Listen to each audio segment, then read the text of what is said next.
Jones, and I'm here to tell you folks, the world has fallen. The fascist globalist overlords, oh, they're implementing the Great Reset. You don't believe me? I've seen the tapes. Watch it, folks. Watch as these pot-bellied Zoomer goblins work with the Illuminati to pit us against each other. I promise I'd be a good boy. Ugh, I'm a good boy. There's only one cure, folks, and that's liberty. And there's no better channel to find freedom than Fabian Liberty. Anarchy is order. Government is civil war. You're offensive. Police lives matter? We're just trying to do school. What? You guys have the same sticker as the other. But this is our space. You're making the space uncomfortable. But you're white. You're fucking a white male! What is one way you combat racism? I don't root for white people on the sidewalk.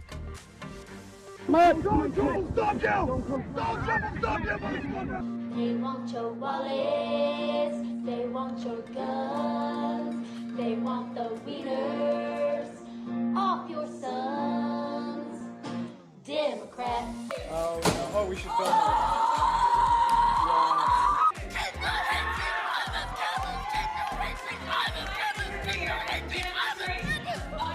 So let's say, for the sake of argument, that all of the water levels around the world rise by let's say 5 feet.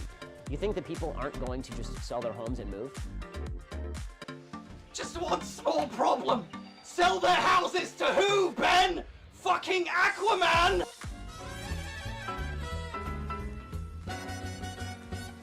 Vaccine!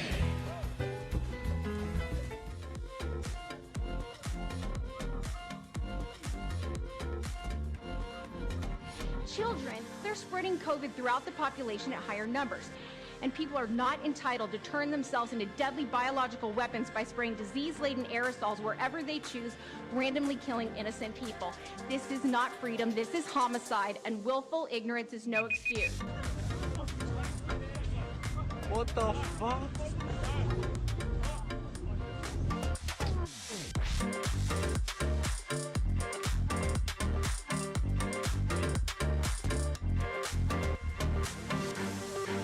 Highest margin of victory yet. It's really impressive. Though, I'm starting to think he might have had help from the Russians.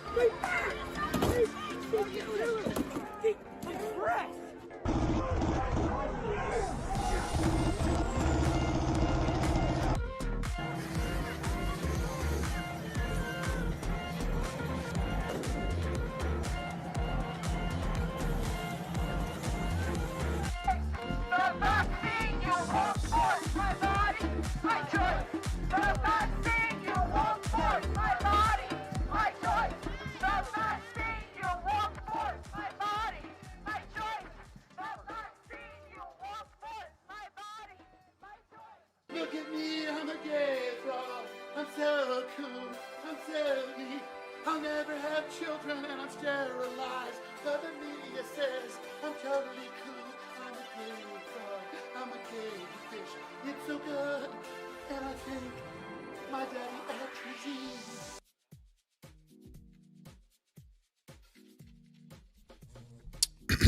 Yes. All of the wokies are now in their 30s. I mean, obviously the new Gen Z wokies are worse, but the first wave, the 2014 wokies, are all millennials. The HR Karens that are like, another white applicant, let me throw that in the pile. Those people are middle-aged. Isn't that wild to think? People are acting like that? Because you do think of it as like a children's kind of situation. You know, like I don't think like that type of behavior sounds like something only someone in their 20s would do.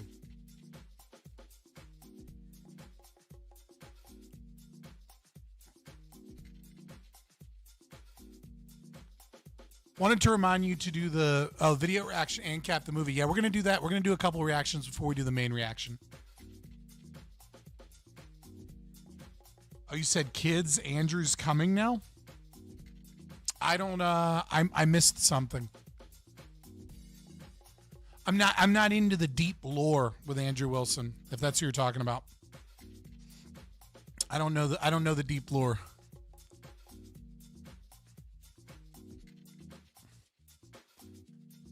Yeah, I mean, obviously I was going to do like a libertarian nerd night. Are you Jewish? I don't see any other reason to be a libertarian. Well, then you're retarded. No, I'm not Jewish. I'm part black, part Lebanese, and then a whole bunch of different types of white. I'm just a giant hillbilly American mutt.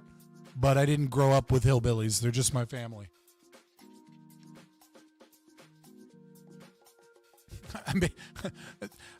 To be fair, like, I'm probably most closely ethnically related to somebody like J.D. Vance. For a second, I thought you were rubbing a bagel on your beard. No, it's just a beard brush. It would be fucking hilarious, though, if one of the Juicebergs came in and they just had an everything bagel. It was just... Oy vey, am I a Jew? Huh? What do you mean? I couldn't be a Jew for the whole wide world's pile of money. And I'm just rubbing a fucking everything bagel on my face. That'd be fucking hilarious. Oh, fuck. Yeah, I'm just a mutt, brother. Though there are a lot of Jew libertarians, that is true.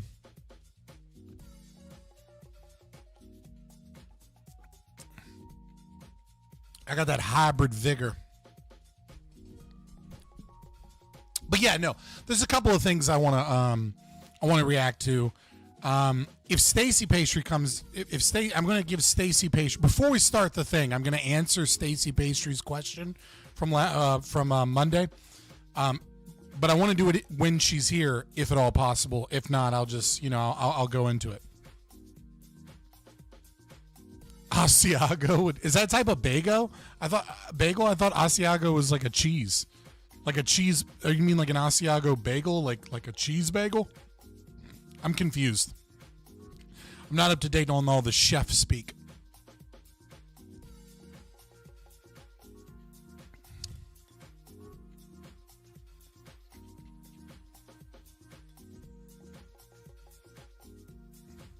Isn't Asiago Asian? Bagels are commonly topped with Asiago and toasted so it's crispy like Parmesan. Okay. That's what that cheese is on top of the bagel that's crispity, crunchity, crackety.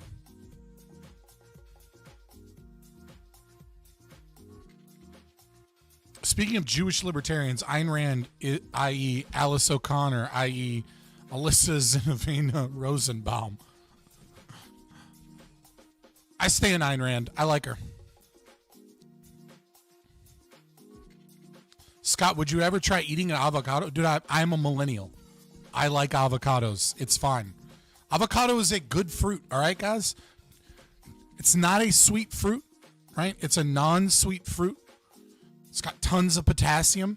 And I fucking hate bananas, so it's about the only way I'm going to get potassium in my diet. Yeah, I like avocado. I have and will again eat and made my own avocado burgers. I like avocado bowls with like some rice and eggs or something. Like, I like avocado. I mean, I'm not super fond of what avocado has done to like the California environment or like the great, or like the Hoover Dam because of like almonds and avocado and irrigation systems and water laws. Or apparently avocado smuggling by the cartel. But yeah, I like avocados. Is an avocado a vegetable, not a fruit? No, it's a fruit. It's just not a sweet fruit. I think people think that like a fruit. Yeah, avocados grow. Why? I think they grow in like bushes. I mean, is it bushes or is it trees? Let me Google it.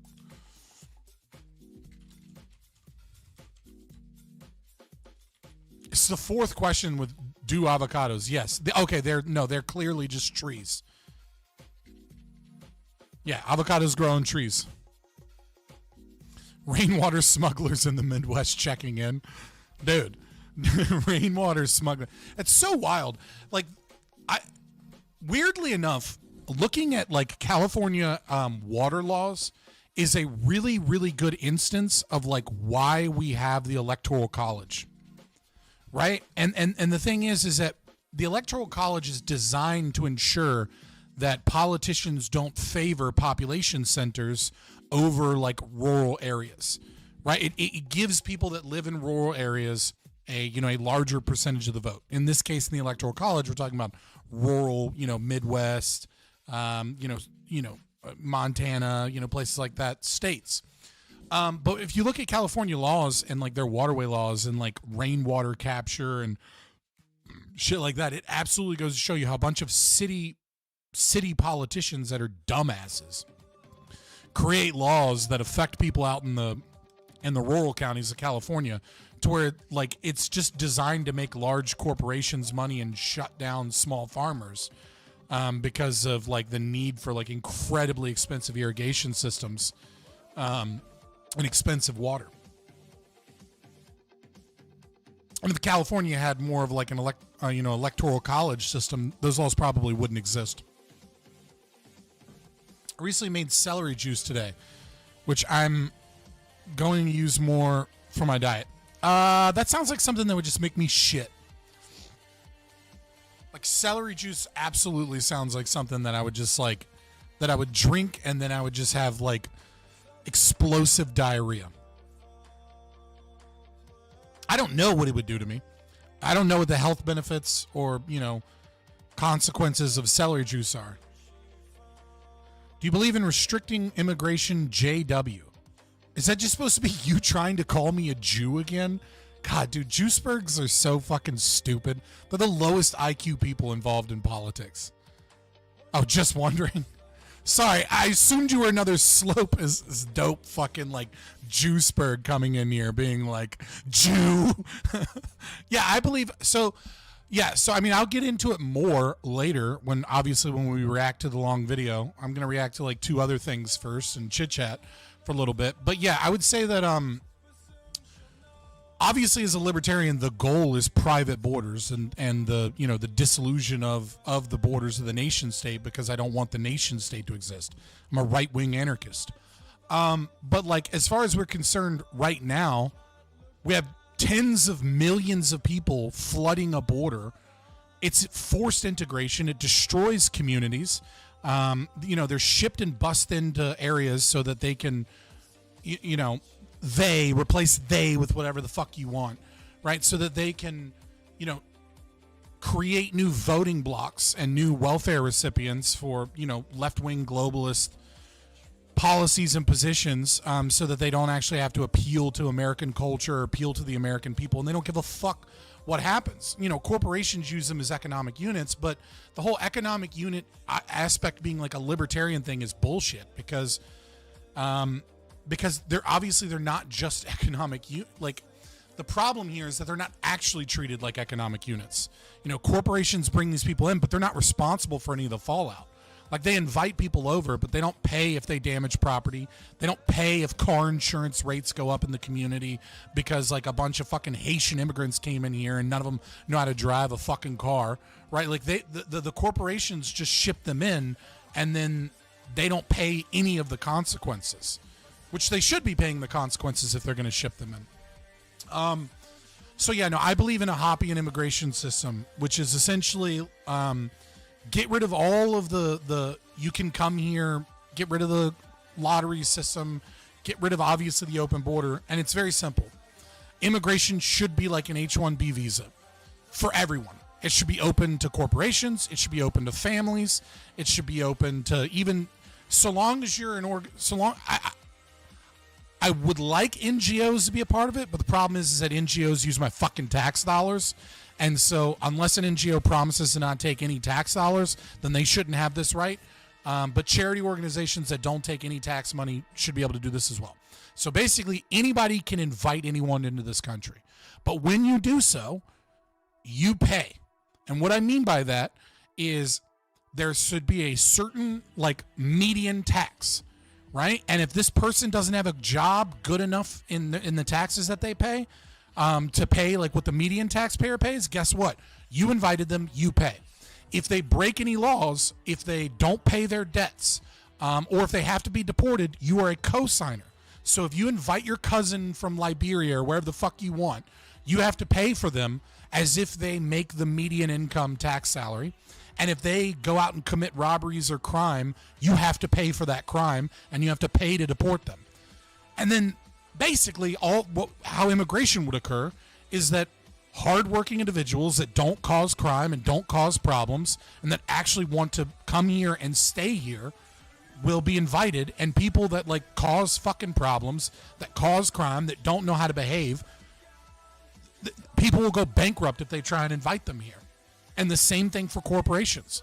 You want to bring in a bunch of cheap labor? Fuck it. I don't care. I'd rather have cheap labor in America that offers, some good jobs to Americans as opposed to just building the factory in China, right? Like the idea that we're going to manufacture here. No, you're just going to manufacture in China and have this shit shipped over. Oh, we're going to have tariffs. Okay, cool. You're just going to pass on those high costs to the Americans. I mean, obviously it'll get passed on to the Chinese as well. It's a good negotiating tactic, but it doesn't actually work long-term economically. So when I say I'm a Hoppean, that's what I mean. I'm for a Hoppean invitee system. Obviously, eventually, I'd like to get rid of the state. I'd like to get rid of the entire concept of national borders and let communities create their own borders.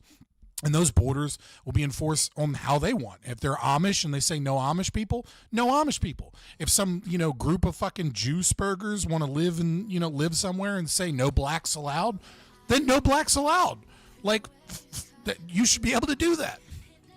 I don't want to go there because I like black bitches and I know that they won't be there. But if you want to live that way, you should be able to live that way. A community should be able to figure out who they want in their community. And if they don't want people in their community, they should be able to reject those people. But as of right now, it's illegal to reject those people. If I'm a landlord, I can't say, oh, I don't rent this property to immigrants. If I'm an employer, I can't say, oh, I don't give jobs to these people. The Civil Rights Act has destroyed freedom of association. Yeah, so that's my libertarian position. Right? Eventually I would like to get rid of the whole concept of nation-state borders so that communities can have their own borders. And there can be 1,000 Liechtensteins. But that's not fucking happening tomorrow. Right? Like some very small percentage of people are even capable of living that way in today's society.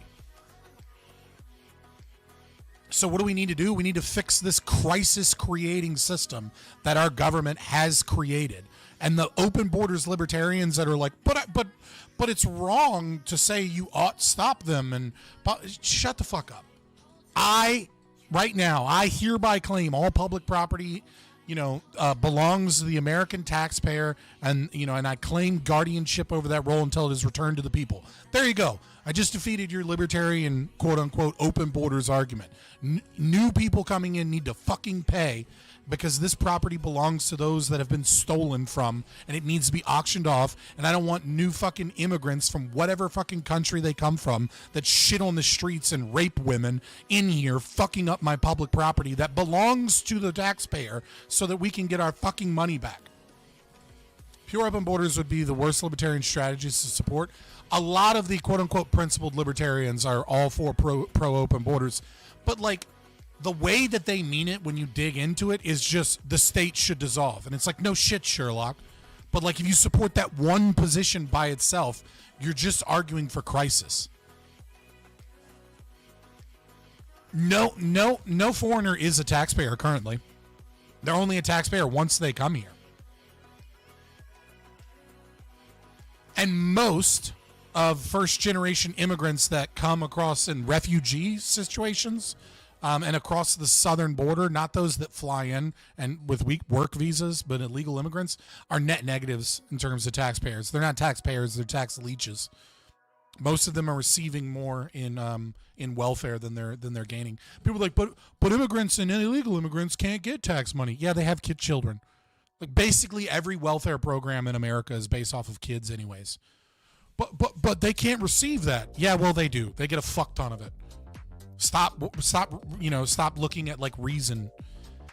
Yes, that's what I mean. Some H-1B tech workers making 100K does pay taxes, though, or they will be deported. I thought the IRS doesn't play around with that. Yeah, I'm talking about immigration as a whole. The H-1B people pay taxes.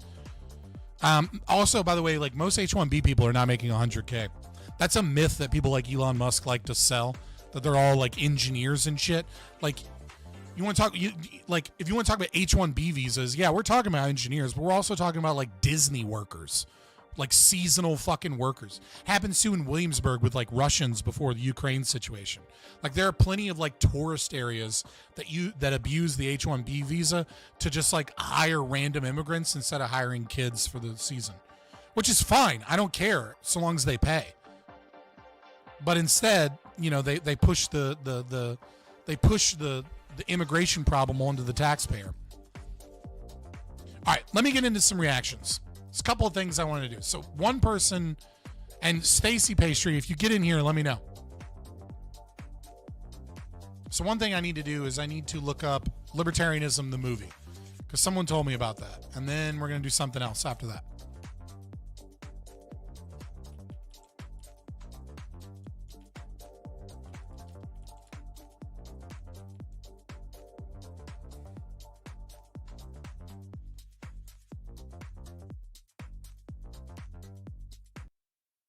All right, let me move this over here. It's over here. All right, I have no idea what this is. I just know that someone somewhere, Crod, I believe, but it might have been somebody else as well, wanted me to react to this.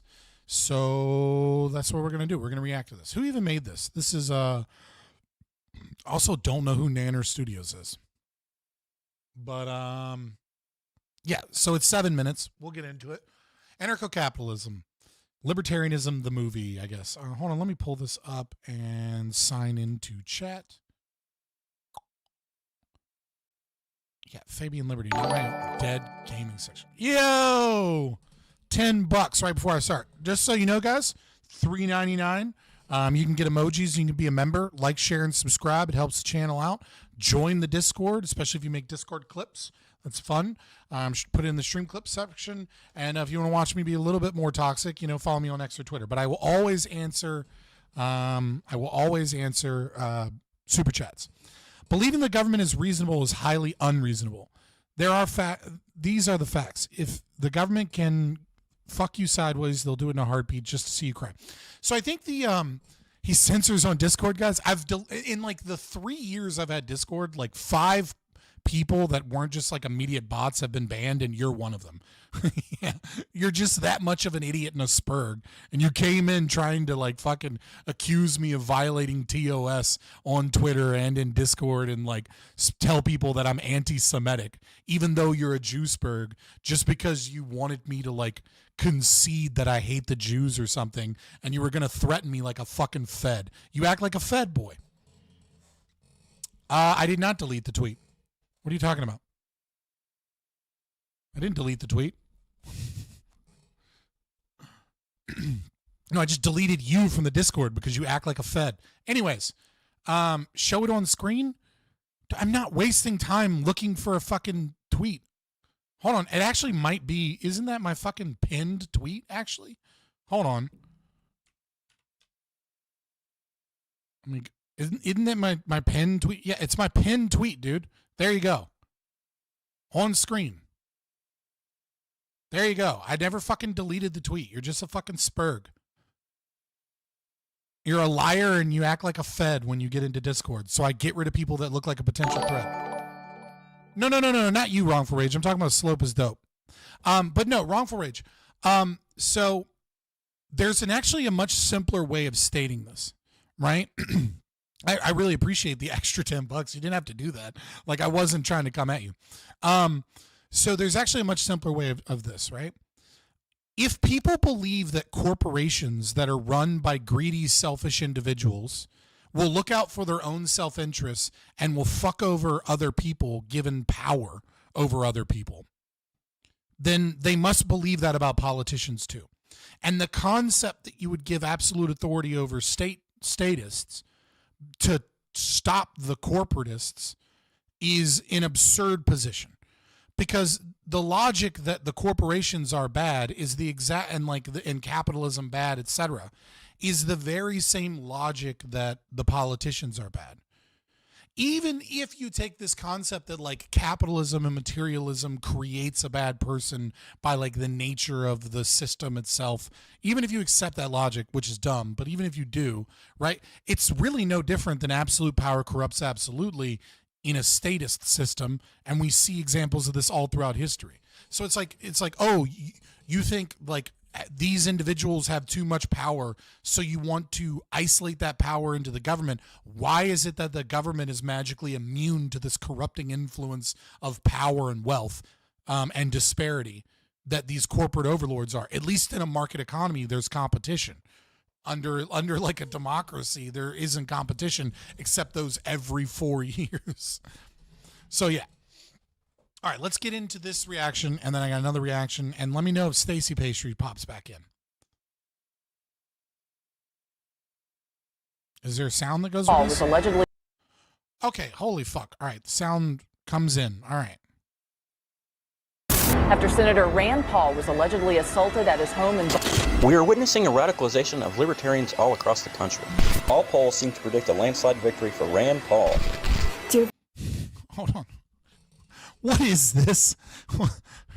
We just received the word the Libertarian Death Squads or Libertarian Death Squads? This is what you wanted me to react to? We have just received word that Libertarian Death Squads are taking over the country. We've come to take our country back.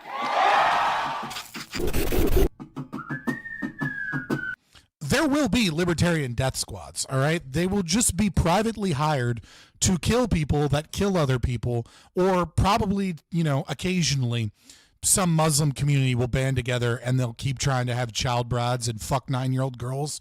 And so it's like, okay, we got to get the Libertarian Death Squads back so that we can go kill those Muslims for practicing their faith. Because if you practice the faith of Islam, like, you have to be killed eventually because you're going to keep fucking little girls, and like, we got to come kill you.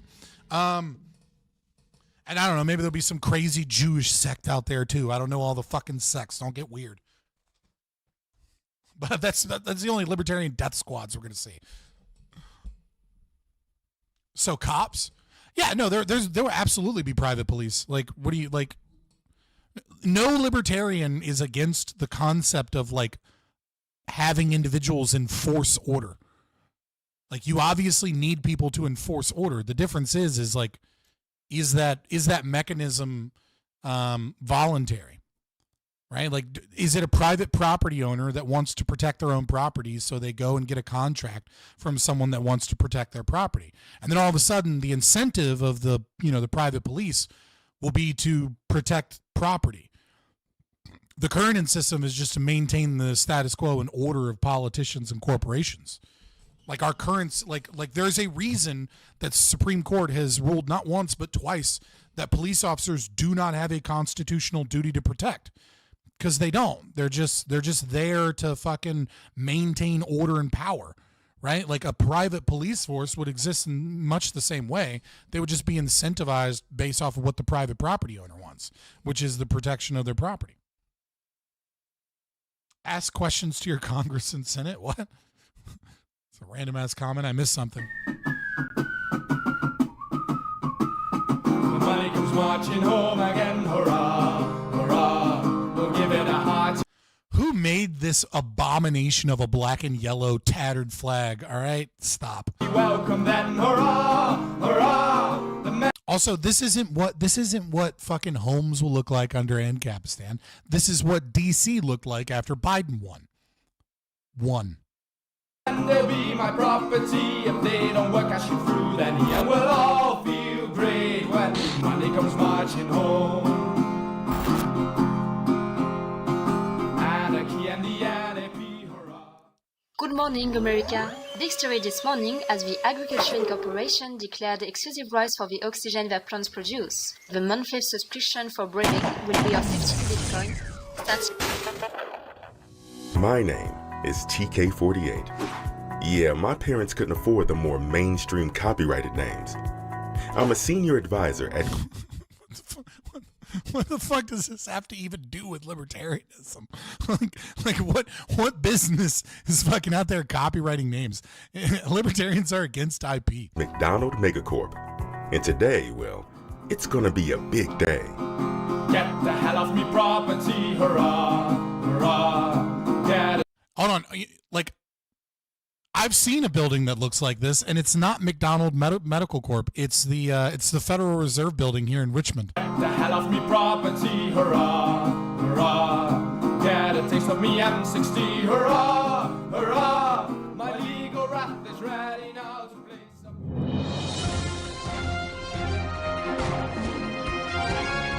It will be funny though if like I get copyright striked on this video by doing a reaction to this. That would be hilarious. Where's Sam Hyde reaction?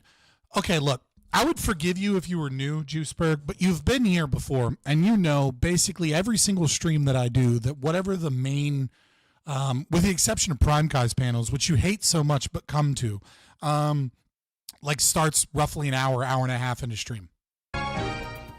In other news, it does kind of look like GTA RP. What is this arm though? Yo, hold on, pause. Hold on, pause. This is looking like a dystopia until I saw this newscaster. This bitch has one hand for fighting and one hand for loving. Excuse me, Mrs. Cyberpunk, but I'm about it. another Disney facility was allegedly attacked by the Louis Vuitton Air Force. The conflict between the two companies has only gotten worse since Louis Vuitton accused Disney of violating. That Versus logo is like, what is that from? Is that from Street Fighter? Violating the non-aggression principle when sound waves from Star Wars 16 entered Louis Vuitton property. Hold on, pause. That's valid. If you are pushing out sound waves of Star Wars 16, if Disney slop continues to go in the direction that it's going, that has to be a violation of the non-aggression principle, to be megaphoning out sound waves from Star Wars 16.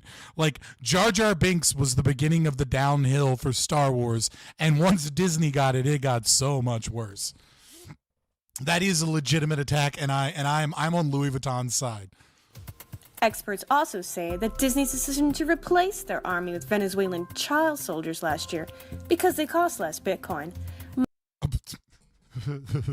The children no longer yearn for the mines, they yearn to be child soldiers. Might be the cause of their repeated defeats on the battlefield.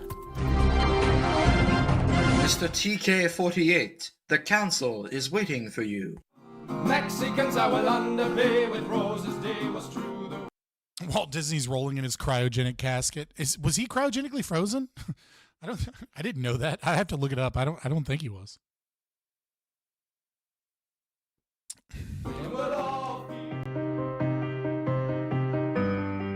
All right, so you're probably wondering, how can this guy have a plan to expand the company when everyone was thinking that, because they're like, dude, you're black. Like, how did you get this position of leadership in Ancapistan? It's a pure meritocracy. Land is privately owned and all monopolies already taken.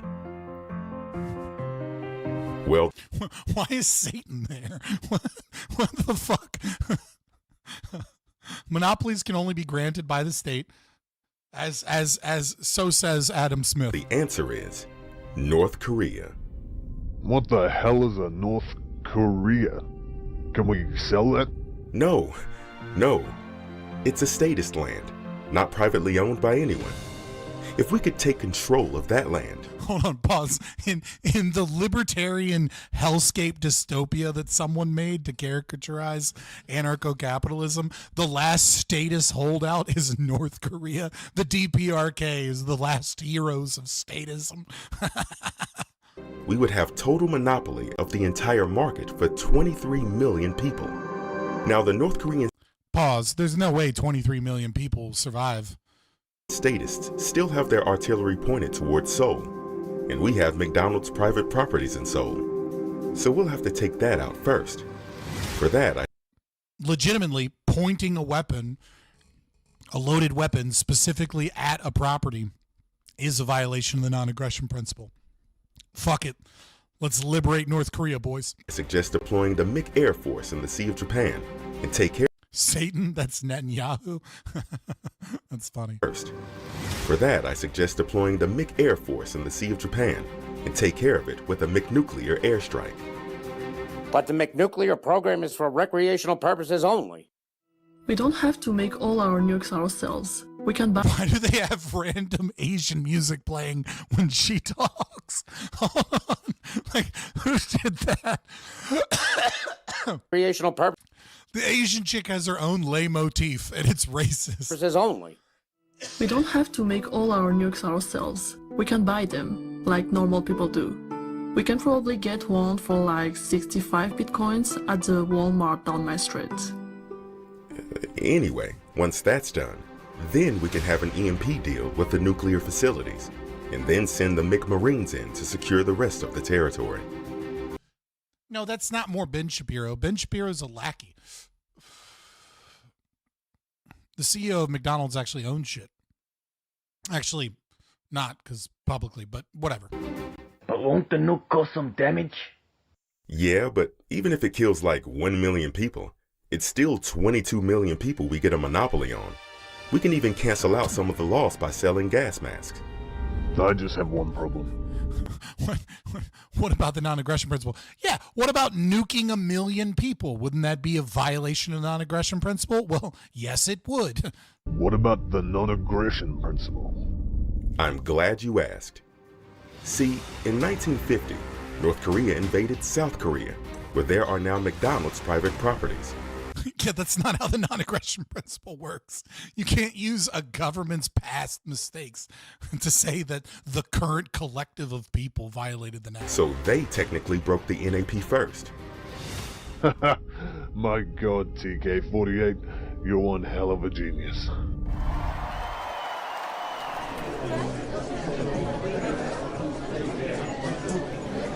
Hey, MB77, have you seen that new... Okay, you're talking about Pepsi and their private navy. Oh boy, do you guys need to just check out what happened with Chiquita, formerly known as United Fruit Company. If you want to look into some seriously crazy shit about corporations backed by the American government, just check out all of South American history in the last 100 years. New thing from NSA Corp? If you upgrade to Gold subscription, they can tell you if someone's radio transmissions are interfering with your private property. Let's try it now, huh? What the... Sir, it looks like someone here is transmitting information to Burger King. Oh, fuck yeah, dude. I'm all for Burger King to take out McDonald's. Bring in the king.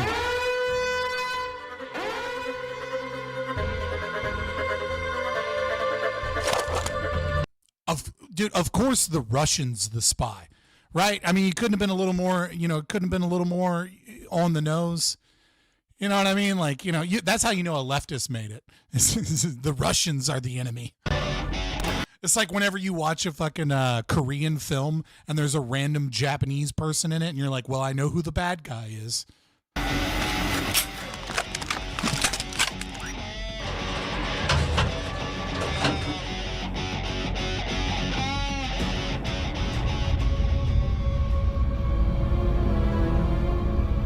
Looks like you got me. You, Augusto? A spy for Burger King. The name is a reference to statism. And you were at my daughter's wedding. Nothing personal, Ronald. I'll send your family to the McGulag for 7,000 years. Yeah, fuck, we have gulags now in the anarcho-capitalism dystopia. The Korean monopoly, you see. It belongs to Burger King.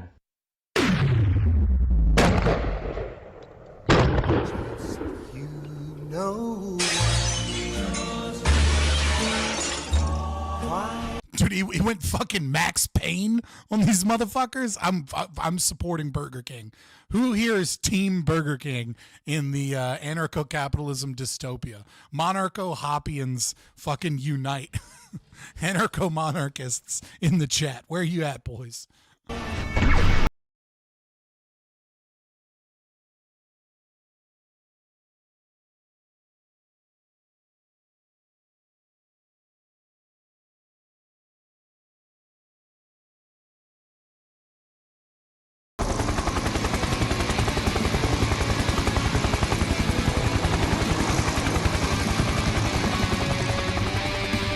I'll get you, Burger King.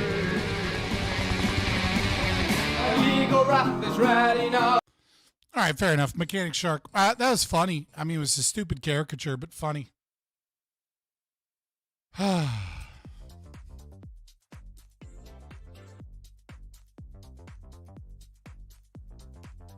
right, let me make sure this is working.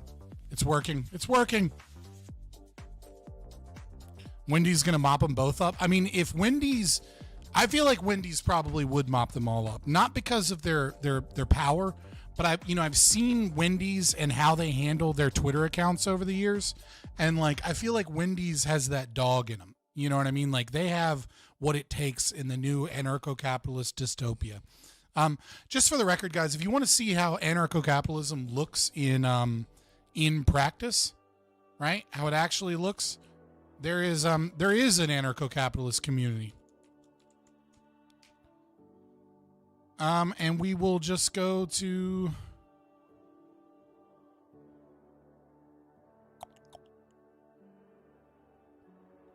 there you go. Let me bring this over here. Hey. Here you go. This is anarcho-capitalism in practice. Now, obviously, they have to pay taxes to Honduras, but the community of Prospera, they've been doing really good. During COVID, they snatched up a bunch of land in Honduras for resorts. Yeah, I mean, like this is a place in Honduras, that was founded by a bunch of voluntarists, which are basically just ANCAPs, that built a community. Their economy is essentially two major products. One is, so start a business in minutes. Register as a resident for $379 at its lowest. You complete a fee, sign some documents. You have to get insurance. They have rights enforcement agencies. They have private police. They have 1% business income tax, 5% personal income tax, 2.5% sales tax, and 1% land value tax. That's their tax system. They have Bitcoin ATMs. It's a voluntary community. You go there. You can move there. Now, I think it's like $300 or something if you're already a citizen of Honduras, which I doubt anybody in the chat is. But as an American, you can move there. Especially there are jobs available if you have, which again, I doubt anybody in chat has, but if you have any degree in biomedical engineering or in research in pharmaceuticals, that's mainly what they do to get around so many regulations. But even still, because of that, all of the rights enforcement agencies or the insurance companies have decided collectively that there are going to be no level 4 labs there because the financial risk of a level 4 lab is not worth insuring. So just, so when we look at our own government protecting us, right? Level 4 labs like where, Wuhan Institute of Virology was one, or, the ones on the border of Russia and Ukraine, those places that were really problematic. Well, the private market has spoken, and the private market says, yeah, it's too fucking expensive to insure those. They're too dangerous to insure, so we're not going to do them. But nevertheless, so, without all of those government regulations, who will stop the corporations from, creating massive diseases in laboratories? Well, it turns out your governments are very fond of it, and the private market says that they don't want to do that research because it's too fucking expensive. But here you go. There you go. Let me turn this to live chat in case some people got knocked out of the chat. This is what anarcho-capitalism looks like in practice. But how do they have roads? Oh, private roads. Pretty easy, actually. As like most of the roads in the UK were private roads that were taken over by the government. Doing a retail regenerative medicine clinic, right? So here's some people there in Prospera. Let's see what they got.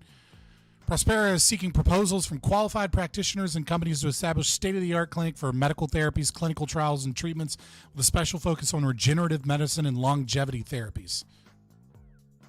Retail, legal and tax advisory services, insurance providers, banking, project financing, unified financial and structure, land development, and residential and community. But this is anarcho-capitalism in practice. And then of course the other major business is they bought up some tourist places. So you can Pristine Bay Resort is one of them. Let's see. Let's look at Pristine Bay Resort.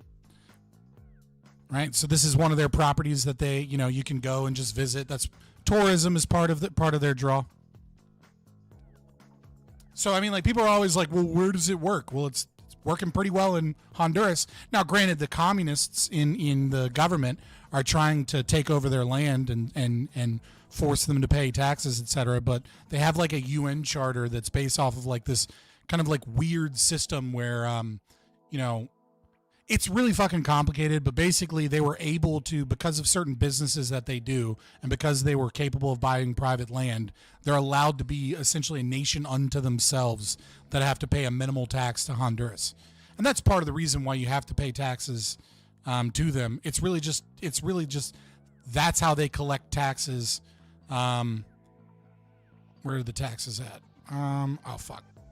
Like those very, very small taxes that they had are basically so that they can pay taxes to the Honduran government via their UN charter. But yeah, you can go there, and they have tons of job opportunities for local people. Like the commies and the socialists in Honduras hate them, but all the people that live by their properties love them because they're in a safer community. Crime has gone down just by living adjacent to them. There are better business opportunities. They make more money from like the little shops and stuff that they have. Their kids are getting better education because there's cheap available schools. So there you go. There's anarcho-capitalism in practice. All right, so there is a song that came out recently, and we got to talk about it. So here's my this isn't a true reaction. I've already listened to this. Send link to the site. God damn it.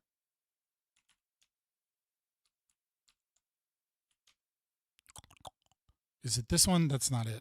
Here it is.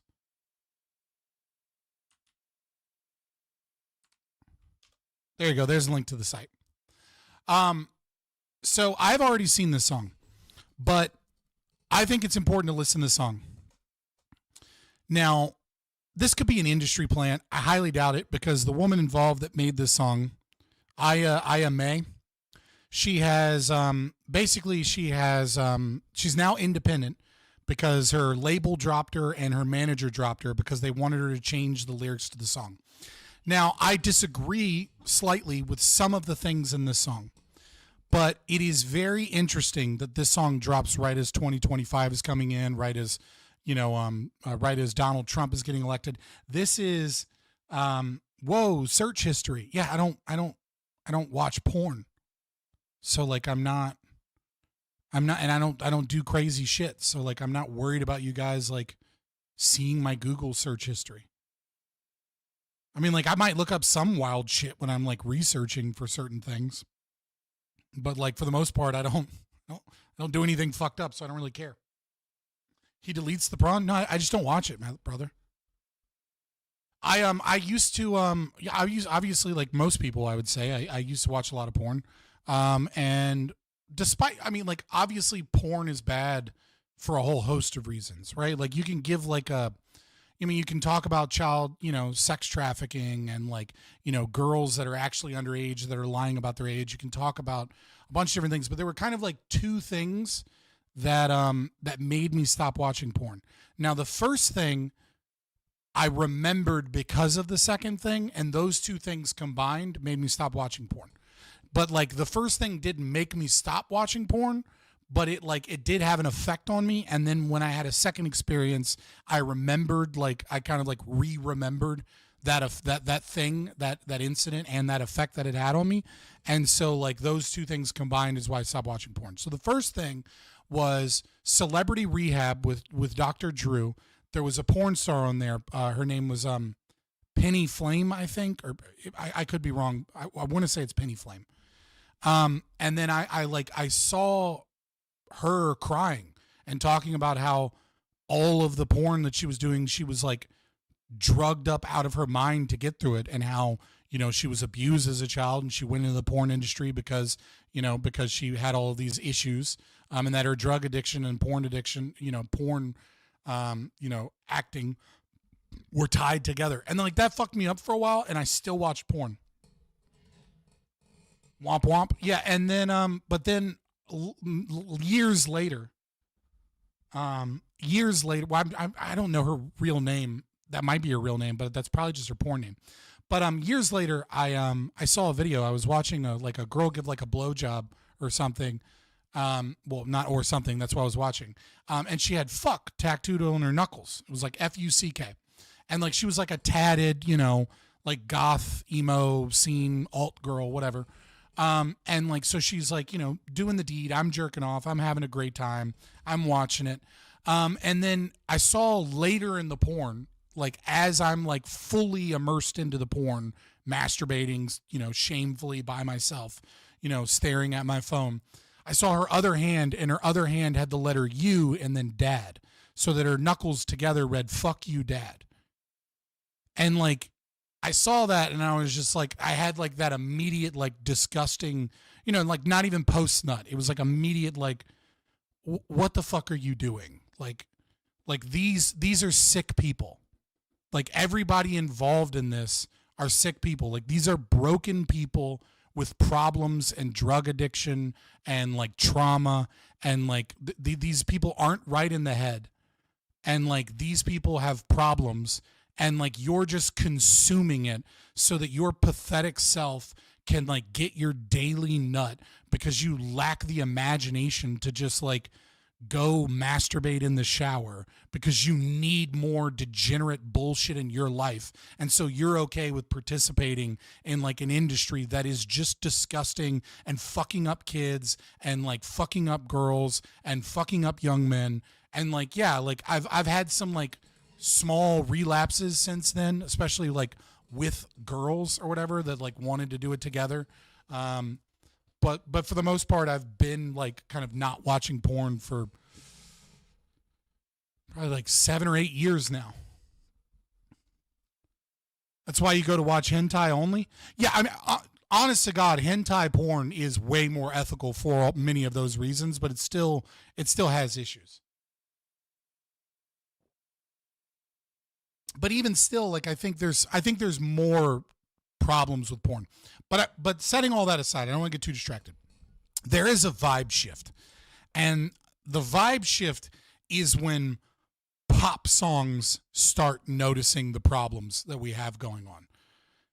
This young lady put out this music video, lost her record label, is now independent, lost her her manager to the Juicebergs. I think he was Jewish.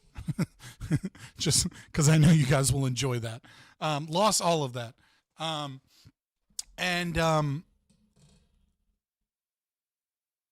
yeah, so there is a vibe shift, and I want to enjoy the vibe shift with you guys. And I think you guys should check her out and see what she does in the future.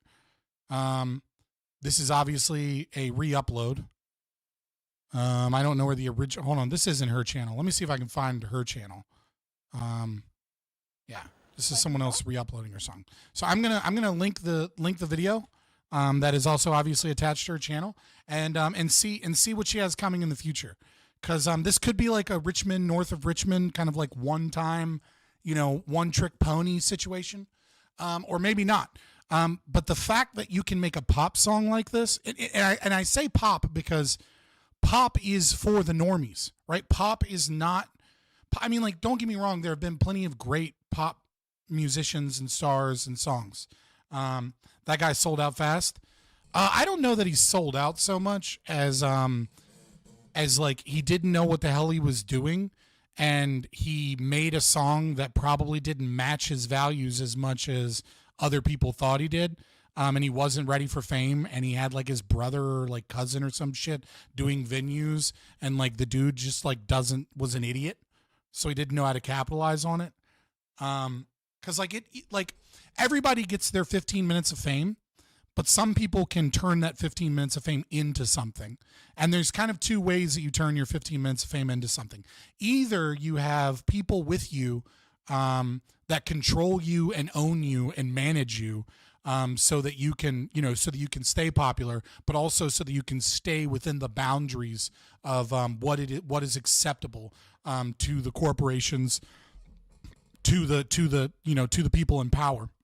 Or you have been working really hard and you have a ton of other content and you have like built a small loyal fan base, right? Like if I got my 15 minutes of fame now, right? Like if I put out a video and the video got like 20 million views, I would probably not have that much problem maintaining a large audience because I kind of know how to stream. I know what pitfalls there are. I know I know not to trust people. Like I've been duped before. You know what I mean? Like I have experience doing this type of thing. So I know I would know not to sign any bullshit contracts, but I would also kind of have some ability, I hope, to capitalize on it. But nevertheless, let's check the song out. This is the Vibe Shift, and you got to check this out.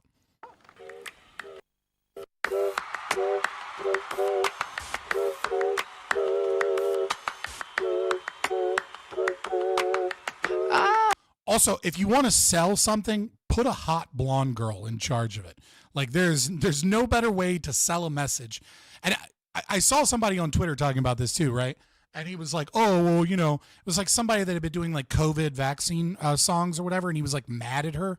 I think, actually, hold on. Let me see. Holy fuck, I'm zoomed in because I zoomed in on that one tweet.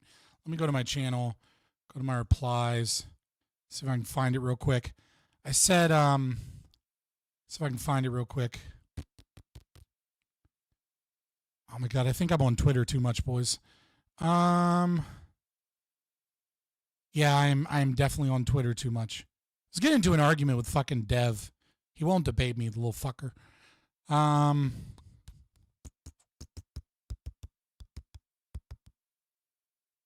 Somewhere around here. Where is it?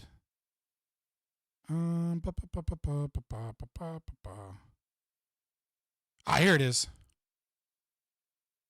Right, he says, if I was a hot blonde using the same 4 chords in every pop song ever, and I reinforced the, quote, man-made virus killed millions scam, maybe I could get 60K followers in 2 days, too.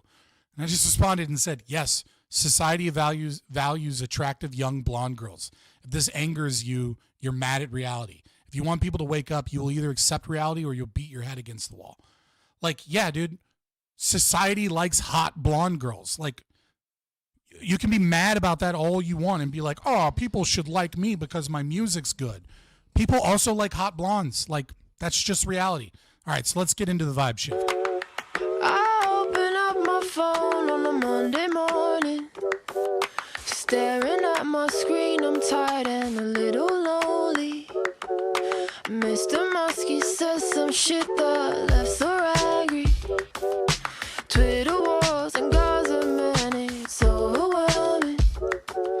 Maybe that's how life becomes when people less important than a profit line. No one cares about your dreams, just pay your tax on time. Keep scrolling. I wanted to be so mad about her, at her being like, people only care about a profit line. I'm like, no, fuck you. Greed is good.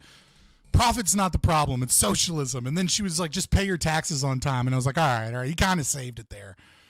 You kind of saved it a little bit. All right. Let's keep going. Tax on time, keep scrolling. Hold me near to you now.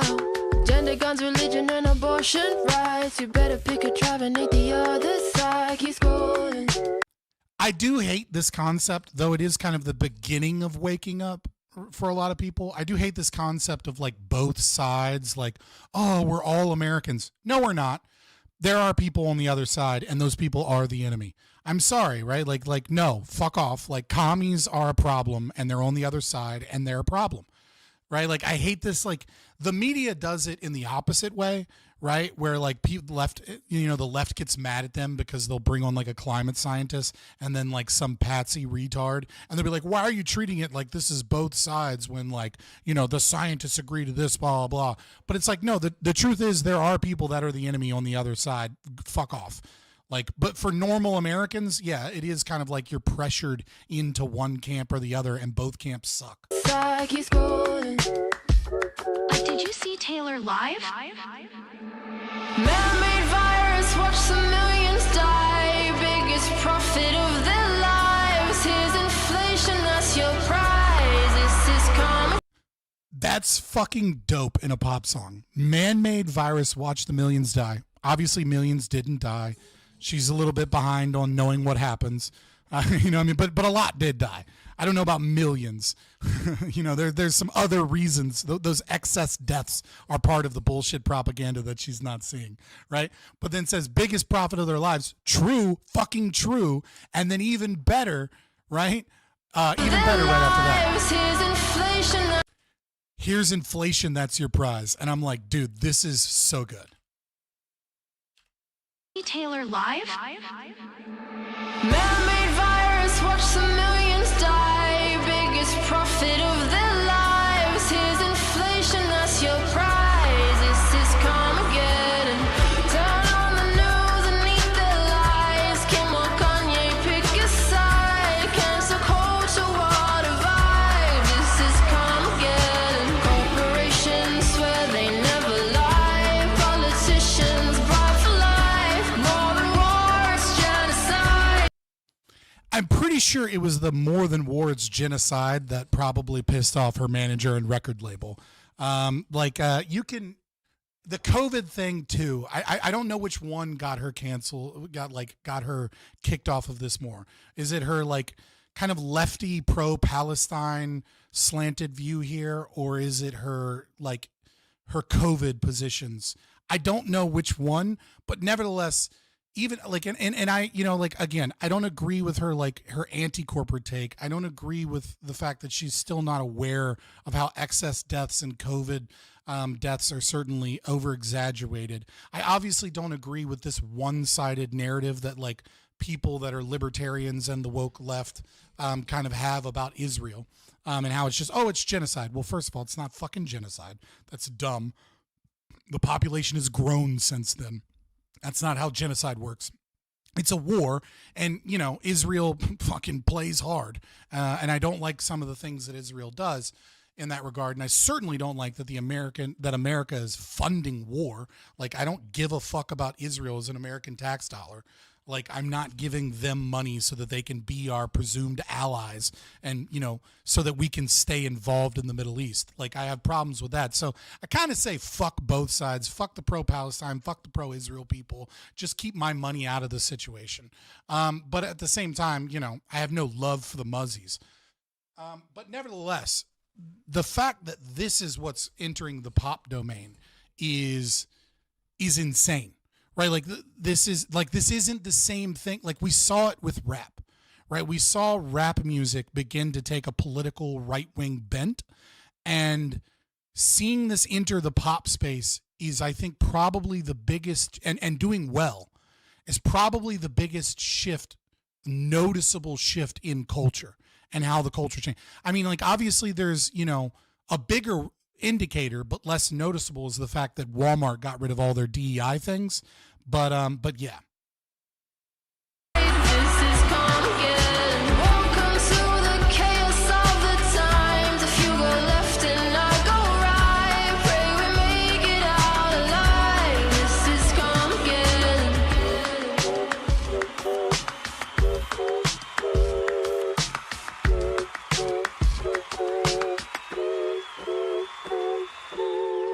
It's Fashion Week, celebs. No, I don't think her delivery is garbage, Casimir. I just don't think her delivery, I think it's pop music. Like that's what this is. Like it's not meant to be complicated. It's not meant to be it's meant to be brain candy. Like pop music is designed to be easy and predictable so that you can just kind of immediately pick it up on the first listen. And then by the time the chorus is the outro of the song, because there isn't going to be a new outro, you're singing along to the chorus, right? And for a lot of people, especially people that aren't deep into music, you get, like, research has shown over and over again, like, why simplistic pop music does this is that, like, you get an immediate endorphin kick within one listen of the song because your brain already knows the melody by the end of the song. And, like, you're not going to get that from, like, Polyphia. You're not going to get that from a lot of metal songs. You're not going to get that from, like, Dream Theater. You're not going to get that from, songs, like Tool, who has a whole song done in Fibonacci sequence, right? Like, you that requires multiple listens and investment in the song in order to get that same endorphin kick. So, like, I agree with you that it's not amazing or good musically speaking. But that's why I think what makes this so interesting is because it is the pop domain. It is meant not for the esoteric, high IQ person, right, that is deeply involved in politics. This is meant for the normie, and it's doing well with normies. And I think that is, like, a huge sign of, like, a cultural shift. It's Fashion Week, celebs lose ribs, Balenciaga. Oh, yeah, I don't know that I'm going to get into the Cancella thing, only because there's a more topical situation tonight, Rangers Rogue, which is I'm going to be responding to Sam Hyde's Elon Musk H-1B visa rebuttal. Only because I'm one of the few Hoppean, I think I might be the only streamer that is actual or like YouTuber that is Hoppean on borders and is like actual libertarian, not like a fucking prag. And so like, because of all the other, like, know their libertarianism well streamers that I can think of, they're all open borders types or they're like prags. And so I think that's probably more topical. Like, we can do the Cancella thing next week. Balenciaga, how's the kids? Just as Drake, he's losing beef. Kendrick killed him in his sleep. This track's about beating up your queen. Hold on, pause. The balls on her as well to not only talk about the Israel-Palestine, but also COVID, but also to talk about Balenciaga has the kids as like a bar against Drake, and then explain how Kendrick called him out for that, and then talking about fucking Kendrick and some of his domestic violence issues. Like, there's layers of just calling out everyone, and like, I don't know, man, like, fucking go for it, girl. Like, it is interesting though too, because if you're in pop, you're not expected to like respond with a good diss track. So like, what is Kendrick or Drake gonna do? Like, diss her in a song? Like, cool. She doesn't actually, like, no one is gonna be like, oh, you have to respond with a diss track. Like, because she's not a hip hop artist. She's not an MC, and she doesn't claim to be one. Up your queen, while women dying doesn't cause a scene. I don't know what this "while women dying doesn't cause a scene" is supposed to reference. I don't know if it's like some leftover, holdover feminist bullshit, or if she's talking about the woman in Iran that was beaten up by the morality police, so she just said fuck it and like walked around in her bra and underwear and then got disappeared into a mental institution supposedly, but nobody knows whether or not she's alive. While we're fed all these distractions, kids are killed from Israel's actions. I'ma speak my mind, sick to death of all these crazy lies. A circus for humanity's decline. We just want a peaceful life, give the people back their rights. What rights is she talking about? Because again, I'm hoping she's not. I just watched a bunch of viewers dip out too, because YouTube was like, no, ad time. That is funny. I like immediately went from 30 viewers down to 21. That is funny that I lost 1/3 of my viewers and they threw in an ad real quick. Fuck, that's funny. I must have pissed off. But what does she mean by rights? Is she talking about abortion rights here? Because if so, like, you dumb bitch. But I agree with her. But it is not specific there. We just want a peaceful life, give the people back their rights. And I still got a beef, cause Fauci's laughing and we've been asleep. And who's a liar and it's running deep. That shit goes hard though. That shit right there does go hard. Like, we can talk about the abortion shit for a second. Yo, fuck libertarianism. Fuck you. But like, that goes hard because Fauci's, what did she say? Something about Fauci, like, and we're all asleep. And then WHO, as in World Health Organization, is a liar, and it goes deep. Peaceful life, give the people back their rights. And I still got a beef, Cause Fauci's laughing and we've been asleep. And who's a liar and it's running deep. Big pharma finna eat, they a devil make 'em weak. Man-made virus, watch some millions die. Biggest profit of their lives. Here's inflation, that's your prize. This is come again. It's a vibe, boys. It's a vibe.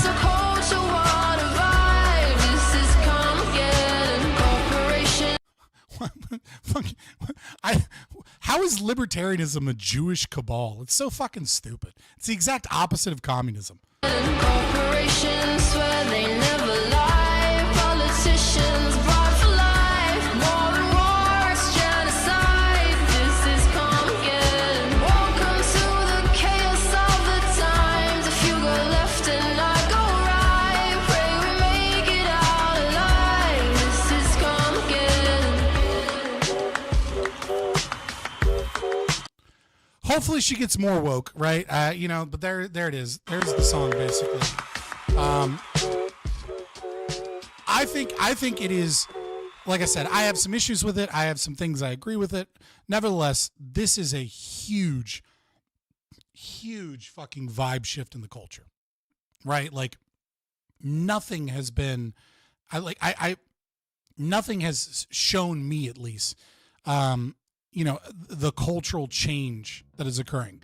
Again, I would say maybe Walmart dropping diversity, equity, inclusion. High-res did it better. I agree. I brought this up earlier, Casimir. I don't know if you were in yet or not. Like, we saw this in hip-hop. I think High-res has some good songs. I think he has some musically speaking, some trash. I have a higher bar for hip-hop than I do for pop, though, to be fair, right? Pop, to me, can be very easy and simple. And I'm like, yeah, fine. Whereas with hip hop, I'm a fan of hip hop, right? And so I expect good lyricism, and I expect certain, technical things, in that genre that I don't necessarily like. I just, like I said, my bar is higher for hip hop, because you have communist Jews and capitalist Jews. Well, I mean, yeah, hold on, pause. Yeah. So you have socialists and you have non-socialists. That would be true of every demographic. Yeah, you have socialists and you have capitalists. Yeah, with the exception of feudalism, which is, if you read Hoppe, which is not a Jew, by the way, if you read Hoppe, Theory of Socialism and Capitalism, that's where he makes a very good argument that everyone is either a socialist to a certain degree, or a capitalist. There is only those two options. That every form of anti-free market economic systems is really just a different form of socialism. How am I missing these bangers in chat? Right. So you just basically said, you have Jews and then you have Jews. So Jews exist. No shit, Sherlock. All right. There's no such thing as a free market. Well, I mean, what is that even supposed to mean? There's no such thing as a free market. Do you mean that we haven't seen a free market in practice? Obviously, there's a free market, within smaller communities. But yeah, so long as the state has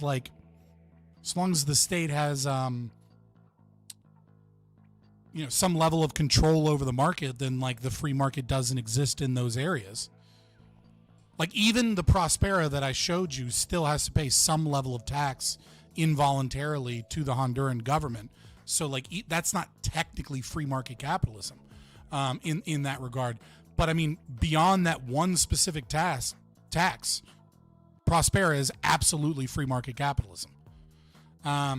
Libertarianism enables the greed of capital within the Jewish capitalist cabal. Well, you just said a bunch of commie drivel. Greed is good. Piss off. Misappropriation of the positioning, though. Jews have evil ulterior motives in both economic systems. This isn't worth engaging. I don't know. Hold on. Do you have a YouTube channel? Let me see. Let's see what you got. 29 subscribers. Okay, no. Again, my Twitter profile still has this as my still my pinned comment. I would love to debate the JQ with anyone that has a platform. Doesn't have to be big, just enough that I know you'll be on camera and won't just scream slurs when you're mad to take my YouTube down. Right-wing libertarians need to defeat these losers. Things I will openly admit. Jews are overrepresented in most Western institutions. Jews are nepotistic. The state of Israel is evil. Judaism is uniquely leftist. Jewish family structure is more matriarchal and less masculine. And Jews, especially atheists, push degeneracy. Resident Jew that I love and good friend of the channel. Judaism is uniquely leftist. No. Jews, especially atheists, push degeneracy. Yes, but lacking nuance. Non-Orthodox Jews push almost every ideology. We notice the worst. He's absolutely right. Example, Jews are overrepresented as writers at both Mises and Amrin, white separatism. And then I responded, correction. Judaism is uniquely leftist compared to Christianity and Islam. Judaism has a deep tie to Israel, and many of the books of Judges that have centered around being oppressed people, collectivism, and welfare. This is a primer for leftist subversion. Yes, I didn't state all Jews. The important distinction here is to admit this and then explain how Jews are still Jews and labeled as such even when complete heretics. No other groups of people are tied to a state, and no other groups of people are tied to a state and religion they have no link to beyond their birth and a grandparent. Both of these should be admitted, so subversion of Judaism by leftists who happen to be atheist Jews can be explained. So again, find me your hero. Oh, I wasn't showing it, was I? I wasn't showing it on screen, my bad. I'm not going over it again, but that's my pinned Twitter comment, right? So, find me some JQer or whatever, some person that has some level of platform. It doesn't have to be big, just like a couple hundred subscribers, somebody that puts out videos so that I know that they won't scream random shit. Because I've brought people on before, and they'll just they'll get in Discord while you're streaming live and then just start screaming the N-word, and then they'll clip it and then they'll report you for it. And I'm not dealing with that. I need someone that also can be reported and have their shit taken down. That's all I require. I don't require that you have any real clout. I'm just not a Milton Friedman fanboy. I don't like Friedman either. I don't like the Friedmanites. I'm an anarcho-capitalist. I'm a real libertarian. All right, so let's get into the main kind of thing for tonight. Let me open up a separate tab. Is it on YouTube or is it only on X? Let me find it real quick. I think it's on YouTube. Sam Hyde, not his TED Talk. All right, here we go. 46 minutes. All right, let me pause it. Let me get rid of this music because we're not going to need this music tonight. All right, so here's, hold on, before I do that, let me just once again kind of go over a general overview of my position so that you can understand when I say a libertarian. So I am an anarcho-capitalist. I believe in free market capitalism and private property rights. I believe in the right of bodily autonomy, in which stems the argumentation ethics, which show that the non-aggression principle is not only axiomatic, it is the only arguable system of ethics. Your ethical system must adhere to the non-aggression principle in order for it to be an ethical system, as opposed to just being might makes right and an admission of the law of the jungle. Now, as an anarcho-capitalist, I am Hoppean. What do I mean by Hoppean on borders? Sorry, I'm Hoppean on borders. What do I mean? Well, there's a long video on my channel. You can check it out if you want. It's I don't know, maybe an hour and a half or so. I'd have to go look at it again to find the exact length. But nevertheless, long video on my channel about it. But nevertheless, I am Hoppean on immigration. What I mean by that is that I do not think that the open border libertarian position is a good position. Okay, I think open borders is fucking stupid. I think the concept of maintaining the nation state, maintaining the Civil Rights Act that makes it illegal for communities to discriminate, gets rid of Hans Hermann Hoppe, yes, that gets rid of the right of discrimination or the freedom of association of people, combined with an open borders immigration system, is manufactured crisis, as Chomsky would name it. It is a system of forced integration. I think we are bringing in tens of millions of immigrants so that we can destroy communities, so that we can create a voting bloc in the future for leftists. I think that it is a violation of our rights. Nevertheless, it is also a violation of other people's rights for the nation state to maintain a border and say that these people can't come in. And so the question is which form of rights violations ought we do? And you can't say that we ought to do either. The state ought dissolve. That's what the state ought do. If they refuse to dissolve, then I am willing to use the power of the state to do the best that I can to try and push us towards the state dissolving. And what that means is not being a part of a manufactured crisis that is designed to destroy America and create socialism to a broad degree. Thank you, Ranger and Rogue. I appreciate you guys. You should check out his channel as well. I haven't seen him in a while, but I know that he used to do some fun debates and stuff. I don't know. I haven't checked up on you in a while, but you should check him out as well. At least follow his YouTube or his Twitch if he's still on Twitch. So that is kind of a very broad overview of my system. Again, I claim, dude, anarcho-capitalists are worse than Friedmanites. Cool. Worse by what metric? Make your argument, buddy. I may or may not respond to it because, you know, the only thing that is guaranteed a response are super chats. So if you want to guarantee a response, you want to make sure that I'm listening to you and reacting to everything that you're saying, you're going to have to super chat me. That's the only guaranteed way that I will respond to what you're saying. But I will check in with chat, obviously. You can join them for just $3.99. You get some emotes, get some cool helicopter emotes and shit. I don't gatekeep any content. Join the Discord if you want to be a part of the larger community, and follow me on Twitter or X. Links in the description. But we're going to get into this. And the reason we're going to get into this is, well, one, it's topical. Everyone's talking about the H-1B system. And so the style of immigration that I want is very similar to the H-1B system. Now, the H-1B system has a glaring problem as far as I see it. And the glaring problem with the H-1B system is that corporations can invite people to work, but they are not responsible for the people that they invite. What do I mean by this? Well, as a Hoppean, the form of immigration that I would like to see us transition to, because it gets closer to liberty, and because it spreads the philosophy of liberty and works against the interests of the state so that we can eventually dissolve the state, is an invitee system. Now, the invitee system is similar to the H-1B, but the biggest difference between the two is that the person that invites you needs to be financially responsible for you. So if someone comes into this country, we should get rid of, until NGOs are no longer paying taxes, they don't have this right. I'm sorry, NGOs cannot invite people until NGOs are no longer getting taxes. But apart from NGOs, charity organizations that don't receive taxpayer funding, individual family members, businesses, anyone that is an American citizen should be able to go and invite anyone in the world to come here. And if they invite that person, they are a co-signer. Okay? Now that person is going to be responsible for a tax bill. And that tax bill is not going to be progressive like our tax system is. It should be based off of the median tax rate. Okay?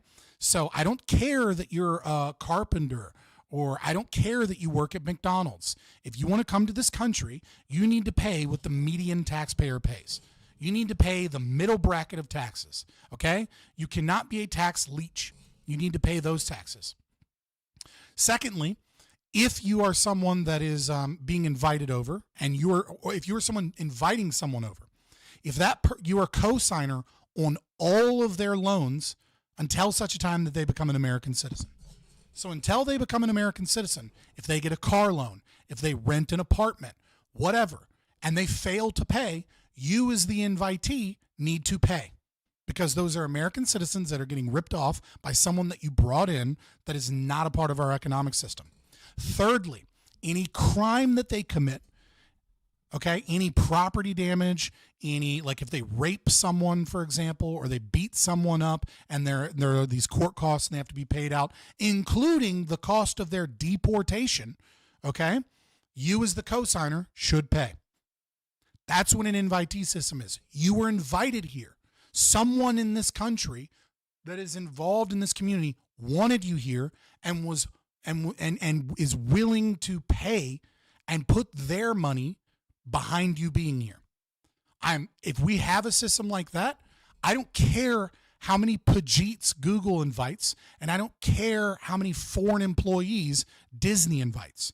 And the reason is because if they don't pay their fucking bills, if they don't fucking, if they commit crime, if they do anything that harms other people in a direct sense, then the corporation will pay for them. And so the corporation will be careful about who they invite. Obviously, there are cultural issues. Obviously, we need to repeal the Civil Rights Act so that communities can once again band together if they so choose and say, no, we don't want any Mexicans here. We decide that we don't rent apartments to Mexicans. Okay? Like, obviously, there are other things to fix in this country. And obviously, I am an anarchist. So my end goal is the dissolution of the state so that communities can be free from the burden of paying taxes and all this other bullshit and laws, etc. Okay, but that is the system, the Band-Aid system that I desire that gets us closer to libertarianism. People are not interchangeable. I agree. I absolutely agree.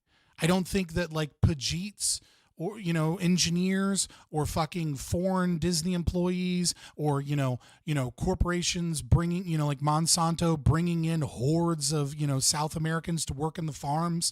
I think those people bring their culture with them and that is negative. And one of the ways that we can fight against this, we can do that with immigration. But the problem is that you can't test culture.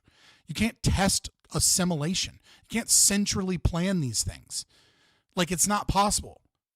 Sure, I mean, you can mitigate it to some degree. We could just stop immigration. Yeah, and that's a trade-off. We could stop immigration. Okay, but that comes with a whole other host of because that comes with a whole host of other problems. Like look at this. No, you can't test culture. You can't. I mean, you can test for certain things, but you can't just create like every amount of thing that you attempt to test for, right, costs money. So if you're like, oh, well, we're going to let some people in, but we're going to like have like a system where we figure out what their culture is and we figure out what their beliefs are. Okay, well, you're going to need to hire people to make those tests. You're going to need to hire people to administer those tests. It becomes centrally planned. And then, of course, there's going to be people that fall through the cracks. Like, you cannot solve the economic calculation problem. And if you cut off immigration completely, well, I mean, if you're a collapsitarian, I guess that's cool. But like Social Security and all these other problems are going to get way, way worse. We're going to need to figure out a way to get those birth rates up for sure. Because nobody's making babies like the immigrants are making babies. Furthermore, if you make it to where you can't bring in cheap labor, you go, oh, okay, well, we don't need that cheap labor. Fuck it. Okay, well, the cheap labor goes to China. What else is in that cheap labor? Well, there's all kinds of repeal women's suffrage. I agree. Women, no one has a right to vote. And because voting is not a right. You can utilize it as a form of defensive violence, but voting is not a right. And evidence has shown that, and evidence points to that in the future, as well as throughout all the past, that women vote for socialism and leftism. So if we get rid of women voting, we would have a lot less socialism and leftism in this country. Personally, if I had to pick a system that was better, you know what I mean, like in the transition, like let's say if I could dissolve the state, I would. But if I was given one thing, it's like, okay, you get to choose who can vote and who can't vote. That's the only power you have, right? How are you going to fix this country, right? I would just get rid of non-homeowners. That's it. If you own a home, you can vote. Only homeowners can vote. It's still one man, one vote. Still keep the electoral college, all that shit. If you own a home, you can vote. If you don't own a home, if you rent, you don't get a vote. That would be I don't want fucking 19-year-old college kids that have never had a job out here voting. Poor people. Oh, but then you're going against poor people. I don't care. Poor people tend to vote for socialism and welfare. And women that own homes are way more based than 19-year-old boys. Make it so that Hoppa's literally the only voter. Actually, that is a better solution. I like that. Hans Hermann Hoppe is the only one that gets a vote. There you go. But I mean, in all seriousness, right? Like if we could change the voting system, but couldn't change any other system, that would be my solution. But I'm sure that I will have far more time to engage in what my system is and what my opinions are as we go through this reaction. So I'm just going to get the reaction started because that's going to be a better way of kind of getting this ball rolling. Just make myself a little bigger.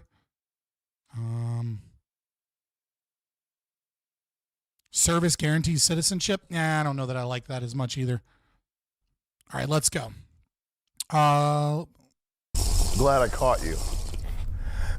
I heard it was pretty good, and I heard that it was pretty funny as well in parts, so I don't really know what to expect. I heard something about China on Mars. That's literally all I heard. And that like he like went to task on H-1B visas and Musk's position. But I was also, for the record, I was also banned from Twitter, free speech Twitter, for 7 days, like while most of this was going on. Drink for every hawk to it. Yeah, I heard that would like I heard something about that as well. He was throwing in a bunch of hawk to us. Starship Troopers build. The book is way better than the movie. Obviously, the movie is satirical, but his system of voting is better than our current one, but is not one that I would pick. Glad I got you there. Elon Musk. Oh, by the way, please don't watch this if you're not. Hold on, I'm gonna 1.25 this. Let me do that real quick. Cut the volume back up, and yeah, there we go. Elon Musk, okay? This is a one-off video that we're doing. This is private. Fuck, 125 people on this dude's channel didn't agree. Hold on, let me find. Is there one on Sam Hyde's? Hold on. Or are these all just re-uploads? What is Sam? Does someone have the link to Sam Hyde's as opposed to like people's reactions and re-uploads? Because I don't want to watch some random fucking dude that's at the top of the search algorithm. There's one on Sam Hyde's channel. Yeah, I mean, I assumed.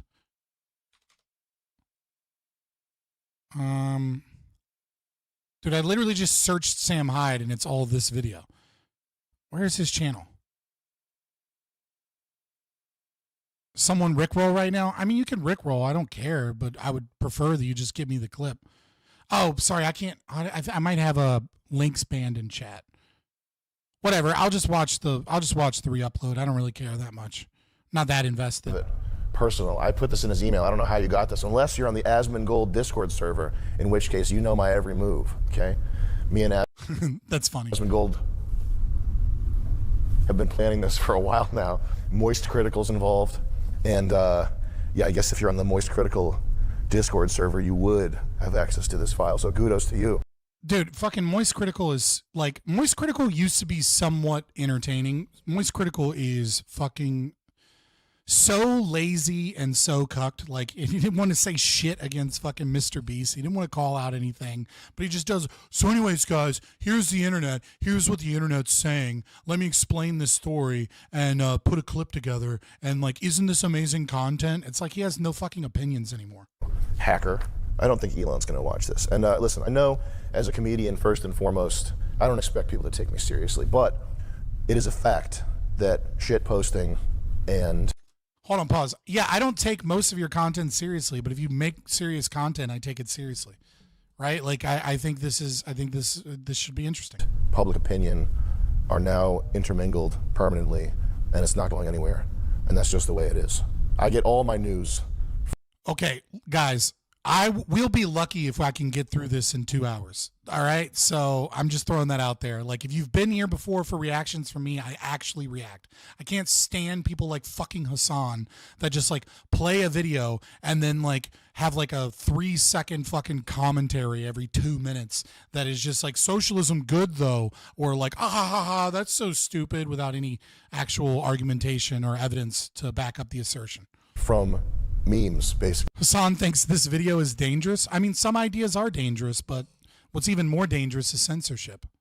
That's how I get my news. Is that how you get your news? How would you even get the news if you weren't looking at memes? You watch a show? That's even more fucking retarded. We turn that off. It's a smart thermostat, so it's going to take 15 minutes to figure out how that fucking thing works.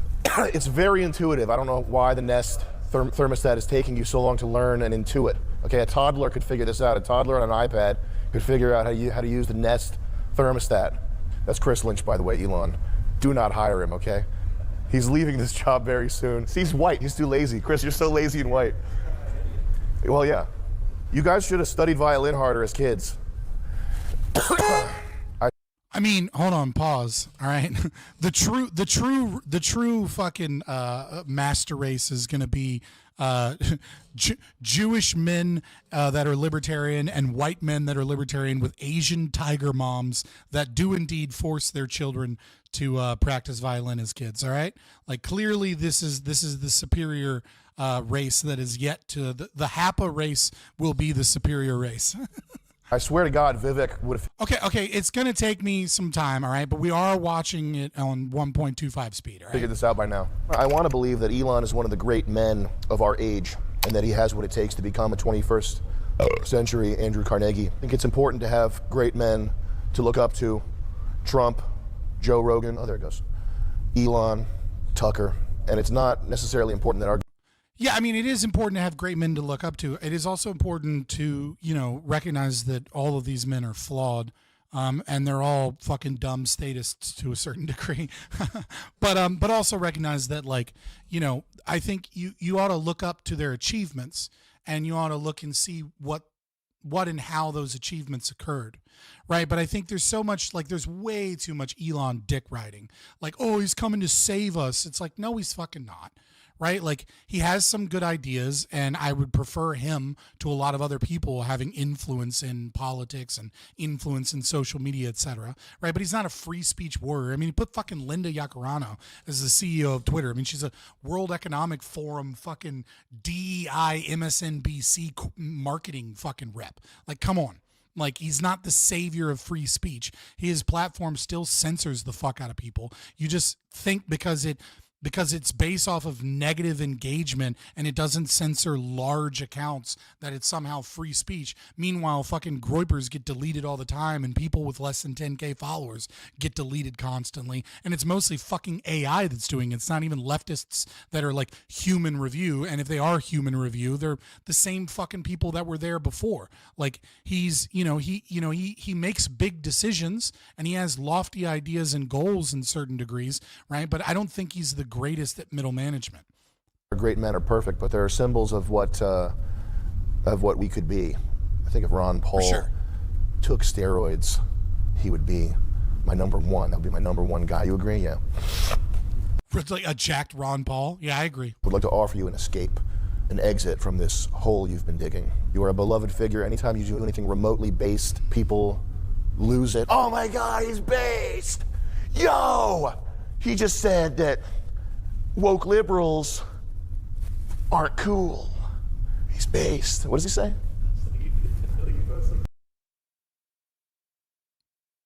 Mikhail, you should check out a book. What's it called? Four Little Dragons, I think.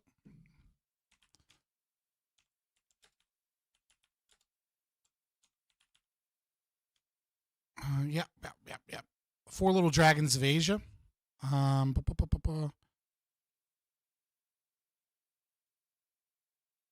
Great read, right? If you wanna understand the way in which Taiwan, South Korea, Hong Kong, and Singapore, but again, it is also about Japan as well, and the way that industrialization spread. It's a good read. It's a good read on economic protectionism and kind of its successes and failures and why it worked for East Asia following World War II and industrialization, and how they captured the market. They abuse a lot of free trade regulations and things, but we let them do it. So I mean, that is what it is. Yeah. Anytime you post an AI kitten in a MAGA hat, people lose their. He's based. He's fucking based, man. For the guy who's the free speech guy, and not only that, but the reasoning from first principles guy, the logical fallacy guy, the Reddit guy, good faith argue with everybody, whatever. All that shit. Blanket banning groypers, taking away blue checks, changing the algorithm of the site because 100 people ratioed you because there's fucking 50,000. Yeah, all of that is just complete utter horseshit. And I don't mean it to say like Sam Hyde's lying. I'm agreeing with him here, right? It's complete and utter horseshit. And the Elon dick riders just need to stop. What I would say is much, much more preferable that Twitter needs to do, or X needs to do, is they need to bring the dislike button back. And then what they need to do is they need to tweak the algorithm, not based off of like political views or keywords or any of that shit. Get rid of all of that shit, right? Just to do it like this, okay? As it currently stands, there is an algorithmic boost that occurs from reposts. There's an algorithmic boost that occurs from likes, and there's an algorithmic boost that occurs from comments, and then there's an algorithmic boost that occurs for time spent in the comments. Okay, those are the things that have independent boosts, and then they have multiplier effects with each other, right? So if you go into the comments and like you just argue for a little bit, you'll give them a big algorithmic boost. But if you just like it and then you keep scrolling, you'll give them a very small boost.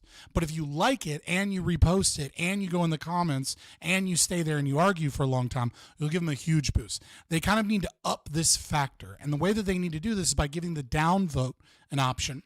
And the downvote needs to have a suppression on that boost. It doesn't need to suppress the content. We don't want that. But what we want is we want a smaller boost, okay, when you downvote. So like we should maintain the algorithm so that reposts, likes, comments, and time spent in the comments all kind of have the same factors. But then it needs to have like maybe 50 or 40 or 30% of the effect if you downvote the post. And what this will do is this will overnight people that are grifters, people that like, there are so many people that say things that are like vague, but they're designed to trigger the left, or they're designed to trigger the right, or they're designed to trigger other people, but they're also mildly defensible positions from their own camp, and it's designed to farm negative engagement. The entire site, all of the people that are popular because they get a lot of people arguing in the comments. That is how they're boosted. And I'm fine with that. I'm fine with engagement. But what it needs to do is we need to have the algorithm have engagement measured in a more meaningful way, which is to say that if more people like what you have to say, and then they're in the comments because they're talking with other people or defending against a few other people, it needs to have a stronger effect than posts where a whole bunch of people dislike what you say and they're all screaming and arguing in the comments section because they think you're bad, and then they're getting involved with the supporters and other people in the comments, because it's just toxic. Like it's not like the X is just making whatever it is to try and divide people, whatever it is designed to piss off people. And so what it's leading to is it's leading to stupid people who say stupid things being the most popular on the site, because the stupid things piss off people and then they start arguing in the comments. And I'm fine with that. Like, we need some of that. But what we also need is when someone has a really good informative post that makes people think that and has a really high ratio of likes to dislikes, that needs to be boosted to a higher degree for the amount of people that are in there, so that we can see more intellectual, more high IQ, more thought out posts, or more posts that are just less dumb. Posts, they're all organic, by the way. This is not some Russian bot farm. It's not some nefarious behind the scenes, let's mess with Elon, we're gonna fuck with him. That's not what it is. It's you tapped into a moist critical. You tapped into a moist critical, and then we're back to moist critical, mainline concern for the American people. And you treated it in a way that was glib and dismissive. You just became a Republican 3 months ago, and you're talking about removing a big portion of regular people, root and stem. No. People fucking love you. Yeah, no, he's 100% right here. They will forgive you. Nobody is trying to get you to become turbo, base-pilled, full Pat Buchanan immigration policy. People broadly understand that you are a San Francisco, Tech, California, international immigrant Well, if you want to be a regular tech guy, that's fine. You can do that. You can. Yeah, I mean, like this is the problem with this like concept of the Overton window. Stacy Pastry, I'm here. What's up? An hour and 22 minutes behind. Okay, all right. Pause. Everybody, we got pause. Stacy Pastry paid me money. Okay, all right. She paid me money to answer a question. So hold on. I'm gonna tell her right now. I'm gonna answer your question now. Mark it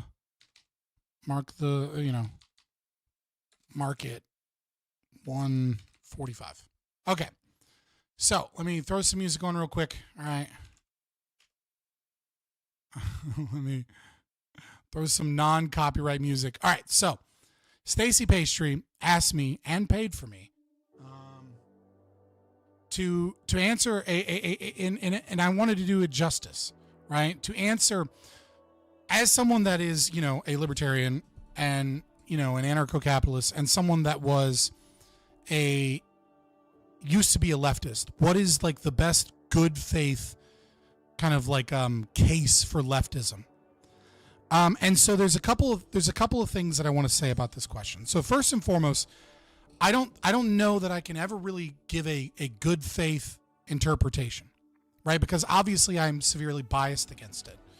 And I think it's I think it's wrong, right? So let me bear that in mind.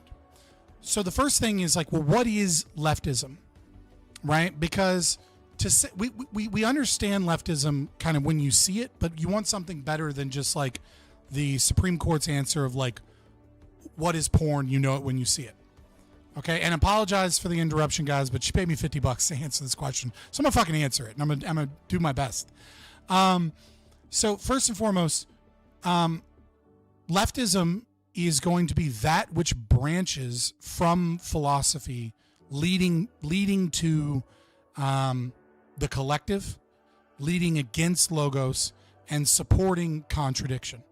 So leftism is going to have its roots all the way back to Plato, right? When we look for the first kind of like historical vein in our current philosophy, it really all starts with really all starts with Plato versus Aristotle, right?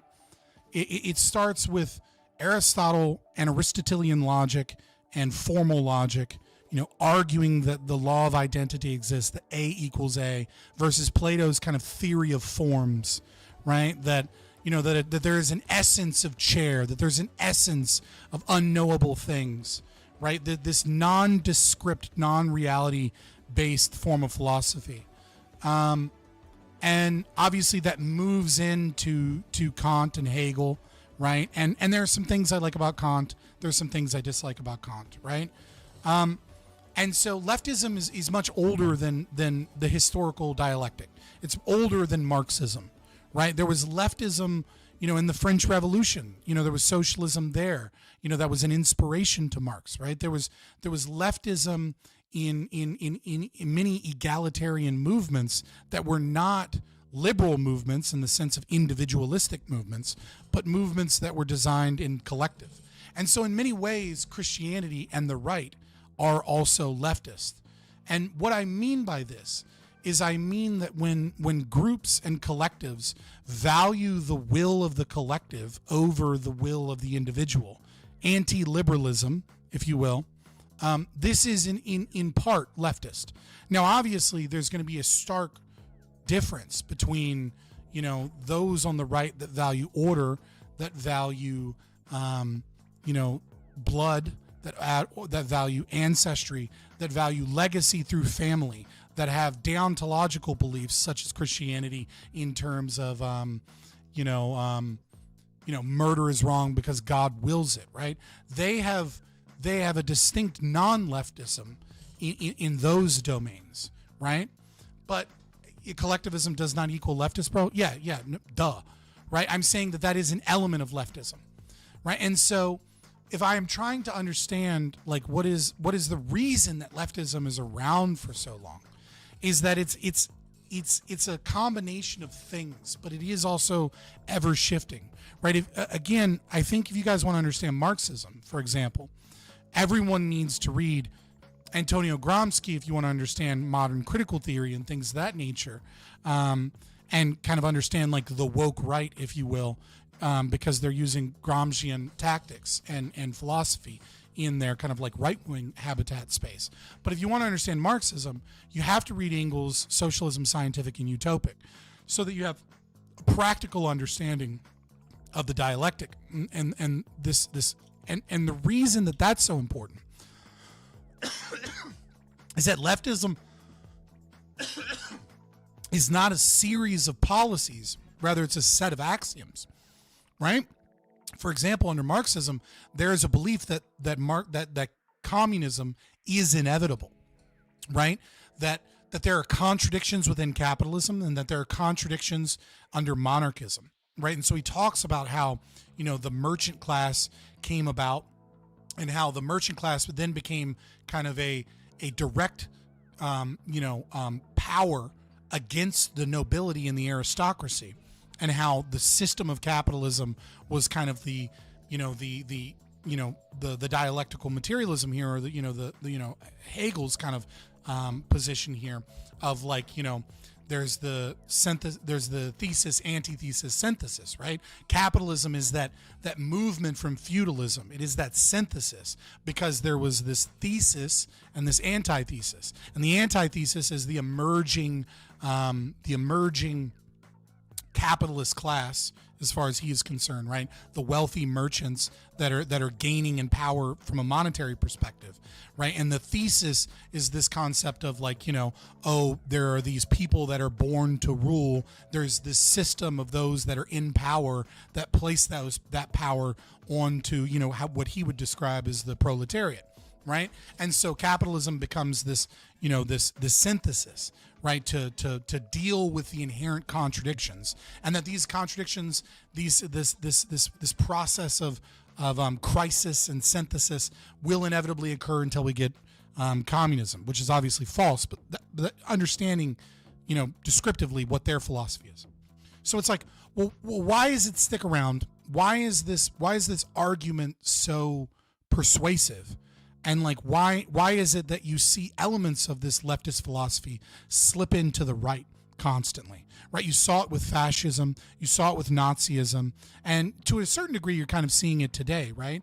Where, there are places where communist revolution occurs, and then there are places where, the brown shirts and the communists gain power, and then there's this synthesis within the right-wing nationalist perspective, the blood and soil, or the Ein Volk people, that take in these elements of anti-capitalism, that take in these elements. And so where is that? What is it that speaks both to those of us that are culturally conservative and those of us that are, culturally progressive and hedonistic degenerates, right? Where is this marriage that constantly rears its head? And I think where it comes from really is, it's twofold. So first of all, there's the very simplistic view, and it's somewhat dismissive, but it's also true, which is it's slave morality from Nietzsche's Will to Power, right? You have slave morality being the collectivist kind of like group that is based upon resentment, right? Resentment, but in French, so it's just magically cooler because it's French, whatever, right? But this disregard and this hate for hierarchical structures, because those that have power seem to be doing so much better than me, and the fact that they have power shows their kind of like negatives, right? There is a resentment of that power, right? And this goes all the way back. Again, I tell people often, you've got to read Robert Bella's book, Theory of Religion and Human Evolution, from the Paleolithic to the Axial Age, right? There is this resentment of domination that is kind of inherent to humans. And it doesn't matter whether or not you're right or you're left. It doesn't matter whether or not you're conservative, progressive. It doesn't matter if you're a degenerate gay that, likes doing pride festivals and slinging dick in front of kids in Folsom Street, or whether or not you're, a hardworking conservative, American that, works in a factory and goes to church every Sunday and works on your classic cars in your garage. There is a resentment of being dominated, a desire for liberty, but also a desire for material capacity and hierarchical power that you don't have, right? You lack that power. You lack those things. And so it causes a banding together. And if there's not a proper balance in material goods, culture, ideals, and things of that nature, those systems destabilize that kind of keeps the paupers happy, then the people respond, right? And we're seeing that now with populism in kind of like in the American right, is that there is this deep distaste for those in power because they've gone too far and the system's not stable, right? Inflation's too high, asset inflation and rent is too high. The jobs aren't what they used to be. We're losing in trade wars, right? Like we're involved in all of these other things. Our fucking things. Had to pause. My partner's talking about stuff that is important to him. I'll catch up. Thank you. Absolutely, Stacey. But then there's a second element, I think, and that second element is I think something that speaks to a lot of people, and it starts with Durkheim and Anime. It's actually, and he's kind of along the same vein as Marx, right? They both have the same kind of theory here. So from Durkheim, you would call it Anime, right? Now, Anime is very similar to alienation from labor as far as Marx is concerned. And there is something to be said about the destruction of culture that has occurred with industrialization. We have to give the devil his due here, in that, we are a species that evolved to over hundreds of millions of years, or, we have been Homo sapiens sapien for somewhere between 350 to 50,000 years. And Homo sapien for, 500,000 years.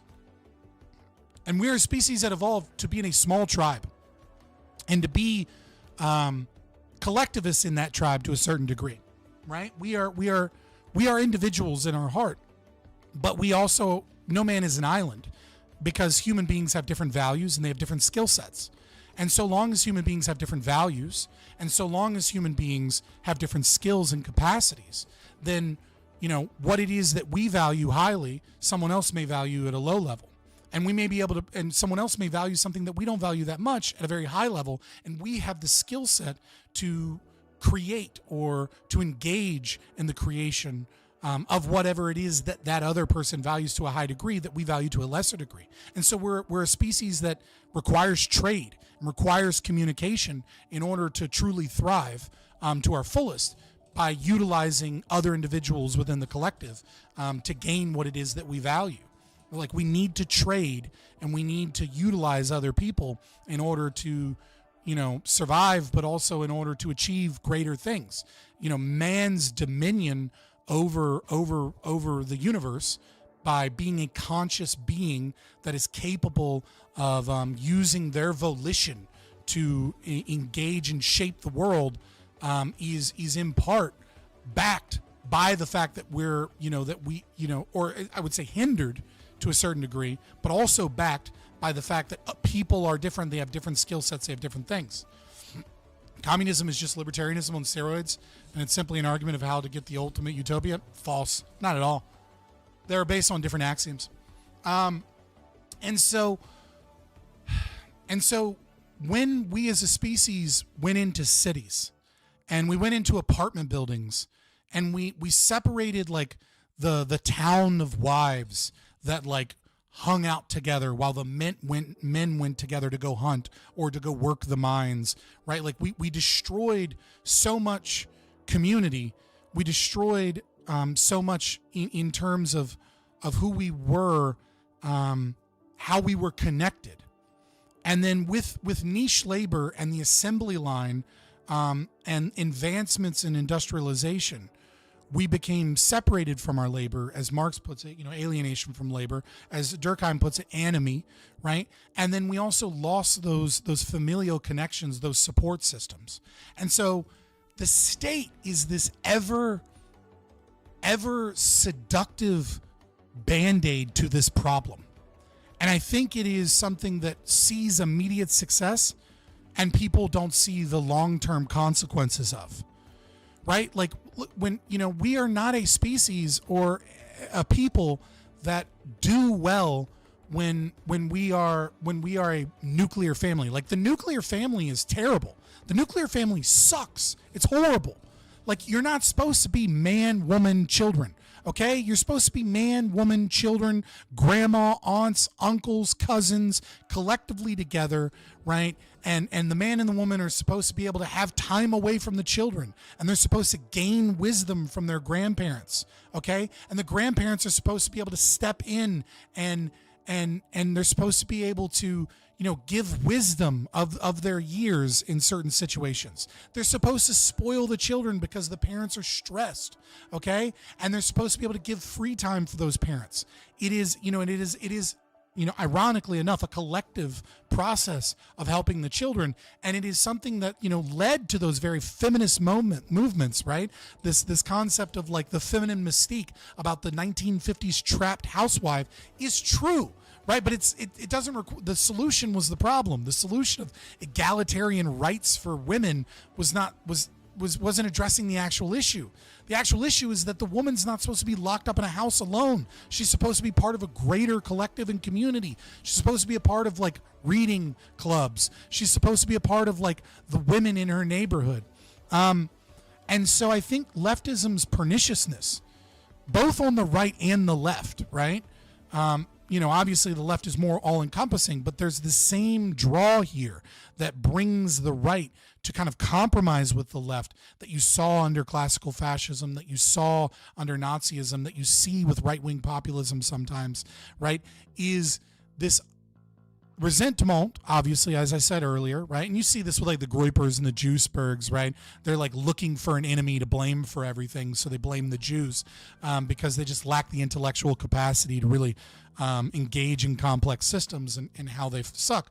But also, you see this with like the anti-capitalist narrative that always springs up in the right when they go further and further against the status quo. When they become less conservative and they become more identitarian, it's not just about the blood and soil, but it's also about like the economic protectionism and like the utilization of the state to fix the problems that they see as inherent to capitalism. But it's not capitalism that created these problems. It's industrialization and it's statism that has come in to solve problems with socialism that has caused these problems.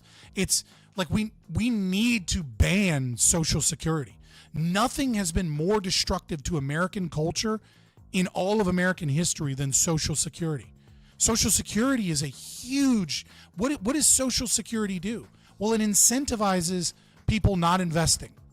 Well, that's bad, right? They don't invest in the stock market. That means massive slowing down and degrowth of the economy. What else does it do? Well, it gives people a belief that they'll be taken care of in the future instead of planning for the future now. That's a problem because it lowers birth rates, right? Children were often seen before Social Security as a lifeline to take care of the elderly, okay? And so you would have a bunch of children and then you would raise your children and you would stick with your children because you knew that you needed good kids and you needed a family unit with those children so that those children would grow up, love, respect you, and be able to take care of you and appreciate your wisdom in their elder years. But if you can just be like the boomers and fucking grab your retirement fund and fuck off somewhere and then all of a sudden hoard their riches and not be a part of that system, it's a problem. Again, it's the nursing home will take care of you regardless. Exactly, but the nursing home is funded by Medicare, Medicaid, Social Security payments, right? So you can put grandma off in a nursing home and the government will take care of it and it's a non-problem, as opposed to having an in-home nurse and having a mother-in-law suite. Social Security is a socialist Band-Aid that was designed to aid in this emergent problem of industrialization and the fact that we had all of this extra wealth laying around and that we were going to redistribute the wealth to the elderly and was going to solve problems. And it works in the short term, but in the long term, it destroys family, it destroys birth rates, it destroys culture.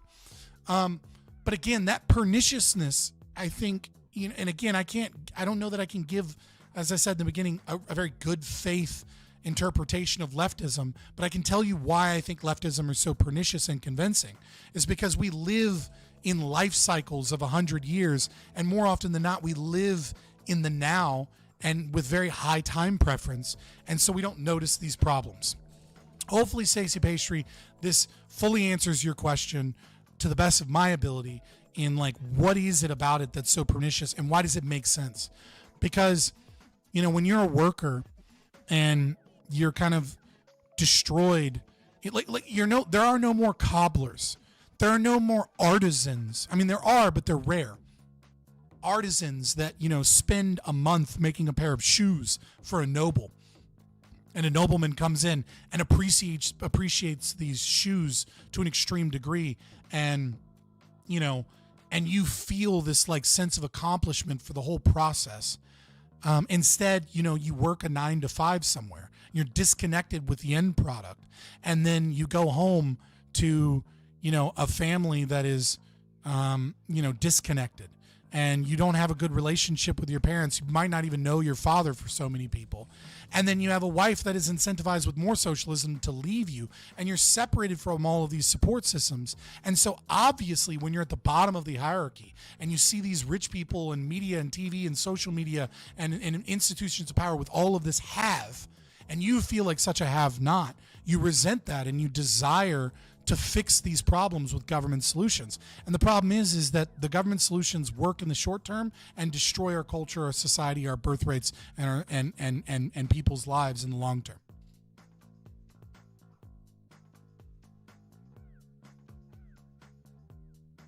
All right, so that is mine. You can disagree, you can agree, whatever.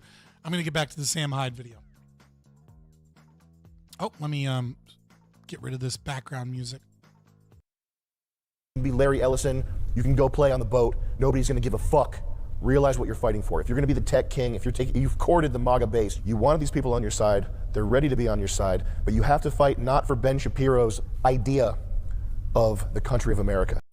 Yeah, nobody's forcing you to work at a company. I agree. I was asked and tasked with explaining why, like giving the best case for leftism, and I gave the case that I'm biased. And that I'm not a leftist, but like why it's pernicious and what these problems are, right? So again, it's more of an internal critique and a critique of the culture, not necessarily like my opinions on being forced to work at a company. The notion of America as this collection of ideas, that's not what it is. It's Americans. That's who you have to fight for. If you're in America, doing business in America, you want to be the man in America, you have to fight for the American people. You're not fighting for a paragraph. You're not fighting for a set of ideas, man. It's the American people. Yeah, I mean, like a nation is its people, right? I mean, obviously, like I Bakunin had a great quote. I'm probably going to butcher it, but I don't know that I can find it immediately, right? But like, love of the fatherland is a true love. Love of the state or the government, this idea of patriotism is not a true love, right? But like there is absolutely, a love for your ancestry, and a love for the land in which you're in. But, America has a unique and distinct problem in that like we are a multicultural experiment to a certain degree, right? Like our ties to America are very, very limited. Right, like 276 years or whatever, it's like 290 now or 300, whatever, it doesn't matter, right? 1789 technically is where we would start, right? So, I mean, but like, or would we start at 1617 with Jamestown? But it is, it's certainly a failed experiment now. I mean, statism, sure, to a certain degree, I agree. It's certainly better than much of Europe currently. But yeah. Our culture is in many ways a corporate culture, right? It is a material culture. I mean, when we talk about spreading American culture to other countries, there's a term in sociology which is Coca-Colalization, right? Now, obviously, we were the first major liberal democracy, and then we spread that out into the world. We spread democracy abroad, yeah, for sure. Right. And I think liberal democracy was a step in the right direction away from monarchism to a certain degree. I disagree with Hoppe on democracy, the god that failed, only because communism exists, right? So, like, if we didn't spread liberal democracy, then monarchies would have essentially become communist dictatorships like North Korea. But, like, there were some ideas there, but we are now pissing on the shoulders of giants. Like, we have gone backwards in the ideas that Enlightenment thinkers and, our founders put forward. Like, we should have continued, and we should have continued toward libertarianism. We should have continued toward more limited government and, closer to, and less of this growth of the state. But nevertheless, yeah, I mean, America is not a set of ideas. It's like it's clearly a land, and it clearly includes the people that live in this land. To just call America a set of ideas is stupid. But even if you agree to the concept that America is a set of ideas, what happens when you import tens of millions of people with different ideas? Like, even if your narrative is America is a set of ideas, not necessarily the land and its people, and that's what you believe, well, then, like, you should be anti, like, mass immigration of people from other cultures with different ideas anyways. People who need your help. That's fundamentally why I think people are pissed off here. And it's an easy fix. Just don't call them retards. Collectivism is inherently anti-Christian? That's not true.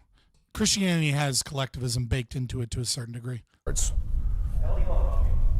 Elon, have you met Chris? He's on Asmongold. He's streaming all the time. You should just check him out. He's playing these games and stuff. He's amazing what the kid does with video games. I can't believe it.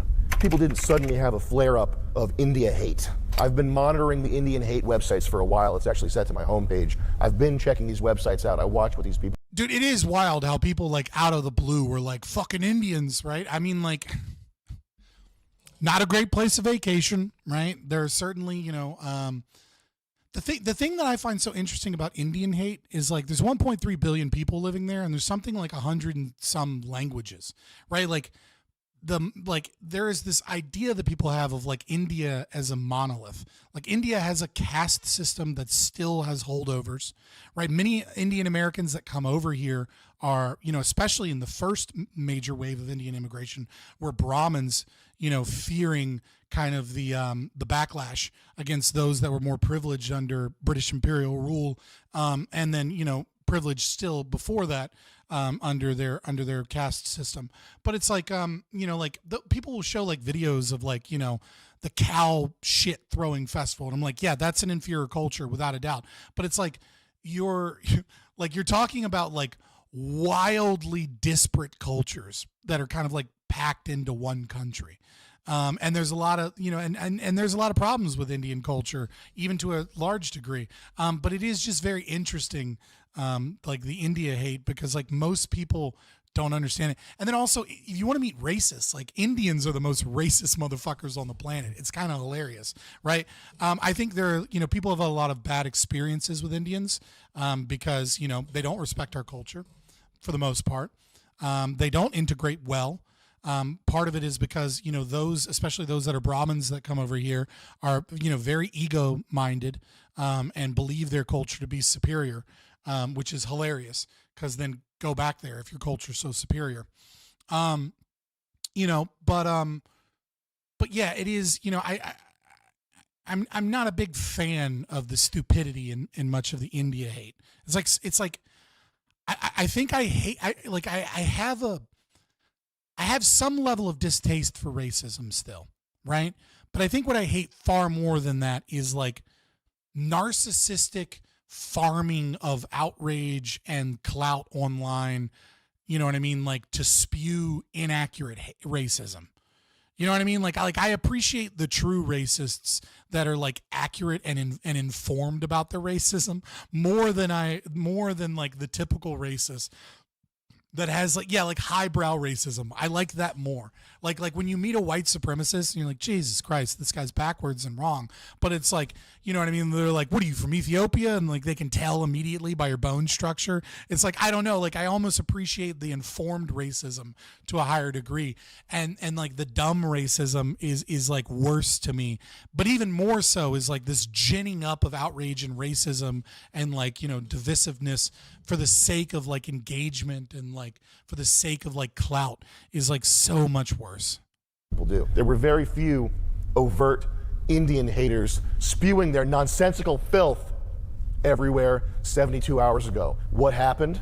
Okay, 72 hours ago, most people in the MAGA base looked at Vivec Ramaswamy with some notion of admiration or, hey, that guy says cool stuff every once in a while. Hey, you know what? I think I like that guy. Now, he's got to be deported.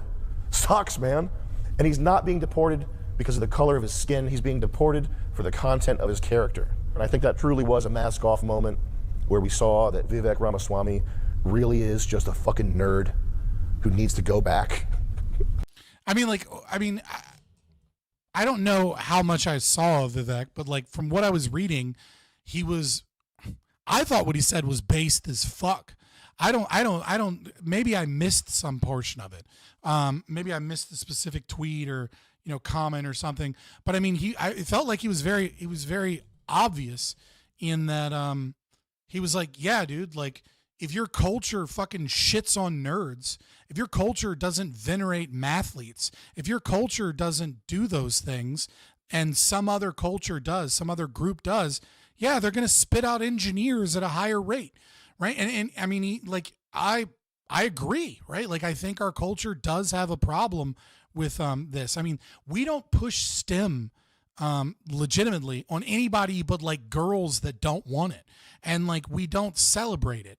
And like, you know, I think that is changing to a certain degree, but as soon as it started to change, as soon as nerds became cool, they became like fucking woke lefties and their spaces got infected with like this like academic, you know, fucking critical theory retards.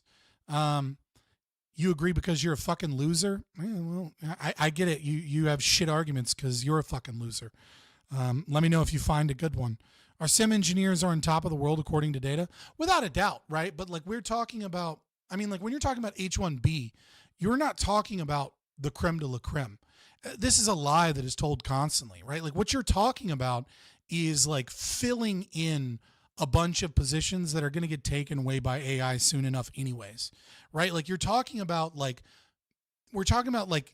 mediocre engineers. You're talking about bringing in a large group of people that like there just isn't enough plurality of like, you know, middlemen engineers in terms of like their talent. Without a doubt, like, you know, the best of the best in the world are, you know, are European and American, especially Americans.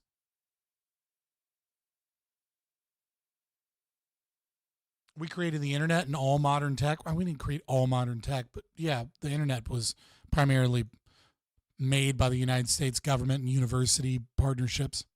I think that what you did is different. I think it's everybody spurgs out. I'm spurging out right now. I'm going to spurg out later, okay? On Chris, Lynch. And also, Indians do cool stuff. Silver Ogre, you talking about Vivek? Like, again, I saw like one tweet. I was banned off of X for a week because, you know, Elon Musk's free speech platform decided to get rid of me.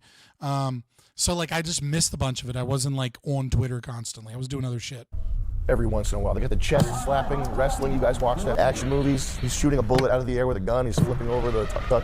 Indian clubs, shoulder rehab, exercise, fantastic. The hate.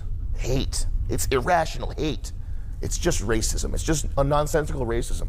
The hate and racism and anti-Indian sentiment, it's there to the extent that Indians are being used to replace white people. Yeah, no, That's for it. sure. No, I mean, for sure. I mean, like, if you, like, how do I put this? Like, if you replace people, if you utilize systems like H1B because of diversity, equity, inclusion initiatives combined with cheap labor and DEI these two things combined together, and you push out white people from industries, right? Like, more often than not, you're going to see a swelling of hatred towards a lot of people, and that hatred is going to spill over towards the wrong people constantly. I mean, like, what was it? Like, it's difficult to know, but it's something like 6% of new hires in tech were white men, despite the fact that they were like over 33% of applicants. Right, like there's without a doubt there is there are a group of people that are trying to get jobs that are passed over, partially because they want too much money, and also partially because DEI system and H-1B offers a different system, but also partially because DEI initiatives and goals and things like that. It doesn't mean diversity; it means we're against white people. That's what it means. That's what it's always mean, especially white men. Right, Indians under H-1B1 visa systems and white women are like the biggest benefactors of DEI. It's not even like the blacks that are fucking like being helped the most by these systems, right? Because it's so long as you're not a white male. And so like the people that are really being helped are white women and Indian men in these industries. We have to stop playing pretend. We're not talking about exceptional Indians here. And that's why this is sort of spreading like wildfire, people sharing these H-1B lists of what the jobs are. You are not in Calcutta scouting for the next Indian Einstein. You're not. We have to make it to outer space and invent new computers. Let's get to India and get the next Nikola Tesla. That's not what's happening. We're talking about people at fucking gas stations. You bring them over, you put them in a fucking gas station, and then we'll go around all the gas stations in the USA and find the next genius. Well, what if he's not in India? What if he's working at a gas station in North Carolina? He might be there. We don't know. Why don't we bring everybody here and then we can look for everybody? That's yeah, I mean, like he's not wrong in this regard. I mean, like India does produce, India does have a lot of individuals that are higher IQ, than a lot of other third world countries, a very large population. And does have a culture that supports those, and the families do prioritize things like engineering and doctors to a huge degree, right? And so that's why Indians are the ones being picked, but it's not because we're going after India specifically for the geniuses. It's actually a fucking genius idea. We bring fucking everybody here, and then, like a needle in a haystack, we find the one man who can invent electrical computer. That sounds fucking retarded, and it's not true. You have to at least say that the H-1B program. Yeah, I mean, like many cultures are highly nepotistic. I mean, like white people. So basically everyone in the world has an in-group preference. So they have a level of nepotism, right? And certain cultures have more nepotism than others, right? Asians tend to have lower in-group preference than other demographics in the United States, with Indians being an exception. But Indians have less of an in-group preference than both blacks and Hispanics and Native Americans. Native Americans and blacks have huge in-group preference. Now, white conservatives have a lower in-group preference than any other demographic as a whole, and white liberals, obviously liberal here meaning those that identify as the left, obviously not like liberal in terms of like egalitarian and meritocracy, etc. They actually have an out-group preference, which is psychotic, right? Like having an out-group preference is crazy, because you should have some level of in-group preference, because that's the culture that you know. Like skin color obviously isn't a one-to-one, with culture, with ideas or anything, right? But it is an indicator of a certain cultural mesh and ability to communicate, right? Like if someone has a different skin color than you, then they are likely, much more likely, to have different culture, different values, different means of speaking, different idioms, different subtleties, etc. And so if you have an out-group preference, there's something mentally ill with that, because it obviously goes against your own rational self-interest to have a preference for those that you have more difficulty speaking with, more difficulty understanding, more difficulty working with, etc. It is an ideological kind of push that is a problem. And so like our Are Indians nepotistic? Absolutely. Are they more nepotistic than others? Absolutely. But are like Indians this like special category that like hate the whites and will only hire the Indians? No, this is just a false exaggeration. Program is being scammed. If you don't admit that, then as far as like any type of discussion that goes anywhere is concerned, it's over. It's over. This is a direct quote from Moist Critical himself. I'm speaking on his behalf. He was too busy streaming Marvel. Was that me or was that? Oh, thanks for the sub. Appreciate it. Marvel rivals to talk to you. So I'm here on his behalf, giving you opinions that he approved, okay? Nobody's expecting you to go full Steve Bannon here. You're a tech bro. We get it. Immigrant.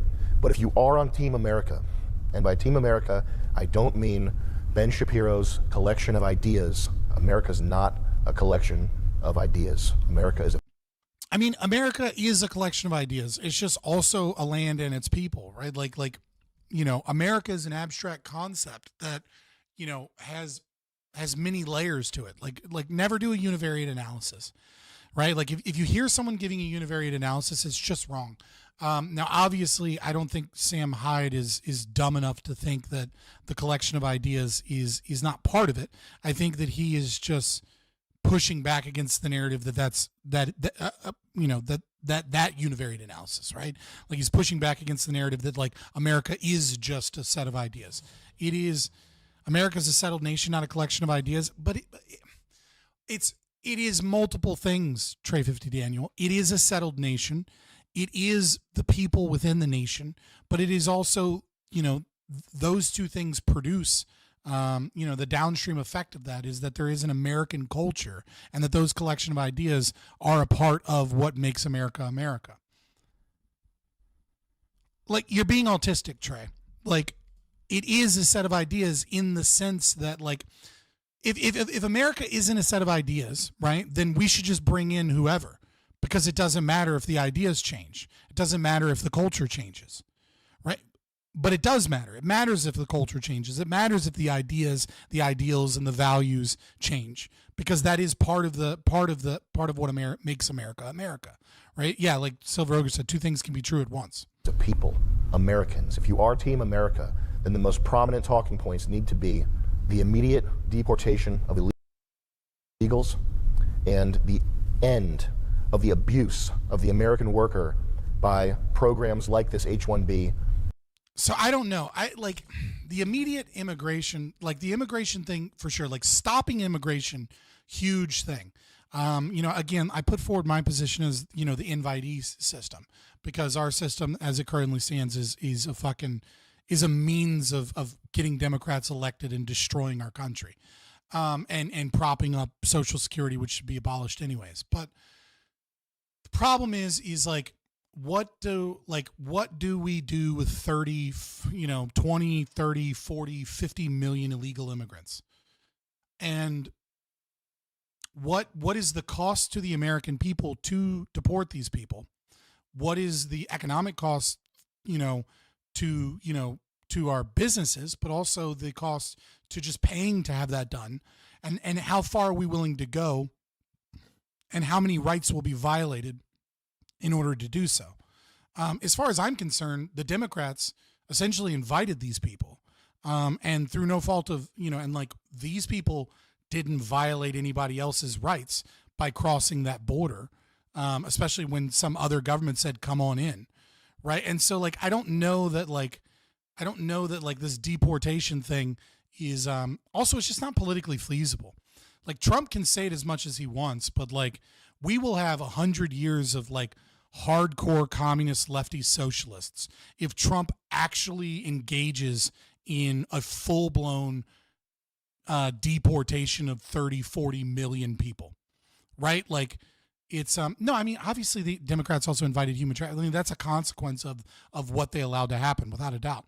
Right. But like, I don't think it's politically feasible, nor do I think it's just to go to someone that was like, oh, I heard America's the land of the free. I heard their border's easy to get into. I'm going to go there. And then they live here for 2 years. And then like ICE comes and gets them. Now, like, oh, well, you broke a crime by crossing the border. It's like, sure, But it's kind of a retroactive thing when they essentially let people come in. They let everybody just claim refugee status, and then they give them a court date like 3 years later, right? Like, I don't think. I think you underestimate how Americans just want them out now. I think you underestimate what it would take to deport that many people. Like the resources that would need to be spent is part of it, but also just the shock and awe of normies when they see. When they, like when their apartment building has ICE teams and like 6 different people in their apartment building get pulled out by guns and thrown on buses and then like shipped out of there. And all of a sudden, like their actual neighbor that they didn't even know was illegal is like gone. Normal people are not going to be like, fuck yeah, Trump. I'm so glad, Consuela that I never knew was illegal is gone now. Fuck that bitch stealing American jobs. Like that shit is going to turn people into straight up commies. Like normal people are going to become hardcore leftists. And especially once the media starts showing those videos over and over and over again. Like it's just not a politically feasible thing unless you're willing to like instate martial law and get rid of elections. And like, I really don't want that, obviously. I think the plan is to deport the ones in jails and prisons first. I mean, that's the compromise, right? Like, that's politically feasible. Getting rid of everyone that have like committed felonies beyond like immigration crimes. Like, I think you could get rid of all of those people and like most people would be like, fuck yeah, easy. But like getting rid of all of them, it's just not politically feasible. I mean, like, dude, here's how I know. Okay. Here's how I know it's not politically feasible. Here you go. One name. This right I have here. one more update for you now on a new politician whose name you probably haven't thought of for years, Elian Gonzalez. The now 29-year-old was just elected to office in his native Cuba, and he says he wants to use his new position to improve relations between the United States and Cuba. Gonzalez was just sworn into the National Assembly this week, and if you don't know who Elian Gonzalez, there you go. This photo right here, let me see if I can find it. This photo right here of one fucking kid and a custody dispute between the mother and father and whether or not he would go back to Cuba or stay in America had like the whole fucking nation like talking about immigration and like the horrors of immigration and deportation and all of these other things for like 6 fucking months. Most of you probably, I don't know how politically aware you were in 1999. You probably don't even barely remember it, okay? But the idea of deporting 30, 40, 50 million illegal immigrants and like that's not going to radically fuck. I understand this is in 1999. No shit, Sherlock, right? But I'm telling you, there's no fucking way all of Americans are just going to be like, hell yeah, based or like that, like the women in this country that vote, unfortunately, and so many normie dudes are going to see, like I said, they're going to be in their apartment building when fucking ICE comes in and takes out 10% of their fucking apartment building, and their apartment building's dead and empty after people came in and cuffed grandma, and like, that shit's not going to fly. Those people are all going to vote Democrat, and because they're all going to vote Democrat, the Democrat Party is going to swing hard left because they'll have the power to. And the Republicans' only response will be to become the modern Democrat Party. Yeah, it wasn't right, but I'm like, there's no fucking way. Either it happens or we're fucked. Probably, yeah, but I mean, probably. We're probably fucked either way, dude. The gamification of stuff like this that's set up to benefit people who aren't us. Nobody. No, I think the Overton window. I think the Overton window only works within stable political. Like the Overton window is fine for explaining small shifts in culture over time, in nation states that are relatively stable. The Overton window kind of goes out of the door once populism starts to rear its head, right? Because like the entire political system is bound to change by some degree. And it's not a shift to the left slightly. It's not a shift to the right slightly. It becomes like political parties have to reform entirely. He wants to solve the Japanese birth rate problem by... Best to do it about it then? Do something about it then? No, I don't. Well, I don't think those people violated any rights. Like I think they were invited here by the Democrats. I mean, obviously, like I think the rights that were violated were the American government that violated your rights by stealing taxes to fund these people and violated your right to freedom of association. By making it illegal to discriminate against these people and by shipping these people in and et cetera. I don't think the individual immigrants that haven't committed any other, property crimes, right, have actually, I mean, like they have in the sense that they've utilized roads that are, claimed by others. They have, but it is the solution is the returning of those public properties to private institutions and people. I just don't think that you actually have a case that like deportation is a punishment that fits the crime in the degree of the way in which those immigrants have violated rights. Like the right they violated was like utilizing roads, utilizing public schools, utilizing public property. I don't care about their rights though. I know you don't care about their rights, but I do. I'm a libertarian. But also, I just, even if we look at it from a pragmatic perspective, I just don't think you're not going to see it. Like you're not going to see it. The only way that you see it is if Trump institutes martial law and does away with elections and stages a military coup. Like that's the only way you're going to get to deport 40, 50 illegal immigrants. Now it'll be pretty easy to deport the criminals. Deporting them isn't meant to be a punishment. It doesn't matter what it's meant to be. It matters how people will see it. If you deport every illegal immigrant in this country, you are going to turn 10, 20% of the electorate into socialists, into leftists. And we are already at a tipping point in our culture where many of our institutions are already full of leftists. Must create policies and incentivize self-deportation. Yeah, I mean, I think that is one solution, right? I think was it Denmark that was like giving immigrants money to go back to where they came from, and they were getting people. They were like, "Here's money, go back to Syria," right? Like I think that is can be part of a solution. Obviously, I wouldn't be for taking my tax money to do that, but it is what it is. Turning Japan into India. That's preposterous. That only would work in a computer simulation where you can just change the code and make a Japanese person. I've tried it! It can't be done. In my laboratory, okay, where Asmongold is right now, down in the basement, I've tried over 150 times to turn an Indian into a Japanese man. Yeah, for sure. And sorry, guys, just a little reminder, you could, if you want me to respond to your comment, I'm not going to see all the comments. If you want a response, you can super chat and I'll definitely get back to you on it. Sometimes I read things and they're separated from the conversation. So I'm not getting the full context of what you're saying. Times to turn, little shilling here. We do some shilling here, all right? Trying to make some money too. An Indian into a Japanese man. And the only thing I was able to accomplish was boiling them. All right? the fucking spits. Oh God. Yeah, I mean, all right. If you think, Elon, or Asmongold if you're watching this, if you think you can turn an Indian person into a Japanese person by boiling them, not gonna happen, okay? Go down to my basement and talk to the 150 Indians that I already tried that on. Doesn't work. Nobody. All right. Fucking the ability to move in and out of comedy is funny here, right? But I mean, you can't change an Indian into a Japanese person, obviously. The culture is different. It just is.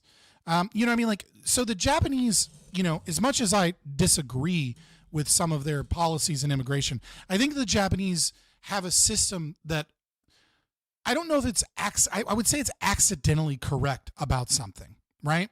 And here's what I mean, right? If you go to Japan and you marry a Japanese person, right? And you have a child with them.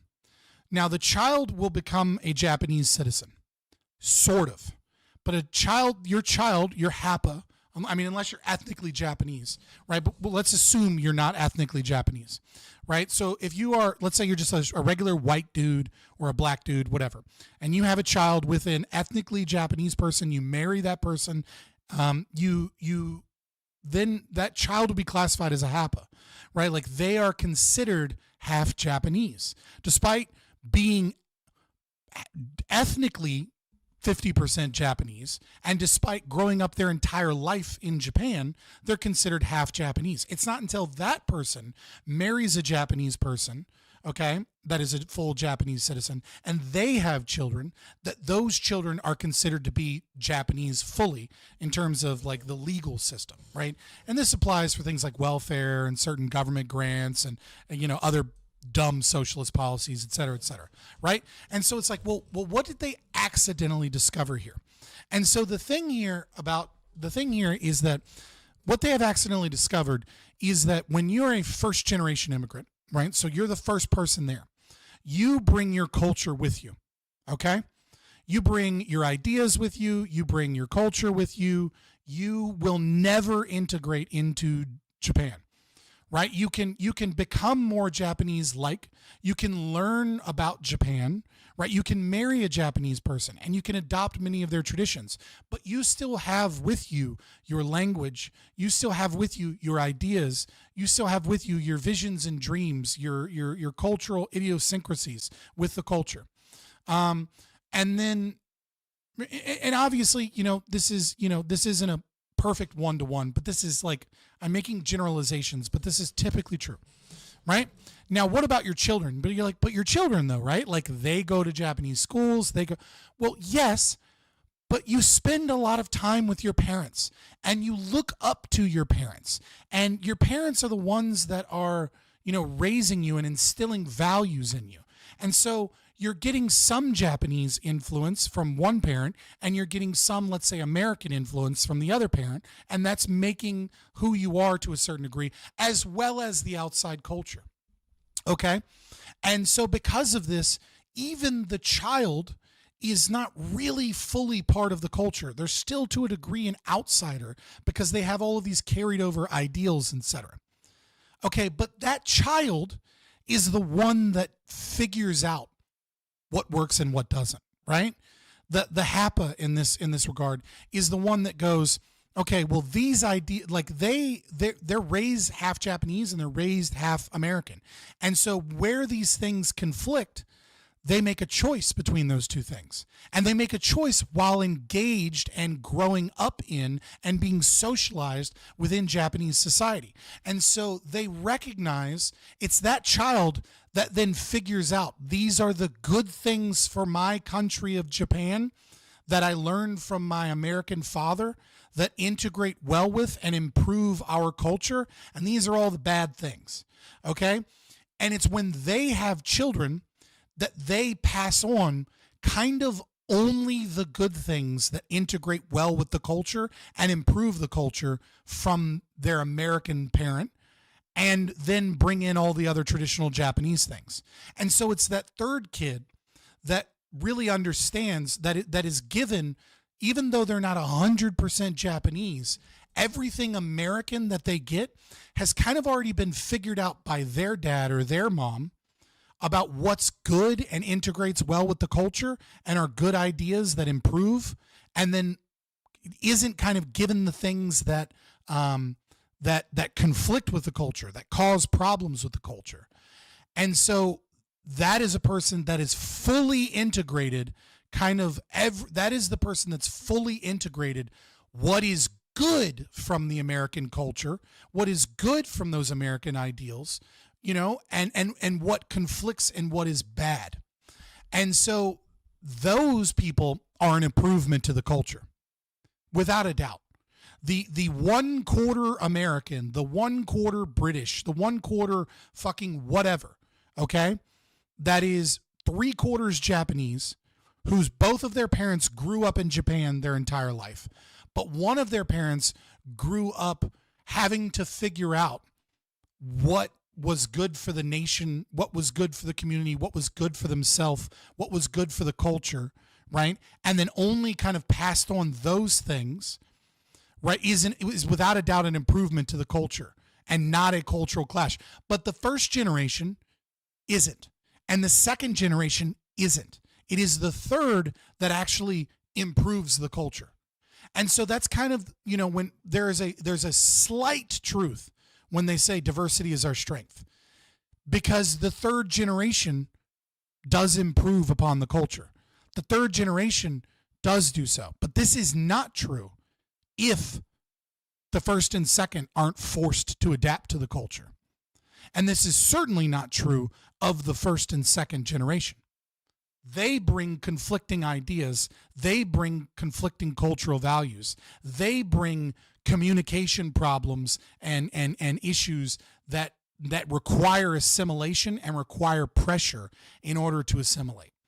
If the pressure from the culture, or potentially from the state, but preferably from the culture, is sufficient, and it forces the first and second generations to adopt and assimilate, it is the third that really actually is an improvement to the culture. Beyond just, oh, their food tastes so good, right? Like, there are going to be ideas from other cultures that, when blended with your culture, can see things from a different perspective, and once that pressure forces them to assimilate, can figure out if there's any diamonds in the rough, if there are any improvements to the culture that keep the culture from being stagnant. Because technology changes, culture changes, people change, weather changes, international relationships change, the world fucking changes. And so a culture that stays perfectly the same from generation to generation is doomed to failure in its inability to react and adapt. But a culture that is open, that is just completely open to all change, is inherently destructive, right? It's not moored by a functional foundation that worked for generation and generation and generation and generation before. It's pure chaos, right? But pure order is stagnant, right? It's kind of that Tao Ching thing. Like, pure order, a complete lack of change, is destructive. And Japan has kind of accidentally figured out that those that are worthy of being considered pure Japanese are those with a foreigner grandparent, not the foreigner and not the foreigner parent. Right? It's that elderly American grandparent that passes on bits of wisdom to the child, and then that child then is able to grow from the very beginning with both cultures and figure out where they clash and develop and grow with that internal clash, is able to kind of figure that out, what works and what doesn't work, and pass that on to that third generation. That is a cultural improvement. That makes Japan superior in having a culture that can change slowly with time, but can still stay moored in the foundation of what worked for them for thousands of years. But this concept that, like, diversity is our strength and that, racism against foreigners is wrong, it's bullshit. Racism is a necessary component to the stability of a culture, right? Like, the Irish became white, and it's like, okay, well, what was the fucking Irish when they first got here? Well, everywhere was signs up that said, Nina, no Irish need apply, right? Like, the Irish were spit on, the Irish were fucking denigrated, the Irish were forced to become American. And it was that cultural racism that pushed them out, that forced them to adopt kind of what it is that we, to adopt who we are, right? That made an improvement upon America by being able to bring in their ideals that worked, and everything that didn't work, everything that clashed, fucking got weeded out. But if we bring in tens of millions of people, and then we have all these fucking towns like in Texas or in California where you don't even need to speak English, like, that is inviting chaos and inviting an enemy to our culture to conflict with our culture, and then giving those people our own money, and then feeding those people with our own taxes, and then giving those people easy pathways to citizenship so that they can then be fucking a part of the voting block. That's not assimilation. That's our culture being fucking poisoned. And the same is going to be true of H-1B visa, immigration situations as well. But again, you guys know, like, I'm for an invitee system, right? But regardless, yeah, I don't think this. We'll get back into it. Sorry, I had to go on a Japan rant, but we'll get back into the video. Let me go back a little bit. Watching this, if you think you can turn an Indian person into a Japanese person by boiling them, not going to happen. Okay, go down to my basement and talk to the 150 Indians that I already tried that on. Doesn't work. Nobody wants to solve the American birth rate problem. What's going to happen? We're going to run out of people. Oh, the stock prices are going to go down. Oh, that's a problem. Yeah, well, there's a real simple solution to this, and it's not fucking immigration. It's getting rid of Social Security. Get rid of Social Security. Social Security is the reason that all of these fucking corporations and all these politicians want to bring in fucking immigrants, because we're not having babies, and they need more people, more young people, to prop up their Ponzi scheme. Just get rid of Social Security and abolish family court. You can't abolish family court, right? Like like it obviously needs reform, and we need to get rid of certain laws. But like the Social Security is the reason that fucking boomers, you know, like, and other people are like, oh, the government will take care of me, and I'm just gonna fucking, you know, like they have like 2 kids, and they don't fucking invest in their kids, and they don't fucking like have a bunch of kids, and then they leave and abandon their kids, and like, you know, single moms think it's not a big fucking deal to be a single mom. And why? Because they have fucking child support systems, and they have Social Security, and the state is gonna take care of them as they get older. And it's like, no, motherfucker, you need to take care of yourself, and the best way to take care of yourself is to invest. And there's 2 types of investment. You can either invest in yourself and invest in wealth so that you have so much fucking money that it doesn't matter, or you can invest in something like children. You can invest in your children because, you know, and give them opportunities that you didn't have, and have a large fucking family so that one of them is successful and does advance, and so that you can be around.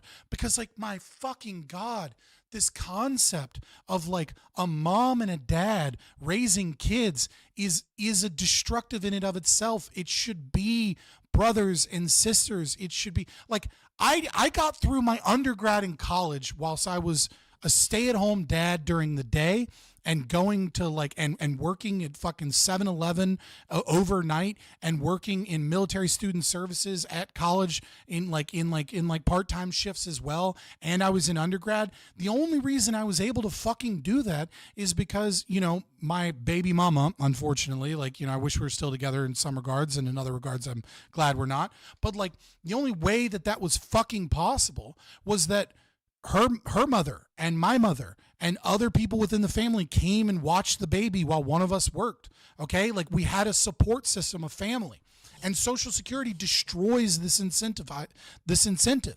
It destroys that. It breaks apart families. You want to know why so many fucking Americans call their parents once a month or once every 2 weeks and check in on them, as opposed to being constantly fucking together and constantly in touch, and like having a support system where the kid has the wisdom of generations? It's because of fucking Social Security. That's one of the biggest reasons. And like, bringing in immigrants to fucking prop up this failing system that's failing our society is just another Band-Aid for a Band-Aid that has already caused many problems. Great problem. What's going to happen? We're going to run out of people. Oh, the stock prices are going to go down. Oh, that's a problem for the All In podcast to figure out.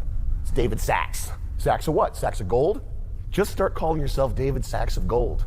What's the other guy? Jason Sachs? Asmongold?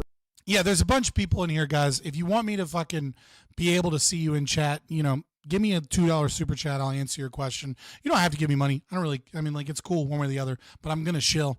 I am an anarcho-capitalist, so obviously I'm going to be a hardcore capitalist. But yeah, just throwing that out there. Start calling yourself. And consider like, share, and subscribe. Join in the Discord if you want to talk shit against libertarians too. David Sachs of gold. What's the other guy? Jason Sachs? Asmongold? Asmongold. Yeah, there's a bit of a sack joke in there. That's kind of funny. David Sachs changed his name to Asmongold. The branding is already set up for you. Asmongold wants to himself. You can replace his body and become the top streamer in America. I shouldn't say Asmongold wants to himself. I love Asmongold. The guy's classic. He's ultimate. Dude, Asmongold's pretty base, but he is just a fucking normie. Best streamer. Is he good? I think he's good. I've never watched him. I just know his name is Asmongold. The only people who want to fix the American birth rate problem by turning America into India are fuckers. People are not interchangeable economic units. If they're not more... Just for the record, I keep hearing that this is like some libertarian like idea, right? That they're like this is like it's like this people are interchangeable economic units. Just real quick, fuck, what is it? Yeah, I just want to show you an image real quick. Okay, here you go. Oh, not this. Open. Where's open image in new tab? Here we go. Okay, here's the image. Why is zooming in fucking? Oh my god, I hate Reddit. Anyways, here you go. Okay, this like people are like open borders is great, like we just need more. That's fucking Cato Institute, that's fucking Reason, that's LP shit. Okay, no, right? The people that actually deeply understand the philosophy, libertarianism is inherently right-wing and discriminatory. Okay, no, libertarianism doesn't fucking work unless you have a culture that is discriminatory and a culture that is right-wing and is functionalist. Because guess what? If we actually had anarcho-capitalism, we had 1,000 Liechtensteins, the only fucking societies that would succeed are those that are right-wing and discriminatory. Like the Tortugas are not going to fucking do well. The degenerates are not going to fucking do well. Like this concept of like, oh, guns, gays, and ganja. Like, no, you're not going to fucking do well as a culture or a society when you have fucking gays on the street slinging dick and leather thongs in front of kids' fucking faces. Okay, like that's not going to lead to a prosperous society. It just isn't. And my issue with it is, different than the traditional kind of like right-wing, authoritarian view, which is make it illegal. My issue is make public property illegal. Fuck public roads. Privatize the roads, okay? Because I don't want that shit. And if the fucking gays want to have like their fucking roads somewhere and fucking have their fairs and have their degen parties and go spread their fucking monkeypox and do whatever, then fucking have at it. And if they're like Dave Rubin gays that keep that shit to themselves and fucking come over here and like, do business with me and they're good at their business, then I don't fucking care that they're gay because they keep that shit to themselves. But this concept of like, we need to fucking be progressive and we need to support people, and that libertarianism actually means accepting everybody for their differences and loving everybody. Go fuck off with your hippie dumb shit. That's not libertarianism. Libertarianism is a legal philosophy that tells you that you cannot violate the non-aggression principle. It has nothing to do with what you ought to do. It tells you nothing about what a good society is. And there are too many people like Reason and Cato and these other fuckers that push this idea that like, oh, this prostitute's so based, she's so good, this Ella chick, because she does good data and sex work is real work. It's like, yes, I agree that we're not allowed to use guns to go kill fucking prostitutes. But you know what else? You know what I don't agree on? That when our society is free, that we're going to let a bunch of fucking whores on my property. Like, no whores in my Liechtenstein. Fuck off and go to your degen place and see how well your society works out when it's full of fucking whores. Because I don't want whores and harlots and slatterns and fucking any other form of degen bullshit around me or my kids. I want my kids to grow up in a functional society that is high trust, where people aren't engaging in disgusting behavior. Are you Hoppean those are the only Lolberts I like? Yeah, I'm Hoppean on immigration. I'm Hoppean on most things. I disagree with democracy, the god that failed, in the sense that he believes that monarchies are better than liberal democracies. And the only reason I had a friend from Cuba that kind of explained this to me, which is, I think he's just right, which is that communism exists, and historically he's right, but like once communism comes onto the scene, they just pretend to be communist. And so every monarchist just pretends to be a communist leader, and it leads to horrendousness. Communism is the worst form of government. Okay, fascism is better than communism, and and people will be like I hate fascism. I'm not a fascist. I don't like fascism. But you know what? Rothbard was absolutely true and right when he said that fascism saved Europe. You know why? Look at any country that used to be fascist and is now a liberal democracy, and look at any country that used to be communist. And what do you see? Is Cambodia fucking doing great? Oh, it's not. There's one fucking country in the world that is doing well despite being communist, and that's China. And they're a paper tiger. They have tofu construction. They were propped up by Henry Kissinger and fucking Rothschild and the Rothschilds, so that in the World Economic Forum, and they have been trying to make China a fucking world leader. They like the people within political system have been doing everything they can to make China work, and China still fucking sucks, and their economy is still fucking more likely to fail than ours, despite all the bullshit socialism and DEI and wokeness and bullshit that's infecting our society. China's still fucking worse off, and they pretend like it's not. But yeah, you look at any country that used to be fascist, they recovered quicker. Well, it's like, well, why did they recover quicker? It's very simple. Fascism is economic communism. They're essentially the same thing. Like they're essentially the same thing. The only reason that fascism tends to recover faster is because fascism maintains a love of one's people and maintains a love of family structure and maintains a sense of identity for its people. And these are functional values, and socialism does the exact opposite. Look at what Stalin did.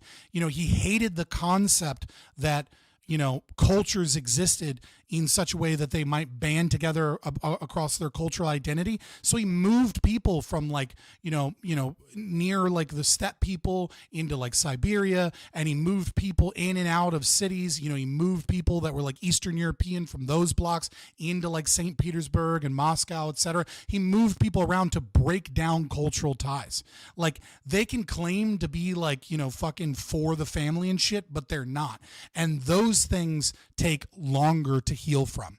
And you see the same thing with China, right? China is facing a problem akin to our Social Security, way worse than they are, because they thought that they could get rid of the one-child policy and that like all of a sudden people would start having babies. But no, you can't have a people that were so brutalized under communism that they were leaving fucking newborn babies at markets that would just cry and starve to death from no food and no attention while people went to market and shopped and ignored the dying babies, and then all of a sudden just get rid of the one-child policy and then expect people to like believe in family and believe in having a bunch of kids all of a sudden. Like you raped your own culture, and that shit takes generations to heal from, and fascism doesn't have that problem.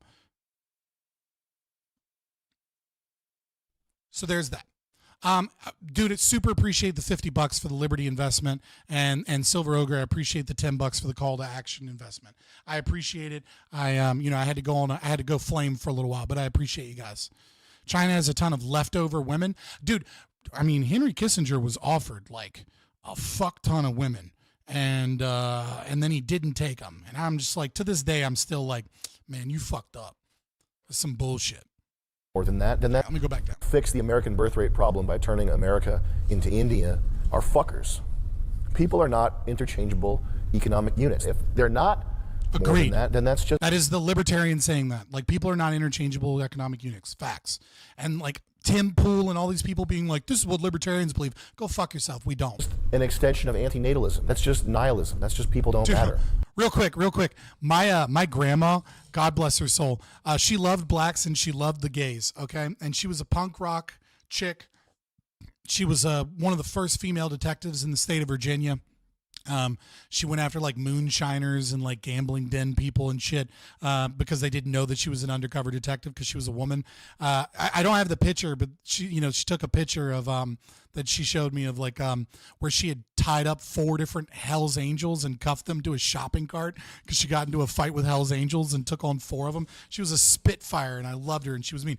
But one thing that she hated was Asians. She was super racist against Asians. She was like, nope, these are a godless people. Like they worship their ancestors and shit. They don't worship the ideals of Christianity. Fuck these people. I don't like them. But she loved the blacks and the gays, and I just thought that shit was hilarious because it's almost always the opposite. But it was her experience during World War II, right? Like she remembers Pearl Harbor, and she, you know, like that shit just changed her forever. But also she was like, yeah, like when World War II ended, you know, nobody was racist against blacks. Nobody was racist against all these other people. Like they all loved each other because they knew they were Americans, and they knew these German fuckers and these, you know, and these fascists and these fucking Japanese people were the enemy, and they knew that they were evil. And then all of a sudden we went back to hating these people. It's like, no, we were united against like actual bad people. She remembered, well, she's dead now. So this is my great grandmother, not my grandmother. My great grandmother, but she had a big impact on raising me. She was super mean, but also, you know, it was like tough love, right? She was super strict on me about my grammar. She was super strict on teaching me like table manners and like cotillion etiquette and things like that.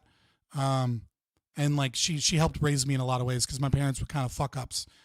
But yeah, I mean, like I would like be with her for like summers sometimes for like a couple weeks, and I'd be over there often. Like CPS didn't come and take me away or anything, but like she was like, you know, she was a big part of my life. Neil deGrasse Tyson, the universe doesn't care. Communists were the real winners of World War II. Yes and no. Like not the communists, not the tankies. But certainly the you know, the denazification was certainly a win for the critical theorists, the neo-Marxists, and you know, the grandma, you know, look at, I have a stream on that I did with Rob Knorr. You can find it on Joseph McCarthy Did Nothing Wrong, and I go into a lot of fucking detail about the Russian spies in the State Department and why Joseph McCarthy is a fucking American hero and based, and why you should love him, and the Vinalda. I think it's called the Vinalda Papers. The Vinalda. There's the Pumpkin Patch Papers or the Pumpkin Papers, and then there was like the Vinalda documents and things like that. Like I don't remember all of it off the top of my head, but just go check it out. Nihilism. That's just people don't matter. Neil deGrasse Tyson. It's just an extension of antinatalism. That's just nihilism. That's just people don't matter. Neil deGrasse Tyson. No, he's right. That is an extension of antinatalism. The universe doesn't care. Shit. The universe cares. That's why we're here. It's understandable why a computer guy, why an engineer would think that or would want to think that, because it would make solving problems so much easier. We have hardwired group preferences. We have genetic memory. We have culture. This is not learned stuff. It's so deeply embedded. Well, unfortunately, we've unlearned it. Like there are absolutely like white people on the left in America have an outgroup preference, and that's psychotic. In us, so that it carries on for thousands of years. Thinking of people as interchangeable units, while it would be useful in a simulation or in an economic theorem, it strips them of their humanity. And by the way, it's one of the first steps towards any authoritarian dictatorship. Yeah, he's 100% right here. But the one problem, however, is critical mass, right? So, and it's a problem on both situations here, right? You can bring in a certain amount of people and treat them as economic units, and it doesn't matter, because if you have like 1% of your population are foreigners, or like 0.5%, and they're not coalesced in like little Chinatowns or things like that, then the culture naturally integrates them and socially pressures them. But if you have like 10%, or you have communities that spring up that are like majority these people, and they're not pushed and they're not forced to integrate, then that's really where the problems arise, right? So you can have a trickle of people from an outside perspective, and like their effect is minimal, and in fact likely positive. But the problem is that you're not accounting for two things. You're not, one, it's high time preference. You're not accounting for the short term, and then you're also not accounting for the like what happens when you go, oh well, this is good, so more of this, right? It's like when you have a little bit of people, libertarians are infantile, we'll come up with a fucking argument. You know what I mean? Like, I mean, you can have the insults all you want, but, you know, I'm probably smarter than you. And the reason I know I'm probably smarter than you isn't because I think I'm smarter than everybody. It's because you say stupid shit like this in chat instead of coming up with an argument. You're not intellectually curious. Like, you can bring in a small amount, and when the social pressures force them to change, again, over time, they bring they bring other ideas and other perspectives and other things, and they overwhelmingly are forced to adopt the American culture whilst bringing in a slightly different perspective that can, over time, kind of like change things in a positive direction. But if they're not forced to adopt, if they're not forced to integrate, if they're not forced to be American, if there isn't some level of racism that pushes them out and forces them to hide their culture and eventually change their culture, then you're going to get disaster. And the thing is that you don't see this until it's too late, right? You don't see this when you bring in 1%. You see this when you bring in 1% and you go, well, 1% worked, let's try 2%. And then you go, well, 2% worked, let's try 10%. And the consequences, and then you go, well, 10% worked, but you haven't even seen the effects of 10% because it really takes 3 generations to know what's going on. It takes fucking 60 years to see what that cultural impact is. But we like to think in the now, and at best we like to think in the 100-year time span, in a lifetime time span. And so that's half a lifetime away. And so then they go, well, 25% might work, but you already crossed the Rubicon at 10%. You already created horrible fucking problems with the 10%. And now you're doubling down in the 20%, and fixing that is going to take just as long as it took to create, maybe even longer. And if it took 10, 20 years to create this problem, it might take 10, 20, 30 years to correct it. And it might not be something you can fix. Type system. It's one of the first steps towards Marxism, is thinking of people as just labor. It's Why would I throw gyms in front of goyish swine? What? a very gross, anti-human thing to think, just to appeal to the Redditor in you. That's middle brain shit. Stupid people at the bottom of the spectrum know that everybody is special. Everybody's special. Everybody's different and has their own thing. Retards know this. Geniuses understand that everybody is a unique product by and for their zeitgeist, or Zeitgeist if you want to go with. Yeah, I mean, like, yeah, obviously. Individualism is based upon this concept, clearly. Everybody is unique and special. That doesn't mean that they're inherently valuable to others. But without a doubt, they're unique. With the moist crystal. I don't know what you put in there, but I have certain like auto mod features, and if you copied and pasted either a link or one of like a naughty word that like might get me banned, or something in like some different type of font or something that where you could like where people might potentially sneak in words, then it'll kind of automatically get rid of it. Like, I don't have enough moderators to deal with this, and I'm not the best at paying attention to chat, to be honest. Critical pronunciation. Everybody is uniquely a product of their time and location and has their place in space and time. The smart people know this, the stupid people know this. It's people in the middle with 110 IQ, which is the worst IQ to have, who think that people can just be pushed around. Slope is up. You are never getting mod. around and moved around and changed. They can't. There's no hate towards Hispanics, okay? But that's why.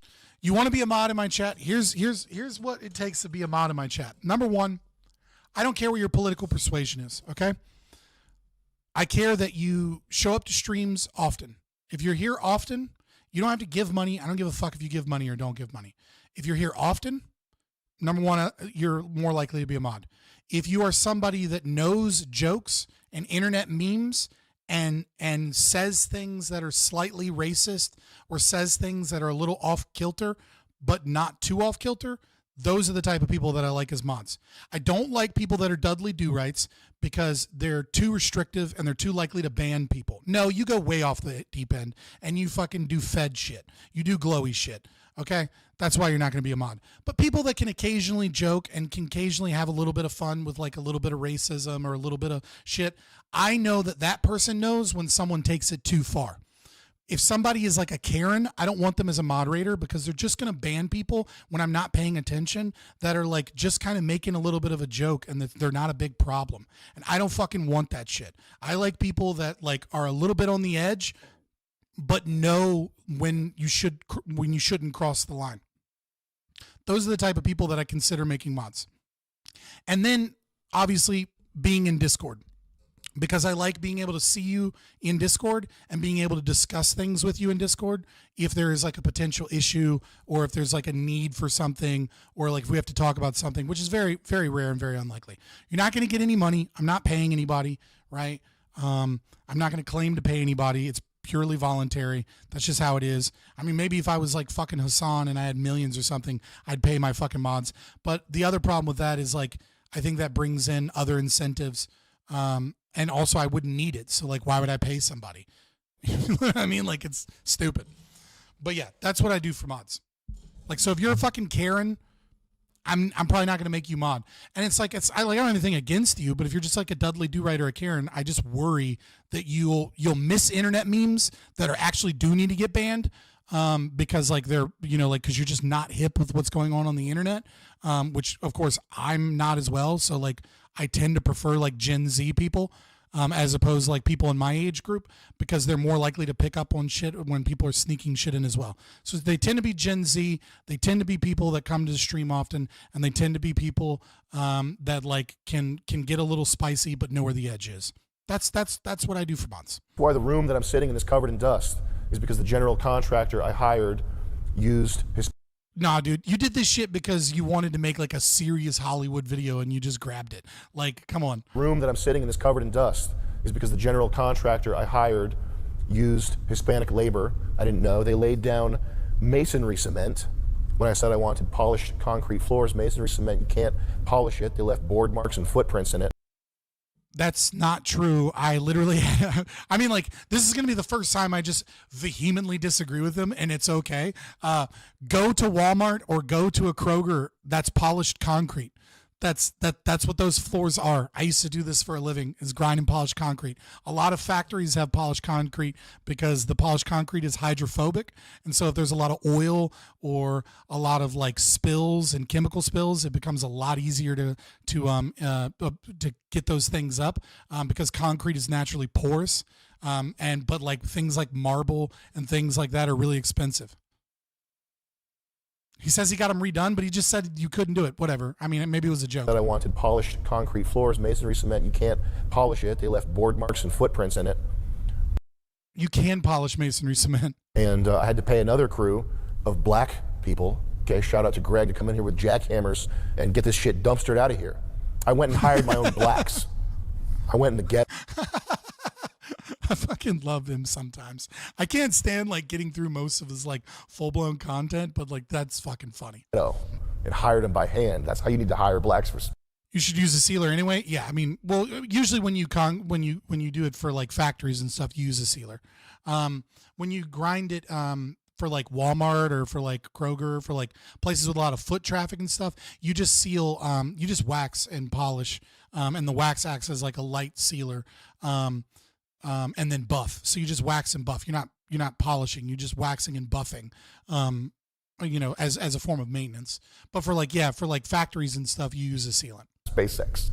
And what you get is you get lower quality construction. You get lower wages for the blue collar workers who are here and fighting. You realize that people are fucking up against a wall fighting to make ends meet? Do you understand that the American people are on the ropes right now? Your people are not the world, okay? It's the American people. That's where this shit is popping off. That's where you came to do business. The American people are your problem now. Yeah, okay. See, the problem with this is like it's just economically untrue. Like it's absolutely true that there's a supply and demand for labor, right? And so if you import labor, you increase the supply of labor, right? And if the demand stays the same, then you shift the supply and demand equation and you reduce the price of labor, right? So the labor market has this downward pressure from increased immigration, which lowers everybody's wages. But the thing is that if you lower wages, you also lower the cost of production. And if you lower the cost of production, then you lower prices. So yes, it is going to have a deflationary impact on the labor market, which means people make less money, but it's also going to do the same for the price of goods and services. Okay, so like this idea that like you're fucking over, you know, Americans by like bringing in labor that reduces the cost of labor, it's like the natural consequence of this is a depressed labor market, or like it is a depressed, you know, prices in the labor market, but the opposite end of that is lower prices. Okay, the real issue comes in when you also have, comes in from other government programs. Number one, when you have the Federal Reserve, you know, engaged in quantitative easing, you know, when you have other programs that are massively regulating the purchasing of new homes, when you have NIMBY laws like not in my backyard that make it difficult to build like high-rise apartment buildings and things like that, when you have we have a ton of laws and regulations that are reducing new construction, especially in the housing market, and you have rising rent. And so when you have asset inflation and you have a depressed labor market, then you have a problem, right? Like there are plenty of people that have been talking about this concept of like inflation at the grocery store not being real, because since the 1990s, the amount of hours of labor that you need to work in order to purchase groceries has actually gone down. And this is true. But the problem is in 1990, the average, like I just looked up this data, in 1990, the average, median rent price was $430. And like the median wage or the median salary, so the median household income was like $56,000. And the median household income now is like $81,000, and the median rent is $1,717. Right? We've had a quadrupling of rent, and we haven't even had a doubling of wages. And so when you have so the real problem isn't importation in the labor market. The real problem is asset inflation, rent.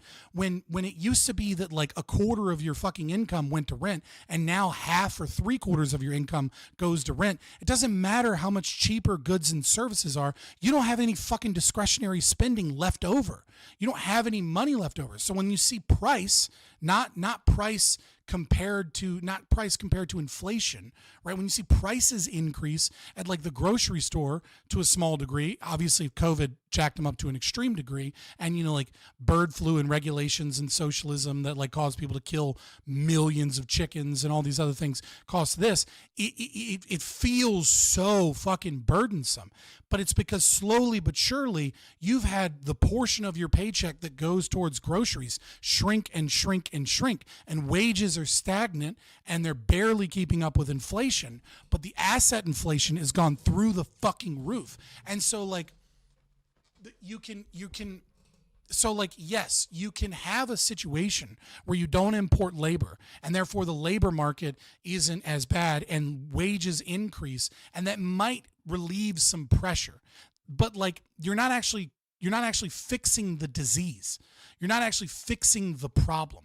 Because if you increase the supply and demand equation for labor, and labor becomes more expensive in America, then it becomes more expensive to have things like factories in America, right? Like I want a factory in, you know, on the border of Texas somewhere with a bunch of fucking illegals in it. Maybe not illegals, but with a bunch of fucking impoverished people working in it. And the reason I want that, I don't want that everywhere, but the reason that I do want that to some degree within our within our country, without it being to such a degree that it, you know, it has this other effect where it destroys our culture, is that there are other jobs at that factory. There are HR jobs that white women work at, right? There are plant managers. There are engineers. There are architects that design these things. There are other high IQ jobs and other things that occur with it. It isn't just cheap labor.